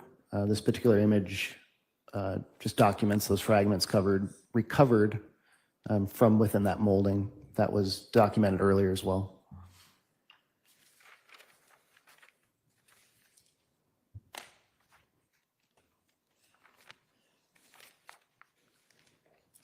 And were those collected and pounded? Yes. State has shown defendant 190. You can take a look at Exhibit 190 and let me know if you recognize. Yes, I recognize it. And on the back side, inside the clear bag, is there sort of the paper bag that documents that those fragments in there are from this case that we're discussing today? Yes, the label on this particular bag is the report number reference this incident. Thank you. The state will move to admit Exhibit 190. Any objection? No objection. Your Honor. 190 submitted. Thank you. Now, as you are trying to recover any fragments, you told us that the window is sort of went up into this molding, or into the car frame almost. Correct. Given that you only found fragments, was anything done to try to see if any of those fragments or the projectile itself had fallen out at any point? Yes, we, after kind of learning or being briefed on the path of travel that Mr. Boudreaux took in his vehicle following the shooting, we walked that area as well as the area immediately around the vehicle when it was parked in the driveway. Can to everybody try to else hear locate this? anything Because I additional in can't. terms of All of a sudden. projectile fragments. You can? Okay. When we're talking All about right. projectile Let me push. fragments, these could be It's on my end, tiny of little course. pieces that you're trying to find on the street. In this particular instance, that's correct. And now we're talking around a whole block and up to where the pool is. Correct.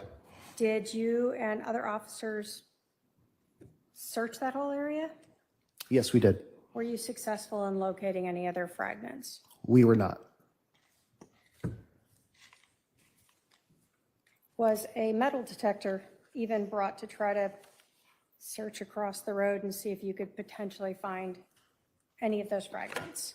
Yes, Yes, we did bring one out to try to locate anything additionally. Was anything else found? No. Now, we had talked about inside the vehicle, and I'm going to show some photos here, 32. What were you documenting here in 33? This particular image documents what I had mentioned earlier in terms of my observations. This documents some additional glass shards that were located on the floorboard inside the vehicle. That's the driver's seat. Okay. 34, 35. So the window itself, I know you told us, was mostly together, but small pieces of it broke apart? That's correct. And that's the same type of small pieces you saw out in the road by those cones? It appeared consistent, correct. Did you see any other of those little shards anywhere else on the road other than where Brandon had indicated he was when his vehicle was shot?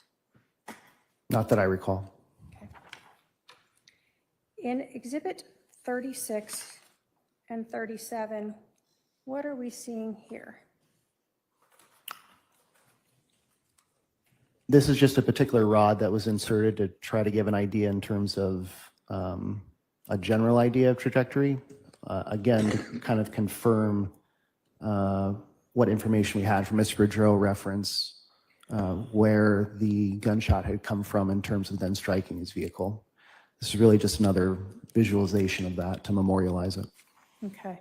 So again, without knowing, well, let me ask you this. In the back of a Jeep, if someone sticks a rifle barrel out, can they move the barrel at almost basically 180 degrees of angle?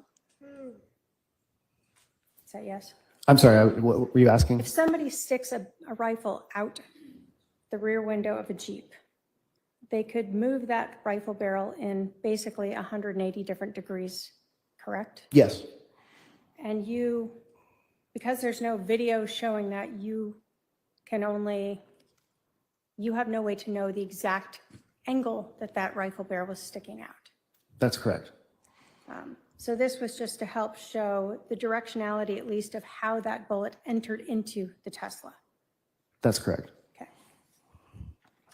And we see the same thing in 38 and then a closer up in 39? That's correct.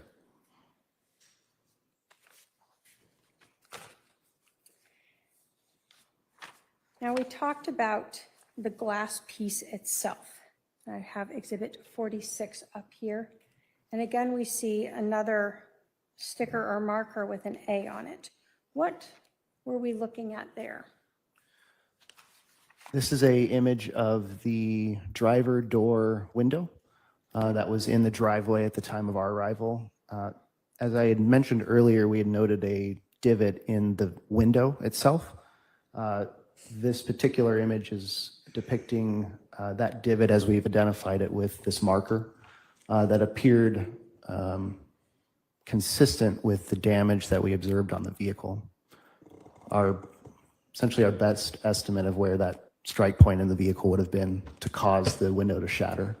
So when we look at the other edges of the vehicle, you didn't see any similar type of damage where the window has that divot and the more, I guess it being more broken apart? Yes, that particular divot, again, appeared consistent with what we were observing on the vehicle. So I didn't note anything different on the window that maybe could have accounted for the damage with the window being rolled up in the vehicle.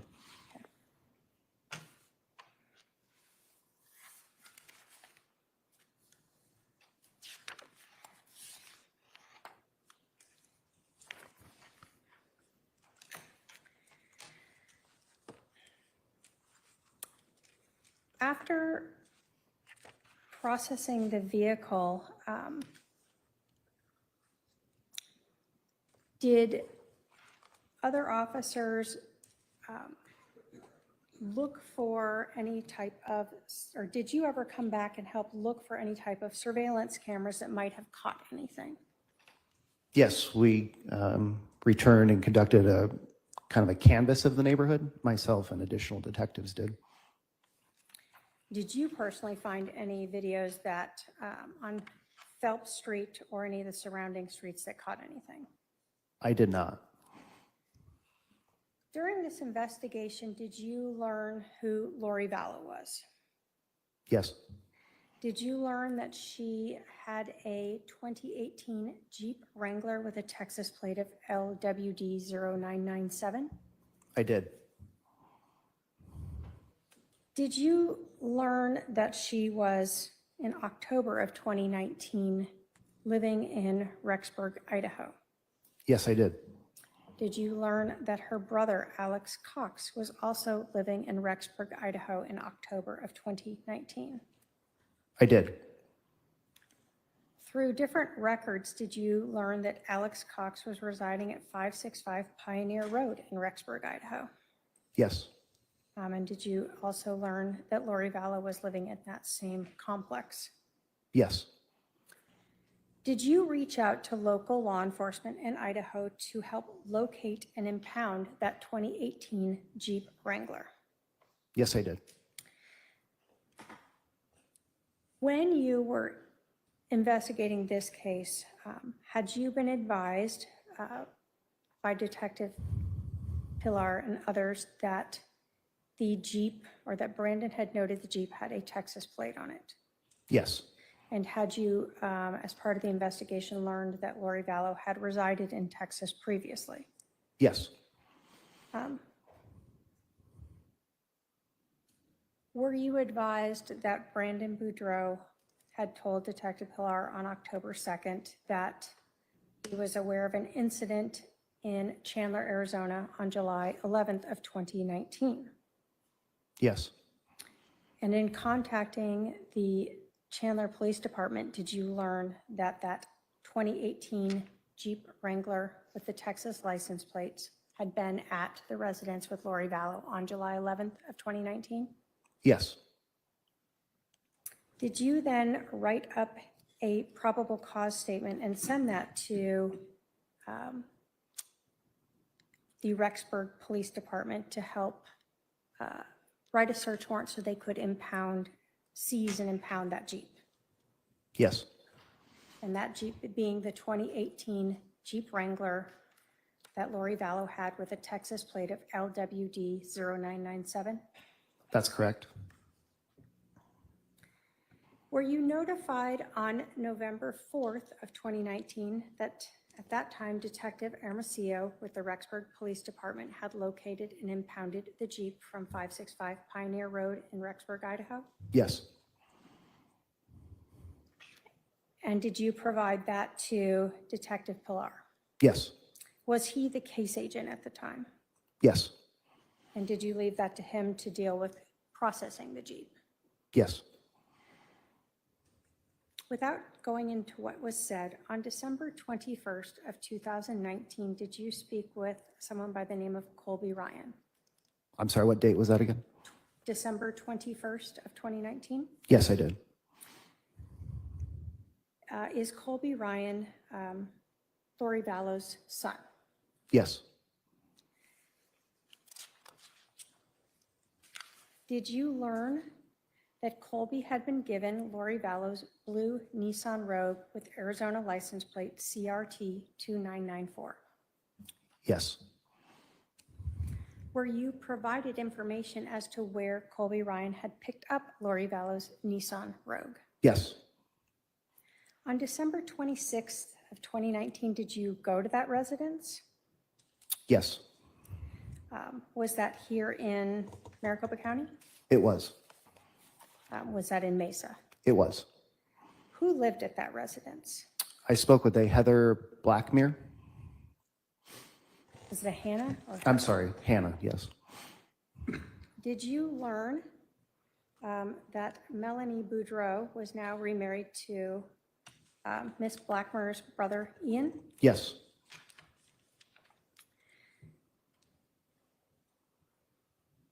And did you know that Melanie Boudreaux was Lori Vallow's niece? Yes. Was a search warrant obtained for that Nissan Rogue? Yes. And was that executed on December 21st of 2019? Yes, it was. Were photographs taken of that? Yes.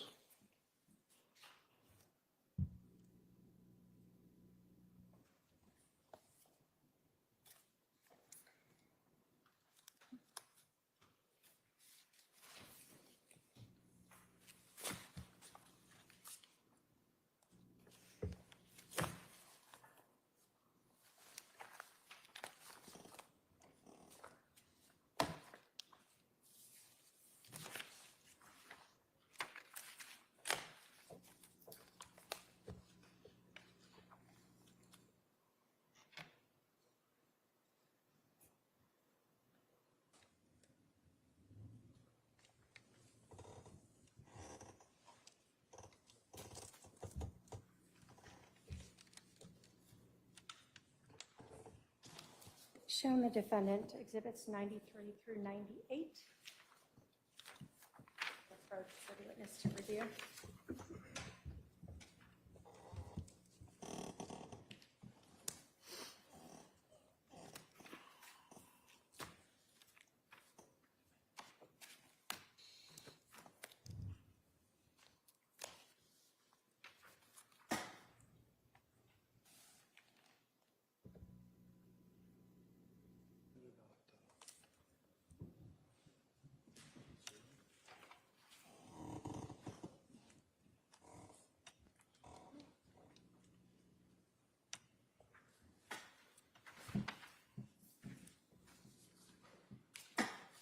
Do you recognize those photographs, exhibits 93 through 98?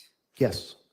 Are they photographs of that Nissan Rogue that you executed the search warrant on that was Lori Vallow's? Yes. This is the Nissan Rogue that you had learned about through Lori Vallow's son, Colby Ryan, That's correct. and that you had spoken to Melanie Boudreaux's family about that it had been dropped off at. I'd spoken to Ms. Blackmore reference that vehicle. State will move to admit exhibits 93 through 98. Any objection? Just relevant, Your Honor. Your Honor, it's relevant both because this vehicle is going to be seen in video in Idaho relating to the self-storage unit where items were stolen. It's admitted. Those exhibits are admitted. Thank you. So exhibit 93, what are we seeing here? This image is of that said Nissan Rogue, and this image is taken at the Gilbert Police Department property building. And were photographs of the sort of whole vehicle taken that we see in 94? That's correct. This is just a different angle, as well as this is a different angle of that same vehicle. So we see a license plate on this vehicle of CRT 2994? Correct. And was Inside the vehicle during the search warrant, did you obtain the registration or take photographs of it? Yes, that's correct. And was it registered to a Lori Vallow and Alexander Cox? Correct. And we see it was from September of 2019. Yes. Inside the vehicle, did you look through it to see if there were any receipts or anything of potential interest? Yes, we did. Inside the vehicle, did you recover a boarding pass or I guess luggage receipt for a Melanie Boudreaux? That's correct. And that would have been from October 26th of 2019. Correct. So inside the vehicle that belonged to Lori Vallow was a receipt for a flight for a Melanie Boudreaux. Correct. And then did you also recover some receipts reflecting, I guess, Rexburg, Idaho, or Idaho Falls here from October 13th of 2019? Correct. And then October 31st of 2019? Correct. And again, Idaho Falls there. Yes, that's correct. So inside the vehicle that you recovered in December in Arizona were receipts relating to Idaho Falls, Idaho from October of 2019. Correct.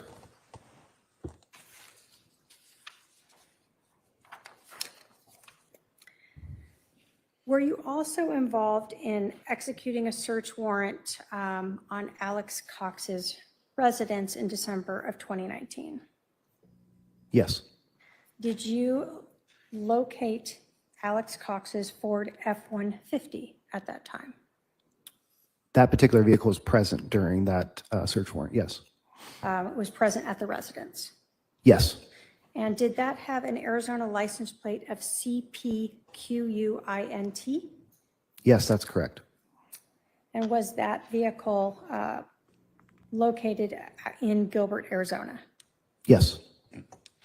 Was that vehicle later towed to the Gilbert Police Department? It was. And did a different detective later search that vehicle? Yes. When that vehicle was towed to the Gilbert Police Department, did you then obtain another search warrant to execute on Alex Cox's Ford F-150 on December 31st to allow a detective to remove an infotainment center? Yes, that's correct. And was that Detective Tom Olzak? Yes. And what was the reasoning for that?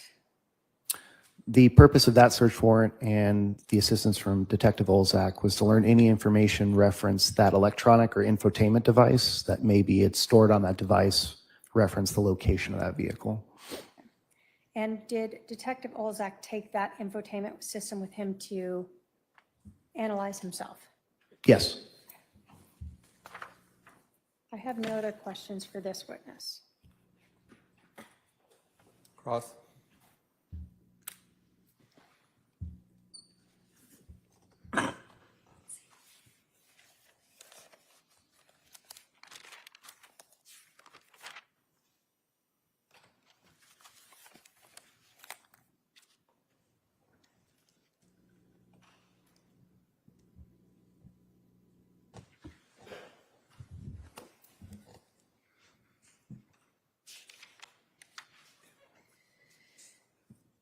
It's Sergeant McDermott? That's correct. Okay.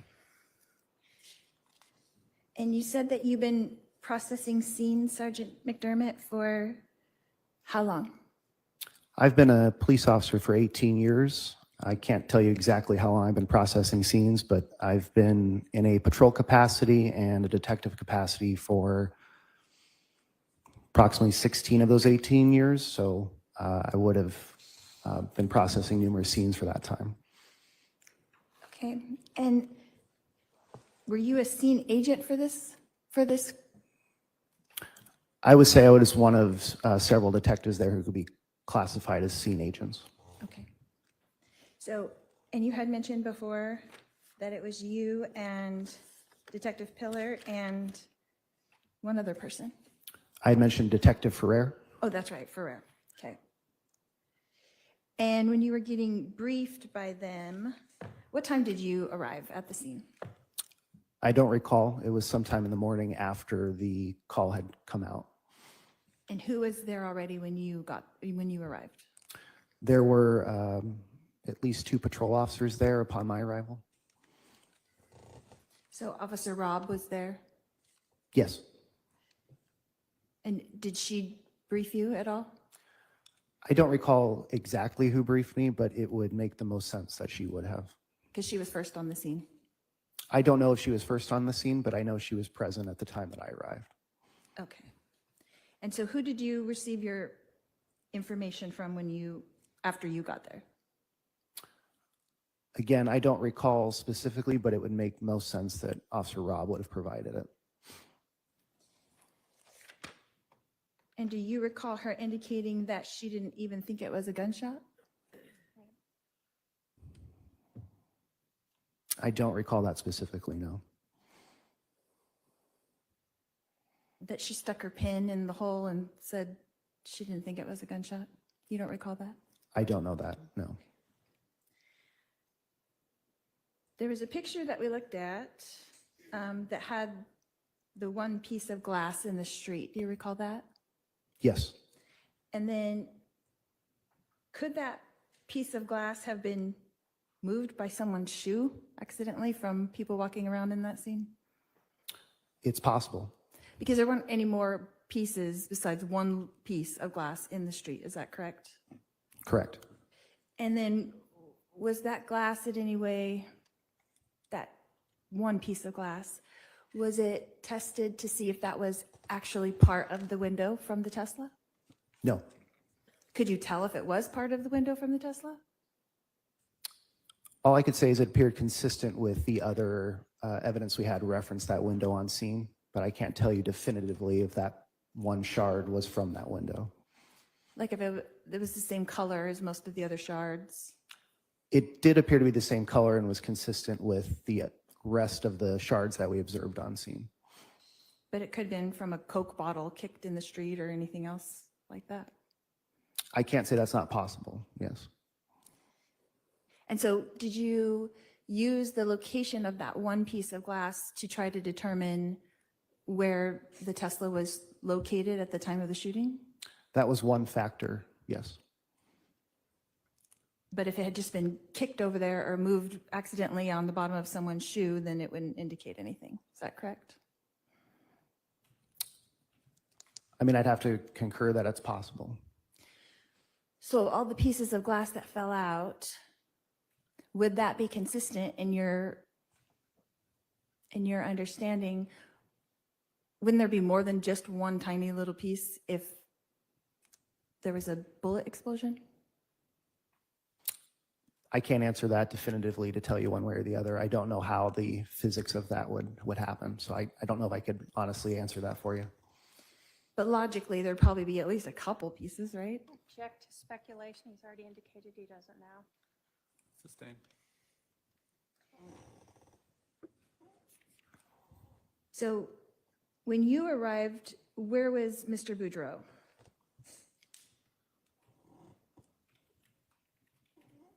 I believe he was standing maybe outside the front door of the residence. That's my best recollection. Okay. And who else was there on scene? I recall Officer Robb was on scene. I believe Officer Bullock was on scene. I believe that was it. Did you see the friends of Brandon that we saw in the picture of Mr. Boudreaux?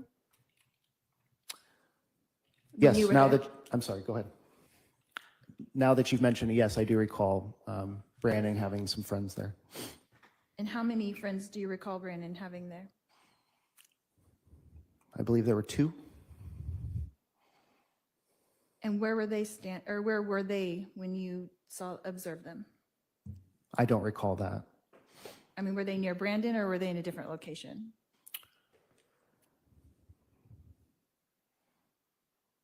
I don't recall specifically. Do you recall them walking around in the midst of the scene, like in the driveway? I don't recall that specifically, no. So you did not observe them walking back and forth in the driveway? I don't have any recollection of that, no. Did you review the body cams from that day? I have not. You've never seen the body cam from Officer Rob? If I have the collection of watching those body cams. Okay.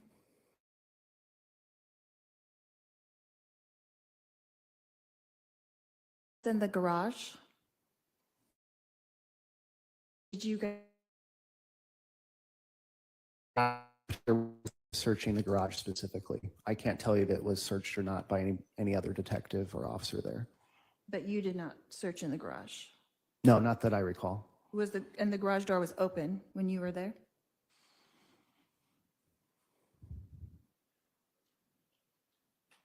I don't recall specifically.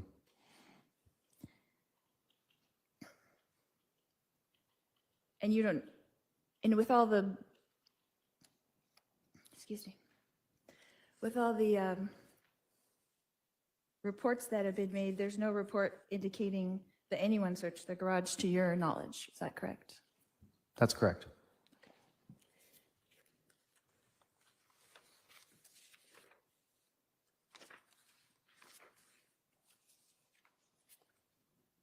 You had mentioned in your report about Brandon making a U-turn and following the shooter. Is that correct? Correct.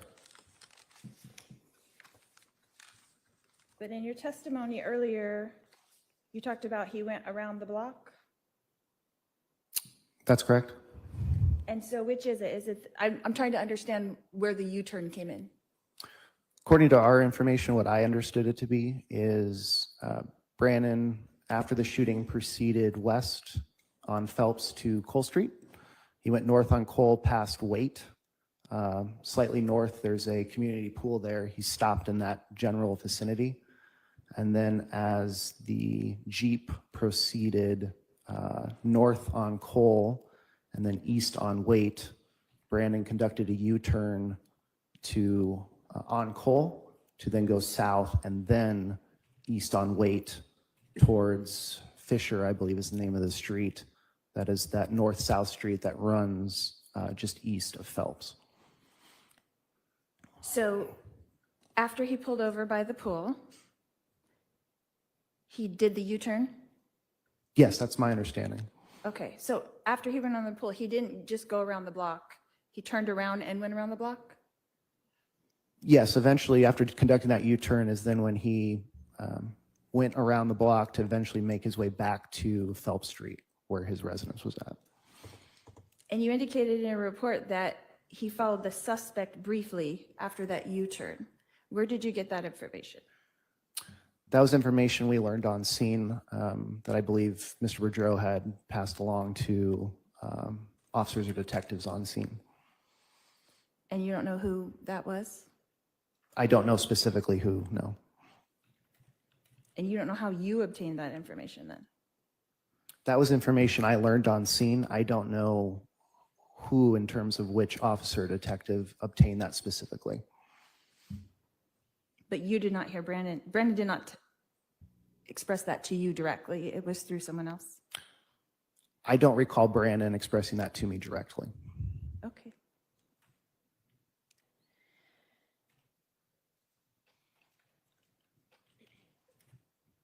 So in your report, you say that you were unable to locate any projectile anywhere in the Tesla. Is that correct? We located fragments. I don't think we did not locate anything in terms of a complete projectile.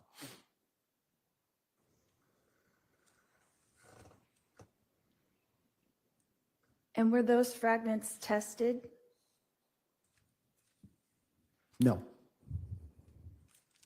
To see if they were actually bullet fragments and not part of the Tesla? There was no additional testing done. Those fragments appeared consistent with a projectile. In what way are they consistent with projectile? The projectile, in terms of it potentially, in terms of making an impact on something, could disperse in fragments. To me, they appeared consistent with other fragments of projectiles that I've observed before. And is that something that could be known through testing? Potentially, I can't tell you a specific test. I just don't have the knowledge of a specific test could tell, but potentially.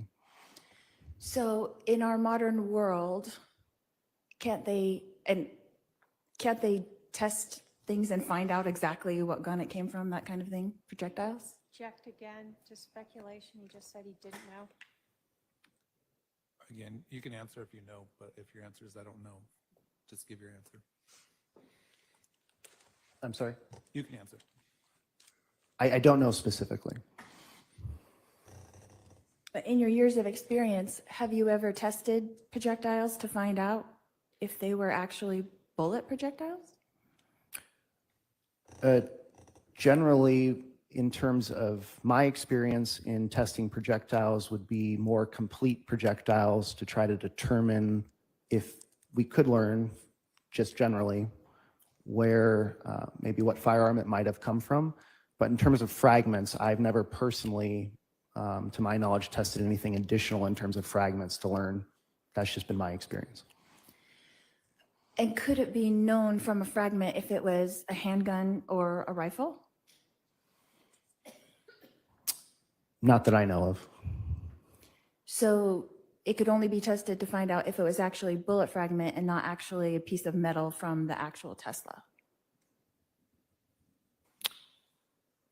I guess you might have to rephrase your question, make sure I can answer it accurately. Sure. So the projectile pieces itself that we looked at, Yes. they can only be tested to find out if they are an actual projectile from a gun.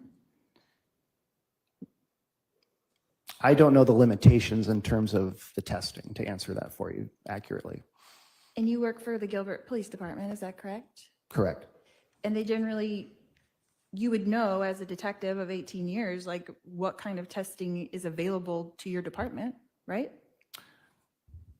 Yes, generally. And so why was it not tested or not looked into further to see what kind of bullet fragments those were? Or if they were bullet fragments?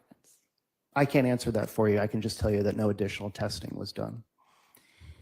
And were you the one that took the fragments out? That Yeah. found them? Yes.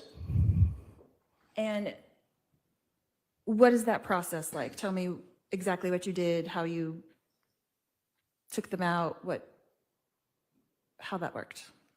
Yes, simply. Explain it. My recollection was just locating the fragments in that rubber molding we had observed earlier, and then just removing them and packaging them from there. And you package them in like an evidence bag or Ziploc bag? An evidence bag, yes. And so how long did it take you to find those fragments? I don't recall that. Like more than 10 minutes? I don't know.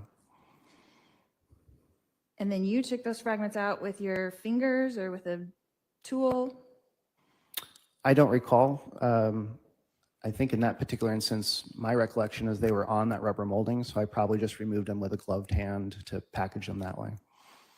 So you didn't have a tool in your hand or anything? You weren't like, I don't know what kind of tool it would be, so I'm just asking. I don't recall having any tools to remove that, no. So you found those 4 small fragments, is that correct? I found fragments. I don't recall how many. What I believe there were, what was ever in that particular evidence bag is what I had located. And then they were put into an evidence bag, is that correct? Yes. And then what happened to them after that? They were impounded by Detective Ferrer. So you handed them over to Detective Ferrer, Yes. and then where did it go from there? Do you know? It was impounded at our property building. That day? Yes. And then who would be the person in your department who would send those out for testing? Well, any detective or officer could send anything out for testing. Okay, it doesn't have to be the case agent. It doesn't have to be, no. So you being the person who actually extracted them from the vehicle, you could say, hey, let's test these. I could, yes. And you did not. No additional testing was done. No, that's correct. And why not? Why did you not request additional testing? I don't know. What wasn't anything that came up for me to do. So were you just under the impression that it was an actual bullet hole? I don't know. Can you rephrase your question? So you didn't test those because you assumed that it was a bullet hole and those were fragments from a bullet? The damage on the vehicle is consistent with a penetration mark from a firearm and a bullet. The fragments located also appeared consistent to me with fragments from a bullet. That's my observation. Could it have been from any other thing? Yes, it's possible. Like, could you have hit it with a tire iron? Hit what with a tire iron? The vehicle. I guess I'm not sure I understand your question. Could it not be a bullet hole at all? Could it have been hit with a tire iron? The damage to the vehicle appeared consistent to me to be, again, a penetration point from a firearm and a bullet. There wasn't nothing that I observed to that damage to lead me to believe that it was anything else than being struck by a projectile. But it could have been something else. I don't think so. I think from my experience that the damage and what I observed is consistent with a penetration point from a firearm and a bullet. The court reporter and clerk and staff are overdue for a break, so let's take a short 10-minute recess and then we'll go through to the rest of the day. Please remember the admonition. All right, jury.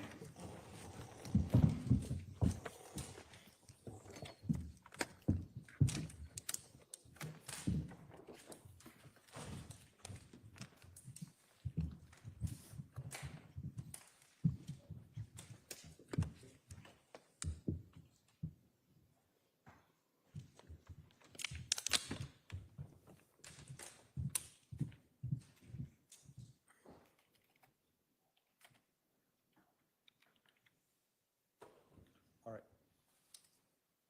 We'll be at recess. Do you have enough to go through till 4:30? Do you have enough to go?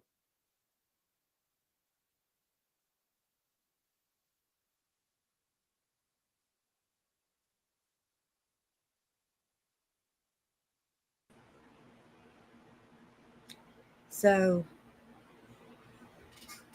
can y'all hear me?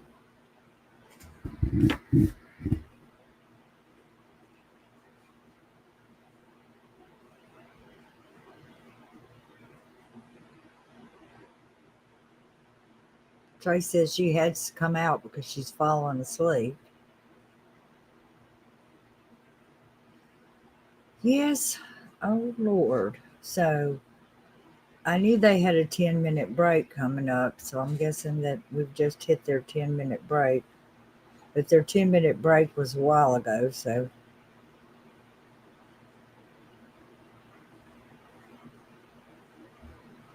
I'm trying to see if anybody's posted anything.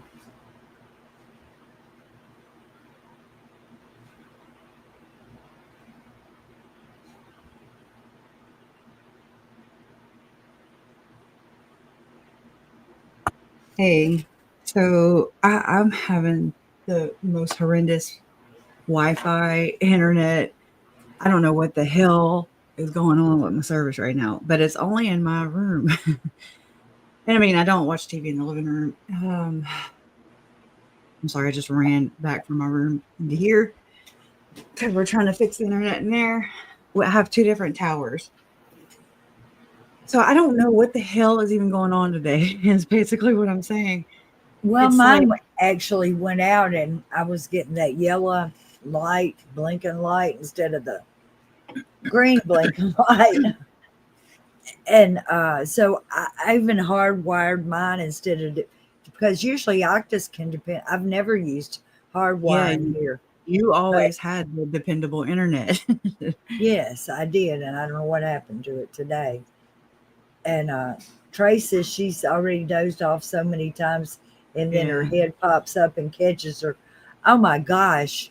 She's asking that man, how did you get to work that day? Did you take peanut butter and crackers to work? Were they good? I mean, my she is dragging it out. But like, I think it was Marshall Dove. I saw a comment earlier where she said she's had a tremendous or an amazing, a miraculous recovery or something along those lines. And I was like, right. Translated beings, you know. Yeah, I think she still tries to sound pitiful sometimes. She is, but I don't even know if it's like a concerted effort or what. So again, I've been getting it in fragments. So it's bad enough that it's already on a 30-minute delay. We get it fragmented from that, you know, and then on top of that, I slept late because I was helping. I'm sorry, Jason. He wasn't feeling well last night, and then my blood pressure went up, so I had to take my medicine, and it knocks me out. So I'm just like, whatever. I can't win for losing here. But I just thank you for doing this, and even though all the having all the problems and trying to battle them yourself, and I appreciate you. I couldn't believe it kicked me out. And I thought because my phone, I don't have that good a signal out here. And usually my phone tags on my internet, I guess, because I even tried to run it off my phone at one point. I thought, well, because I have done that before, had enough to run the internet, you know, but not 2 or 3 windows. Yeah. Oh yeah. No, that's my other computer in my room. It's poor thing. It was my first real computer, I guess, with this case, and being computer illiterate, I just was blowing and going, saving stuff. You know, holy crap. So poor thing just needs to be probably put in the graveyard. If you But, saw my desktop, I'm talking about my computer desktop. Well, my other desktop is pretty bad too. But if you could see my computer desktop, you would get me a straight jacket, because you would think, what is the matter with you? Yeah. I've only one computer. Yeah. So I'm gonna is this over for the day? I don't even know what's going on. No, they're on a 10-minute break, and then they're gonna come back, and I guess they'll let Lori finish torturing this poor man here. And she's so gross, man. She's so gross. From the little fragmented parts that I was able to see, I was just like, oh my God, you know. I forget who said this earlier in the chat. That I just forgot. She oh my God, I can't remember it. Wow. It'll come back. well, I don't even remember what time it's supposed to end today. Do you know what time it's supposed to end today? Please, Donna, please. No, I think it's supposed to go to 4:30, but again, Okay. So that would only be 15 more minutes, probably. 15 or 50? 50 or 15?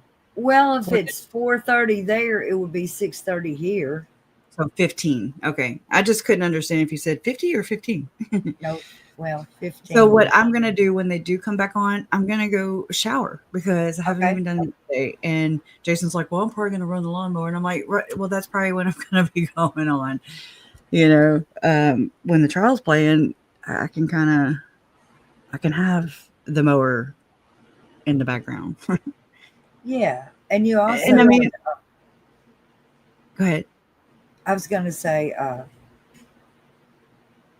do you have a headset? No, I have never owned one. It's probably a good idea that you haven't, because earlier today, one of the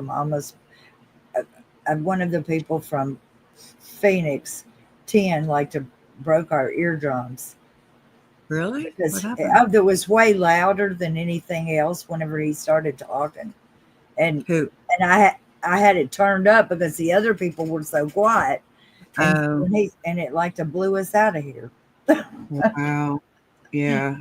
It's I not so just bad if you don't got earphones on, but you got earphones on and somebody does watch crap like out. that. It is Hopefully you have really, the caution things turned on where it won't go over 85 decibels yeah, or whatever. yeah. Yeah. Hmm. I'm so sore too because Jason had bought a bigger window unit. Bigger means heavier, also, not just more better air, cool air. So I walked it from the truck the other night all the way to I live in a mobile home, so we have to go up the steps, and so I walked it, meaning like I took the box and I would kind of bring one corner up, then the next corner up, then the next corner up. It was so painful. Okay, I was sweating like a whore in church, like Lori in Temple. Well, probably not. She probably don't even Y'all sweat in need there. a dolly, one of those dolly I things. couldn't find my dolly. I have two. I have one that folds up, Yeah, and I have one that shit disappears. It's crazy. I probably wouldn't been able to find mine either. So I was like, God dang it, I really want this in here because I'm so it's always so hot in here. And Okay, so what is go Trey ahead. saying?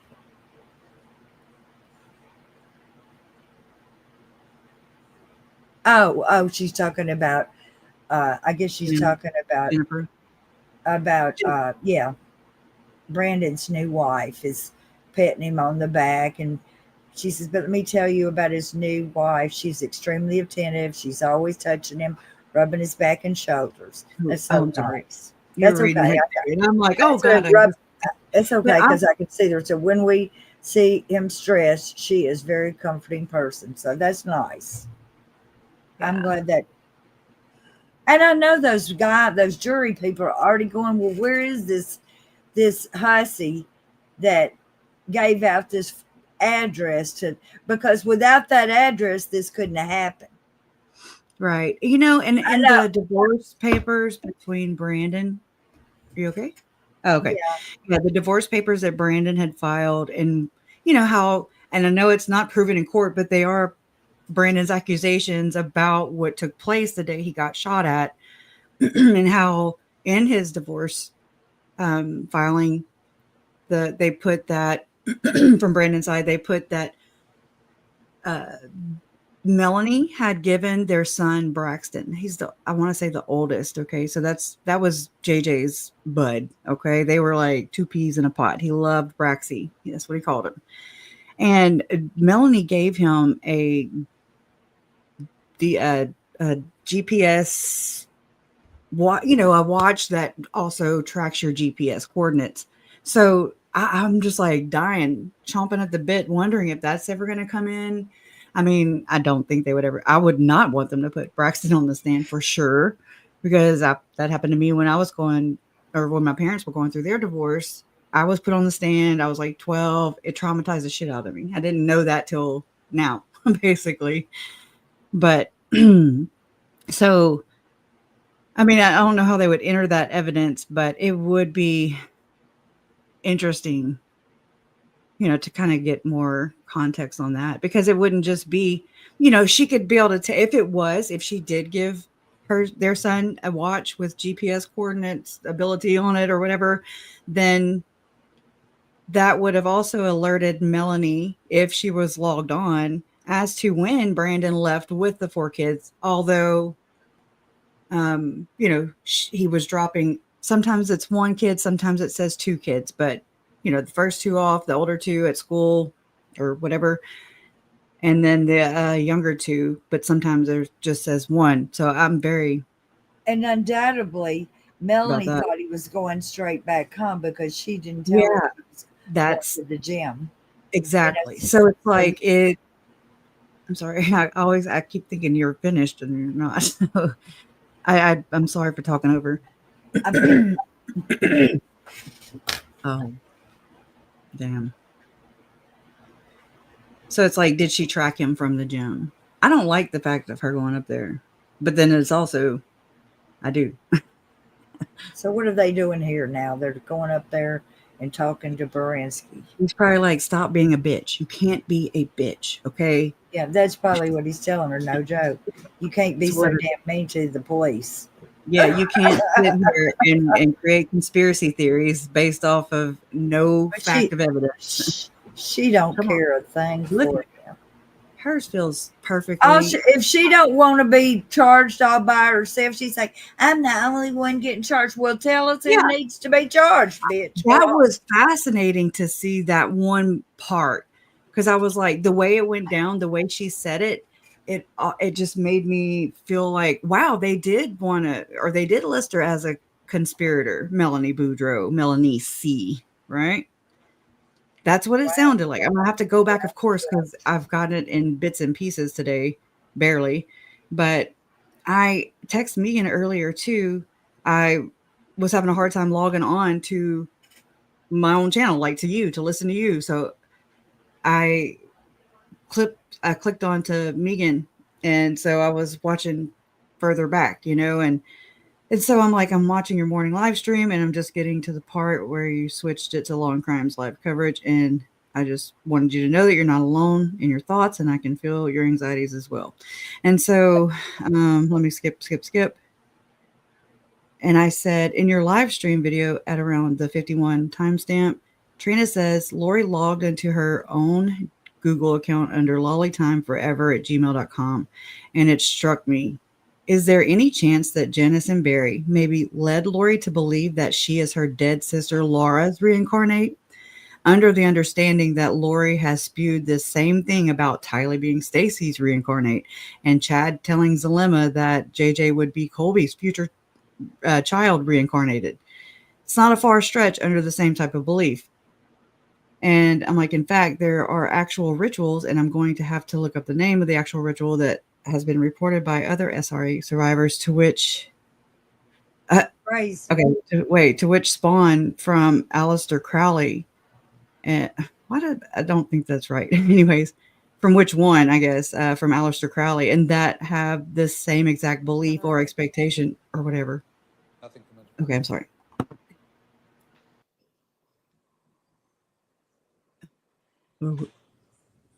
Sit down, I'll lady. issue the other order about the medication. Oh, medication. Give her some damn cow dog.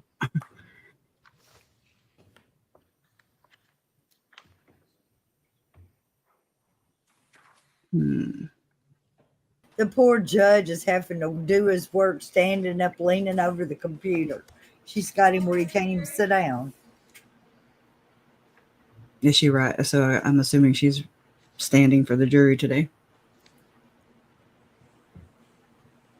I always question McDermott because of Michelle McDermott, her last name. Yeah. She's from Arizona, from that area. So, and I was always like, I don't know about this cop, but he seems legit, even in his reports. There you go. She did stand up. All right. He's seated when Get her a wheelchair. The jury is present. The defendant can continue cross-examination.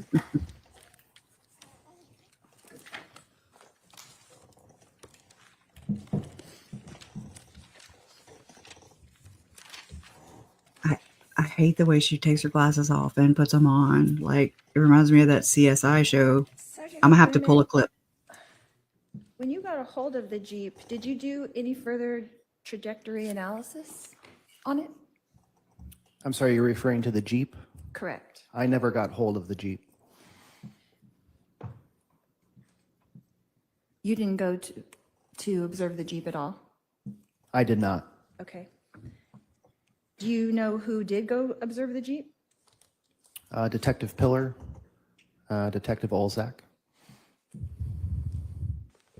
And were you ever made aware of any measurements of the Jeep? No, I was not. Did you measure the Tesla? I don't believe any measurements were done concerning the Tesla. Like how tall it is, how many inches? No. Would you be surprised that it's 68 inches tall? Objection, relevance, speculation. He can answer. I don't know how tall the Jeep is. I'm sorry, I don't know how tall the Tesla is. Would you be surprised that the Jeep is 66 inches tall? Objection, speculation, he has nothing to do with the Jeep. He already said he didn't observe the Jeep. I'll sustain the objection. So the trajectory where you stuck the rod into, we looked at the picture, that was you that stuck the rod into the Tesla? I didn't personally stick the rod into the Tesla, no. Okay, you did not do the trajectory testing. I did not stick the rod into the Tesla. There was no additional trajectory testing, if you will, completed. Were you there when we looked at the picture? Were you there to observe that rod being put into the Tesla? Yes. And who did insert that rod into the Tesla? I don't recall. I know it wasn't me, though. But you observed it. I was present when that particular rod was inserted, yes. And from your understanding, they were testing trajectory. Is that correct? I think, yes, that's a fair statement. We were trying to get another visualization of where we suspected that the projectile had come from based upon where the vehicle was located at.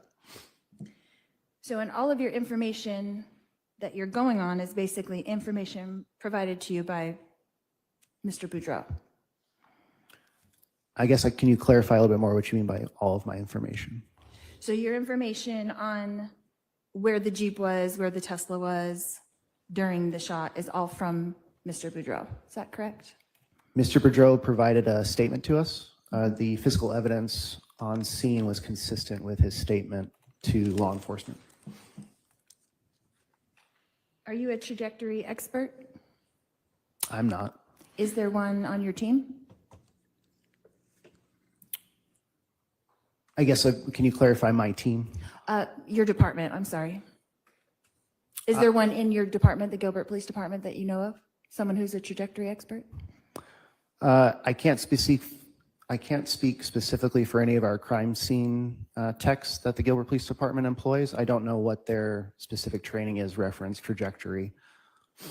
I don't know in terms of any other detectives in terms of their specific training. I can't answer that question accurately. I'm not familiar enough with their training. Okay. So there's no one that you would say, oh, we have to ask Detective so-and-so because he's an expert in trajectory. I don't possess that knowledge currently to say that, no. Okay. That's all I have, Your Honor. Redirect.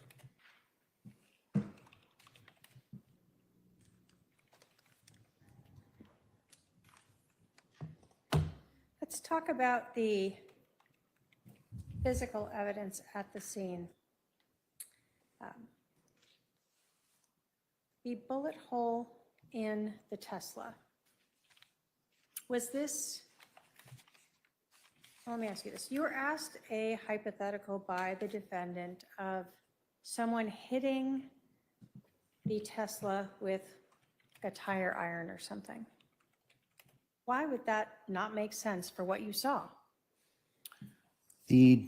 As I had mentioned earlier, the damage to the Tesla that I observed was consistent with a penetration point from a projectile, consistent with a projectile from a firearm, just based on my observation and experience. When you are looking at that, are you looking at the indentation to the metal on the vehicle? There was indentation on the metal, on the vehicle frame. There was a scuff mark inside the frame of the vehicle that was also consistent with a projectile striking it, as well as some metal fragments we located, which were all consistent with the information we received in terms of a gunshot being fired. The fragments inside that you located in that rubber molding, were those sort of copper colored? Let me find a photo of them 1 second.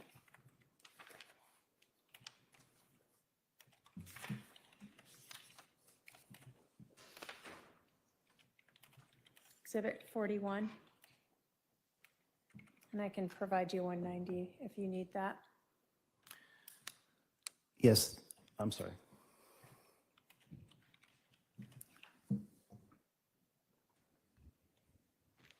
can have my paralegal approach 190.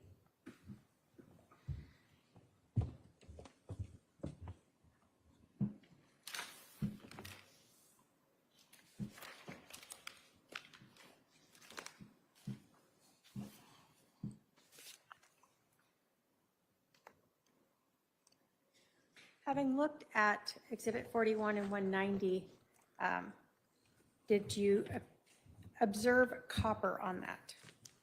Yes. When you are talking about a fragment of a bullet, is that one of the, are bullets often wrapped in a copper around the actual projectile? Some projectiles can be wrapped in a kind of a copper casing, yes. So you were asked whether or not anything in this, when looking at these fragments, if they could have been pieces of the Tesla. As you pulled apart that molding and looked through the hole into the frame of it, did you observe anything else in that Tesla that looked like these type of copper fragments? Inside the Tesla, I'm sorry to clarify. Sure. When you pulled down that molding and you're looking through the hole, the projectile hole, and trying to find these fragments, did you notice anything else in that area that seemed consistent with these being part of the Tesla? No. In your experience in 18 years having fired guns and collected projectiles and projectile fragments from scenes, is this what a projectile fragment looks like? Yes. So there's nothing in the Tesla that looks like that, and this is exactly what you see as a fragment in your experience? Yes, that's correct. So when we're talking about the physical evidence at the scene, we're talking about the actual bullet hole into the car? Yes. That in your experience and training is consistent with and looks like other projectile holes you've seen? Yes. And when we talk about the physical evidence, we're talking about the fragments? That's one part of the physical evidence, correct. And those were located in line with that bullet hole in the Tesla? That's correct. So when you're talking about what this projectile was from and what this hole, what made this hole, are you looking at both of those things and saying this is made by someone shooting at the car? Yes, the totality of the evidence is consistent and makes sense with, again, a penetration point from a projectile from a firearm. When you talk about the physical evidence as well, are you looking at the windshield itself? Well, we looked at the windshield. We also looked at the driver's side window where that penetration point was located at. In terms of the glass that was located on the driveway, was that mostly, I'll call it, held together by the window tint? Yes, there was a film that was keeping the shape somewhat intact. The shards that you observed in the Tesla as well as around that window, were they of the same sort of color and some of them of the same sort of shape as the one you saw out in the street? Yes, it appeared consistent.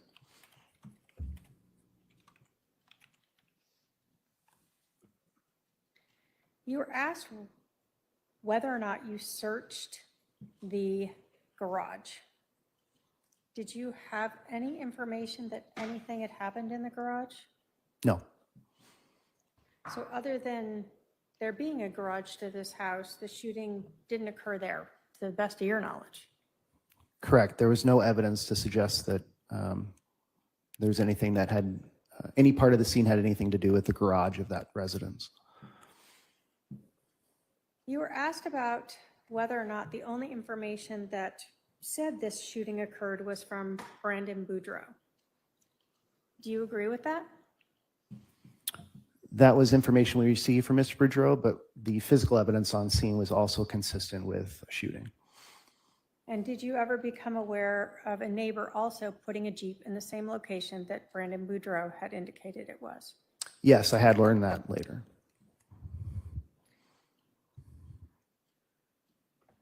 Did you interview Brandon Boudreaux? No. So what you heard would be information either relayed to you in the briefing or later learning through Detective Pilar? Correct.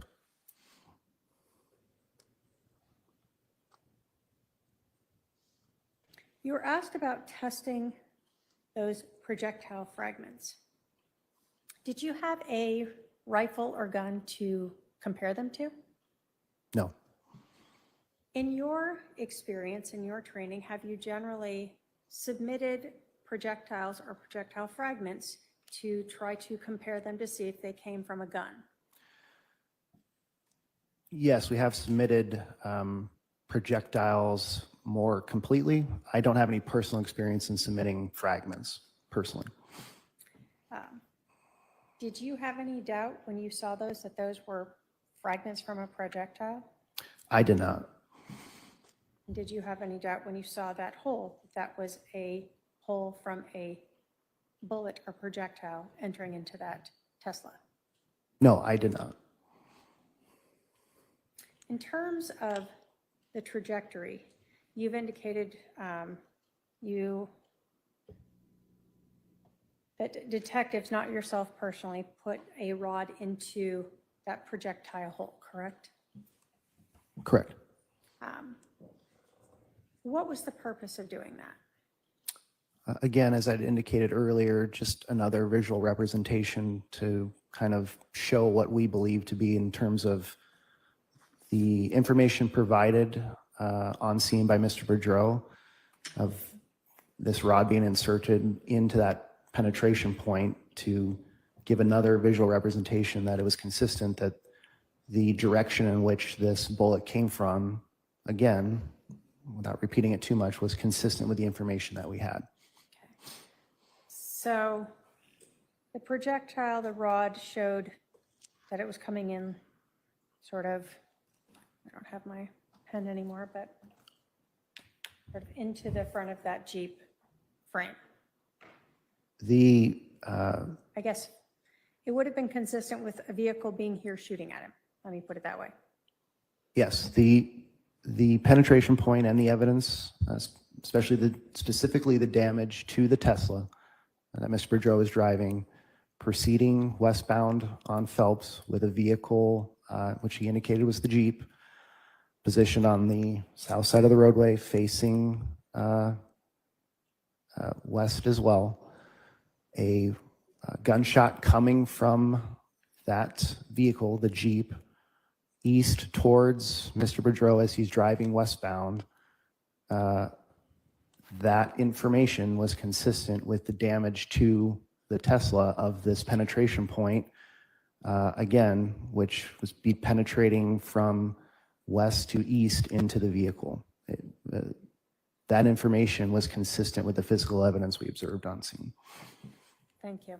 I have no other questions. Are there any questions for this witness from any member of the jury? Not seeing any, sir, you can step down. If I may go get my next witness. Yes. Thank you.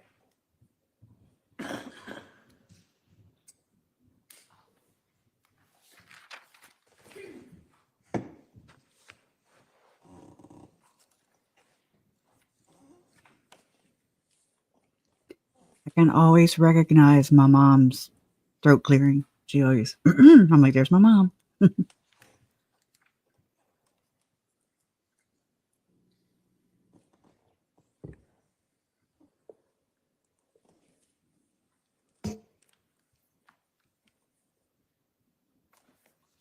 Is that different from last time, Trace, on the case? They are taking the jurors down by themselves with supervision.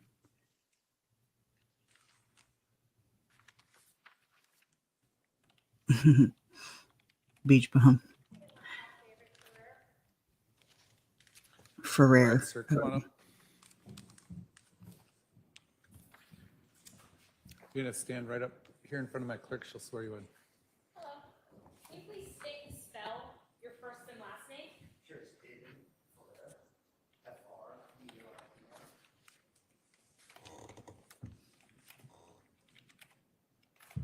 Thank you. You do solemnly swear the testimony you're about to give will be the truth, the whole truth, and nothing but the truth to help you back? Around the court reporter up the ring.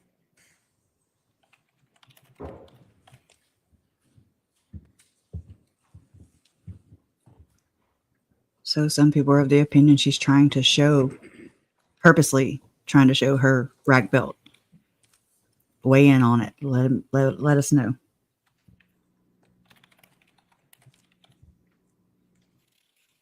Would you please introduce yourself to the jury? Absolutely. Hello, my name is David Ferrer. I'm a detective with the Gilbert Police Department, and I have been with the police department for about over 20 years now. Right now, I'm assigned to the Violent Crimes Unit, which investigates anything with violence, homicides, armed robberies, and that type of thing. Can you tell us the different areas you have worked while working for the Gilbert Police Department? Absolutely. I started with patrol. I did that, and then I went to become a school resource officer in high school, which was a great gig. And then I was assigned by the chief as an internal affairs detective. I did that for 2 years, and then I tested and I made it to the Violent Crimes Unit. How long have you been in the Violent Crimes Unit? Since about 2019. On October 2nd of 2019, were you in the Violent Crimes Unit? I was. How long had you been there at that time? I would say since July of that year. Were you part of the detectives who were called out to 3875 East Phelps Street in Gilbert? I was. When you arrived, can you describe for us what you saw, what the scene looked like? Sure, detectives get called out a little bit later, so the scene is usually secure. When I pulled up, I recognized that there was yellow police tape around the scene, or at least a portion of it. There was police officers with their marked vehicles in the area. When you got to the scene, were you briefed or given any information about what it was you were there for? Yes, we usually receive a briefing from either the case officer that's there on scene or a detective that is right there before I did. Okay. And what did you understand you guys were investigating there? What I was told was a gentleman was coming home to his house. When he was getting ready to pull into his driveway, he was shot at. He quickly left the area and called 911. What was your role at this scene? I usually just, this time I filled the gaps where it needed to be. So I took photographs. I collected any evidence that was there at the scene, coordinated with the case detective, Detective Pillar. Did you work with Detective McDermott? I did. And did you ever work with Detective Biggs? Yes, I did. While you were there, did you see the Tesla? I did. By the time I got to the residence, the Tesla was parked in the driveway and the doors were open. When you, let me ask you this. In your time as a police officer, have you seen bullet holes in vehicles before? Yes. And can you tell us, as a either detective or patrol officer, did you ever have any training on, let's start first with processing crime scenes? Yes, I attended the crime scene and advanced crime scene. And what is the crime scene and advanced crime scene? Crime scene can mean many, many things, from photographs to collecting latent prints, trajectory, blood spatter. Okay. So when you saw this Tesla in the driveway, did you observe or look at a defect in the car? Yes. I'm going to put up starting with Exhibit 26. Where did you notice this defect?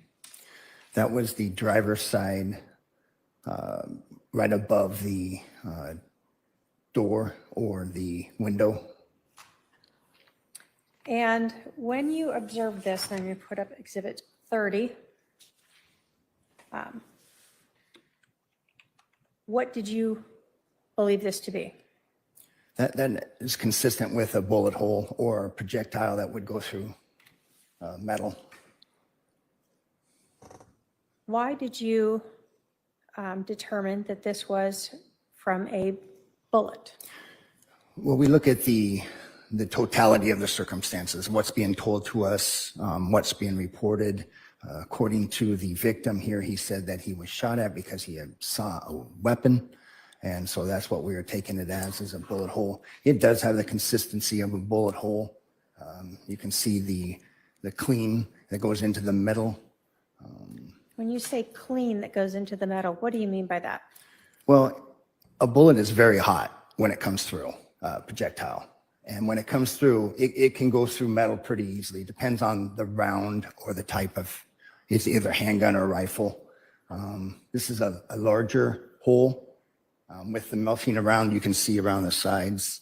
So I would assume with the victim saying he was shot at, that's where the bullet hole would have been. When you are looking at a scene, are you also looking to the physical evidence to tell you whether or not this is in fact a bullet hole?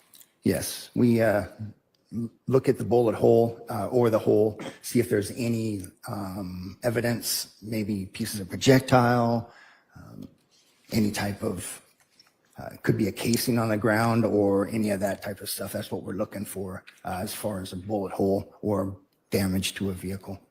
So in this case, the shape of this hole and the clean that you described told you that this was from a projectile striking and going into this vehicle? After we found the projectile, pieces of projectile also. So in addition to the shape and clean of the hole, you also looked to the physical evidence of the actual projectile fragments? That is correct. Were you present when those were found? Yes, I was. And we see here in Exhibit 40, is this sort of some molding that was along the frame of that Tesla? Yes. Just, I guess, a little to the rear of the bullet hole itself? Yes. And in that molding were projectile fragments recovered. Yes, and that is one right there. When you looked at these fragments, what told you they were projectile fragments? Well, the consistency of what a metal, I'm not a metallurgy by any means, but this would be consistent to what a projectile looks like after it has been struck, something of hard metal. There's also, there could be some jacketing left on the projectile also. Could be markings, so we're looking for all of that. Do you look sometimes to see, for instance, if there's anything like a copper on the fragments? Yes. In this case, do you recall if there was copper on the fragments? Yes, I believe there was. In your training and experience, having worked as an officer for over 20 years and having seen other projectile fragments, was what you and the other detectives found in that molding consistent with all the other projectile fragments you'd ever found? Yes, they all are similar in shape and size and color. And in your training and experience, when a bullet hits something hard like a metal, have you on other occasions seen projectiles fragment like that? Yes. And that depends a lot on the bullet itself. So depending on the bullet and what it hits changes if it fragments or not. That is correct. In this case, though, knowing this went through metal, were you surprised to see it fragmented? No. In this investigation, Did you help canvass the scene to try to find any residents who might have cameras that might be around to show anything? Yes, and that's a normal practice. In doing that, did you find anyone who had any cameras that showed anything? There were people with cameras, but they didn't catch. Sometimes the cameras don't go all the way to the roadway. It's just to their walkway for their own purposes. Okay. Did you help in any way with searching the roadway to try to recover any other pieces of those fragments? Yes, but searching for fragments on a roadway is very difficult. We even brought out a metal detector to try, but we're talking about a vast area because the victim actually drove away from the scene. So some of the projectile could have been left in the vehicle until he left. He turns a corner, he speeds up, slows down, it could have fallen out. So it was very difficult to find anything else on a roadway that large or a scene that large. And you're talking about what could be small little pieces. Very small. So although you guys attempted to follow the path that Brandon had expressed he'd driven, Yes, we did you locate anything? No. As a detective in the Violent Crimes Unit, do you often help other detectives with sort of follow-up work? Yes. So if they need a little help executing a search warrant or doing something like that, you might get tasked with that? Absolutely. So in addition to helping to work this scene and helping to process the Tesla, were you asked later on in December 23rd of 2019 to help execute a search warrant on a Ford F-150 that was owned by Alex Cox? Yes, I was. Where was that search warrant executed? Where did you, I guess, process and search through the vehicle? The Gilbert Police Department has a property building, and it's a very large parking lot for vehicles. And there are 2 fully covered bays that we actually can bring our vehicles into to keep us kind of out of the weather. It's very hot in Arizona, obviously, so it's very hard to search out in the middle of a parking lot. So these bays are air conditioned, and we were able to close the doors, and that's what we did at 2750 East Williamsfield Road, and that's in Gilbert. So were you tasked on December 23rd of 2019 to help execute a search warrant on a Ford F-150 that was owned by Alex Cox? Yes, I was. Were photographs taken during that search warrant?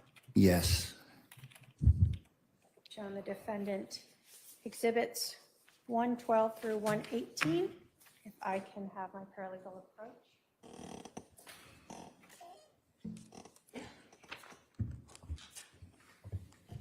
If you can take a look at those and let me know if you recognize those photographs.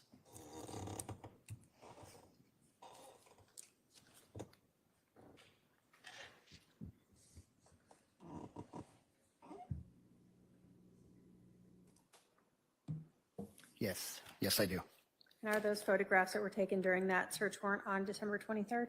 Yes, what usually happens is we'll have a crime scene technician who will, when we start the warrant, they will take overall photographs before we even search the vehicle, before we even touch the vehicle. So that was where a lot of those photographs came from. Once that is completed, and sometimes they search for DNA, they swab the insides of the vehicle. Then once that is all finished, then I will actually go in to the vehicle to search it. State will move to admit exhibits 112 through 118. No objection. 112 through 118 are admitted. So in 112, do we just see, I guess, photographs are taken of the exterior of the vehicle, like you said? Yes. So 113 and then 114, does that show the rear and the license plate of this truck? Yes. So it was a personalized plate, CPQUINT? Yes, and when you first showed me those pictures, I've searched a lot of vehicles. So the first couple pictures show the truck, but once I see the license plate, I remember that license plate specifically because it is personalized. So in this Jeep, did you look inside to see if you could find a registration? It was the F-150 I searched. Uh-huh. And yes, I found the registration, and it was all those items that were photographed were found in the middle console in between the driver and passenger seat. So in Exhibit 116, we see that this vehicle is registered to Alexander Lamar Cox. That is correct, and that is that truck. We do match it with the VIN. Okay. And this was from 4/8 of 2019.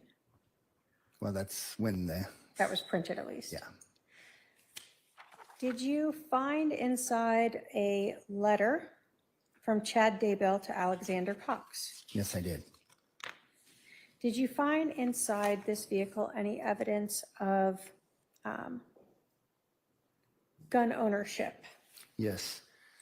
And in the picture, you can see And I'm going to put up 117. Is that a closer up of one of the items? much better. What is that? That is a practice bullet. When you're loading your gun, it will help you dry fire. It will, because when the chamber of a weapon is empty, it usually will not fire unless it has something in there. So that's what we use for this type of thing. It's a 223 round, so that means it's going to be a rifle.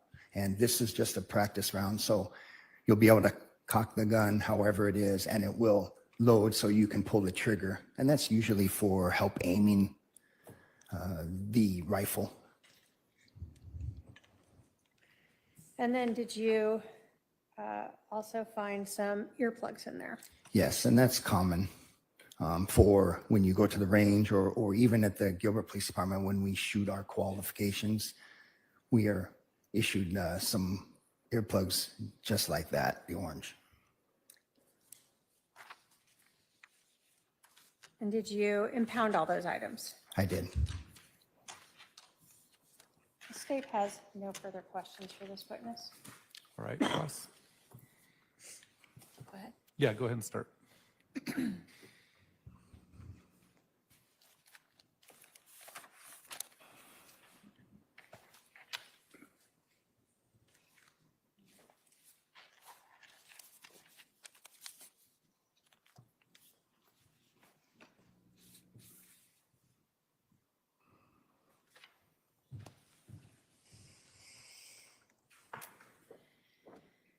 Detective Farrar, when did you arrive on the scene that day?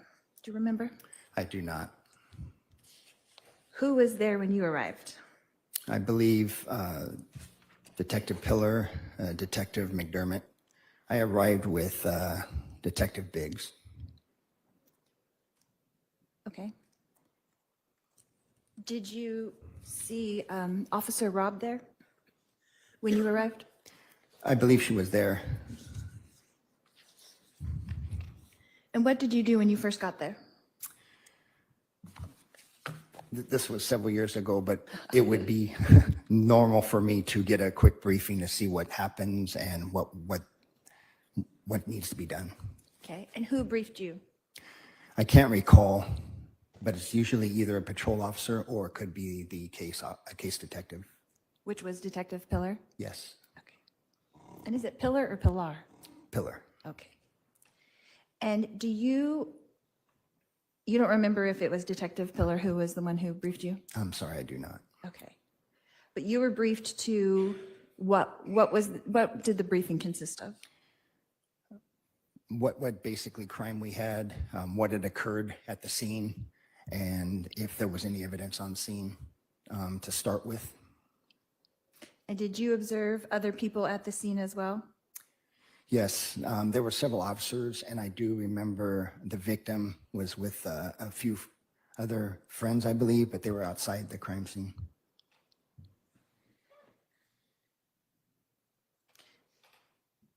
And where was the victim and his friends located when you saw them? They were outside the crime scene. Can you tell us where that was in the neighborhood? Well, it was visible from the actual house, so crime scene was across the road, I'd say maybe 50 yards away from us. Okay. Just sitting or standing or hanging out? I think they were just staying there until Detective Pillar was going to go question them. You had mentioned that Brandon told his story and then someone briefed you about it. Is that correct? Yes. And then you took photos? Is that I correct? took, yes, some photos, yes. How many photos do you think you took? I don't recall. A lot? I don't have an answer for that. I'm sorry. More than 20? Yes, Less than 100? probably. Okay. I am not sure. And then you said you collected evidence. What evidence did you collect? I stood by and I received the projectiles that were removed from the Tesla. And they went into an evidence bag? Yes. And then they were delivered where? We take them to the Gilbert Police Department. We have a property room there. We can itemize it and seal it and store it in a locked container. And someone's in charge of that? It's logged in, I guess? Yes, every piece of property that is taken in has its own unique identifying number. It's unique for the Gilbert Police Department as Mesa or the other people would have their own unique numbers also. Okay, so it would basically consist of like the log having its number, the name, the date, or something consistent with that? Yes, consistent with that, yes. Okay. And did they remain there until now when they're here? Or, They would stay in storage until a detective or somebody checks it out. okay, and that would probably be the case agent would check them out to bring them to court? Yes, that's Okay. the normal procedure. And then, do you know if any of those projectiles were tested? Tested? Yeah. To be consistent with a handgun or a rifle? I don't believe so. Okay. And who would do that testing if they were tested? Who would send that out? We would send that out. So you could do it? No, we would send it out to a scientist or a forensic scientist of some sort. Okay. But I'm saying you could be one to say, hey, we should test this. Yes, I believe so, yes. If we believe there's evidence in it, Or the case agent could send it out. yes, Anyone could request it, is what you're saying. true. And did anyone request that? I am not aware of that. And did you specifically request that? I did not. Okay.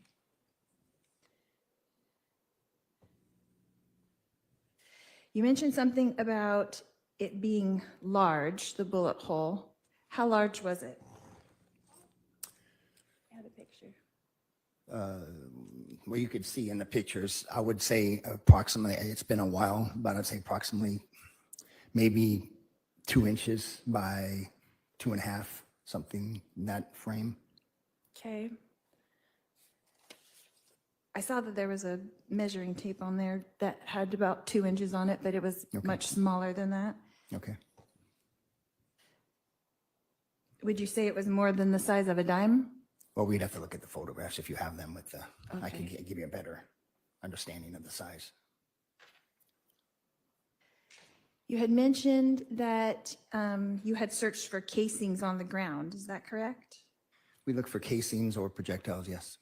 Did you find any casings anywhere? No. Would that be common? To not find? Correct. It all depends. Where would a casing go, is my question. There's no scientific way we know which would come out of a gun. We know either right or left, but as far as it leaving the gun, it could bounce, hit anything. There's just a million other things it could do to end up anywhere. Okay. And you mentioned that you had brought in a metal detector. Would that detect a casing? It would pick up a casing sound, yeah. And what was the area where the metal detector was used to try to find some kind of metal or casing? How large, would you say? Well, we tried the window itself that had shattered out around the vehicle, where the vehicle first came in. We walked the roadway. Mm-hmm. In the street? In the street, yes.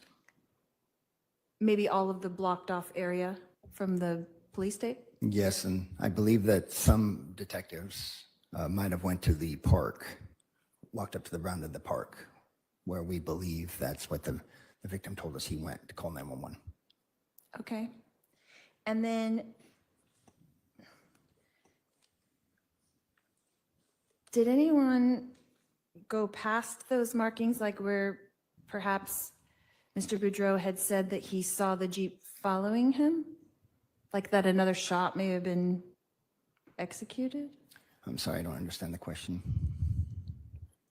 In looking for casings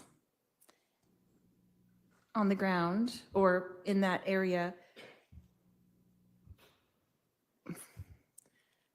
was that search expanded beyond where the police tape was? Yes. So would it go all the way to where Mr. Boudreaux would have said that the Jeep passed him? Looking for further casings, I mean. Yes. Okay. But none were found? None. Unless you just have a couple more, we should probably break and get the jury to the jury bus. Okay, Your Honor. Do you have a couple more, or should we break? I have more than that. Okay, let's recess for the evening. Members of the jury, remember, we're going to start early tomorrow. Please be here ready to go at 9:30 a.m., 9:30 a.m. I appreciate it. Please remember the admonition.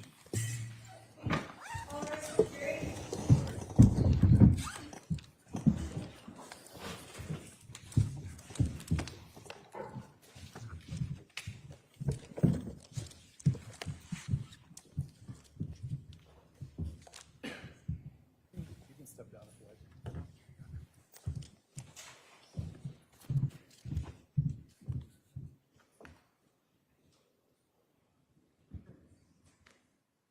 All right, everyone can be seated.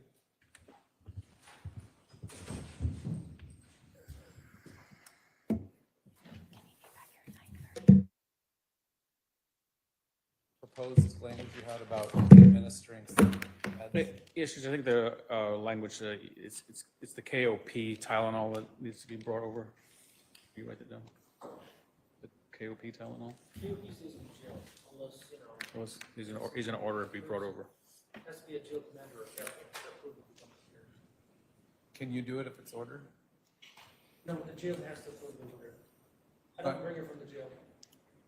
What I'm saying is, can it be administered by someone from your office during lunch? That's being nurse or CHS. Which she just bring it herself, Judge. Unless it says her name on it and it's on her, then she can take it herself. If it's That's approved. what they said. So they can send her with her? With it, yes, I just Okay, forget. it's order directing CHS to provide her with a necessary dose of KO what? It's keep on person. They call it KOP. Okay. So just that she's allowed to bring her KOP with her to court each day, All right, something she to can that keep effect. on her person a dose necessary for the full day to be at trial tomorrow. We'll try to email a copy of that to the sheriff's office as well as CHS. All right. Anything else from the state, No, Your Honor. from the defense? Just need an updated list on who will be tomorrow. I know we still have Brandon and to finish with this witness, but the next witnesses. Well, obviously, I'll work on that since I have a very different schedule than I initially Right. did. I will email it over tonight. Okay, we're trying to juggle that witness, so she'll know. Your Honor, if it gets emailed over, then I don't get it. I will not be aware of it. All right. Do you want to give her a heads up of at least a couple of witnesses you plan to call? Well, that requires me to call people, Your Honor, so I don't, What's that? that requires me to call people. I usually go back to my office and contact people. I know that, I don't know how long the defendant's going to take. I usually obviously email after I determine who I'm calling. I now know I have 2 witnesses coming back, so it changes my schedule. Okay, we have the detective that was just on the witness stand that needs to be completed. We have Mr. Boudreaux that Correct. hopefully can get completed tomorrow. Do you have an idea of any other witness? That's my point, Your Honor. I have to then see who else I can move because now the morning is full, so I'm going to have to check with witnesses to see if they're available later in the day. Okay. So, Your Honor, my problem is that I can't prepare for anyone when I don't know who it is. She doesn't have to technically tell you everyone that she's calling in what order. It's usually a courtesy to give some heads up. But at this point, I've pressed her and that's all she's willing to do. So you have a list of the witnesses, you know, the potential witnesses that are being called. So we'll be at recess till 9:30 tomorrow.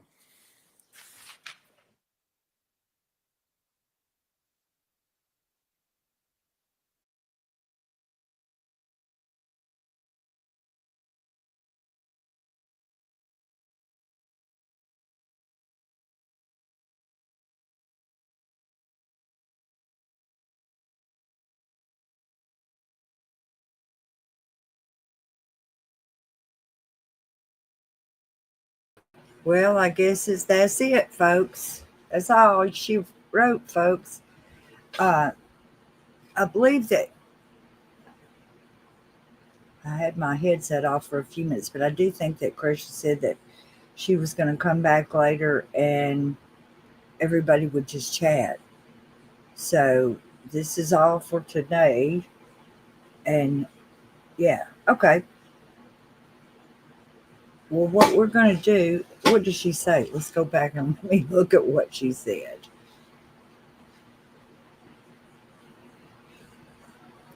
It seems like she said that she was going to close this out and start a new one and everybody would come back. Let me see if I can find it right quick so we'll know what we're doing. Oh, that is not what I wanted.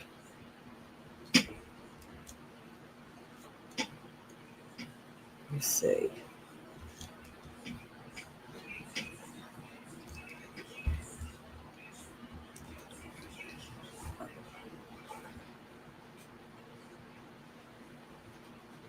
Okay, so I'll be catching up the trial updates on my phone. Soon after today's proceedings ends, I'll schedule a live stream.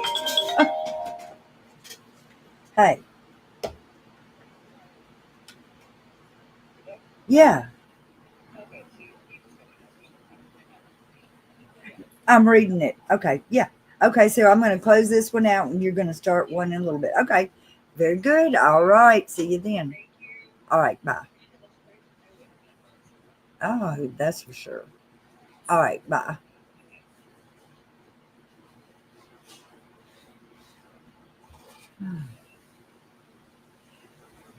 So, my headset back on.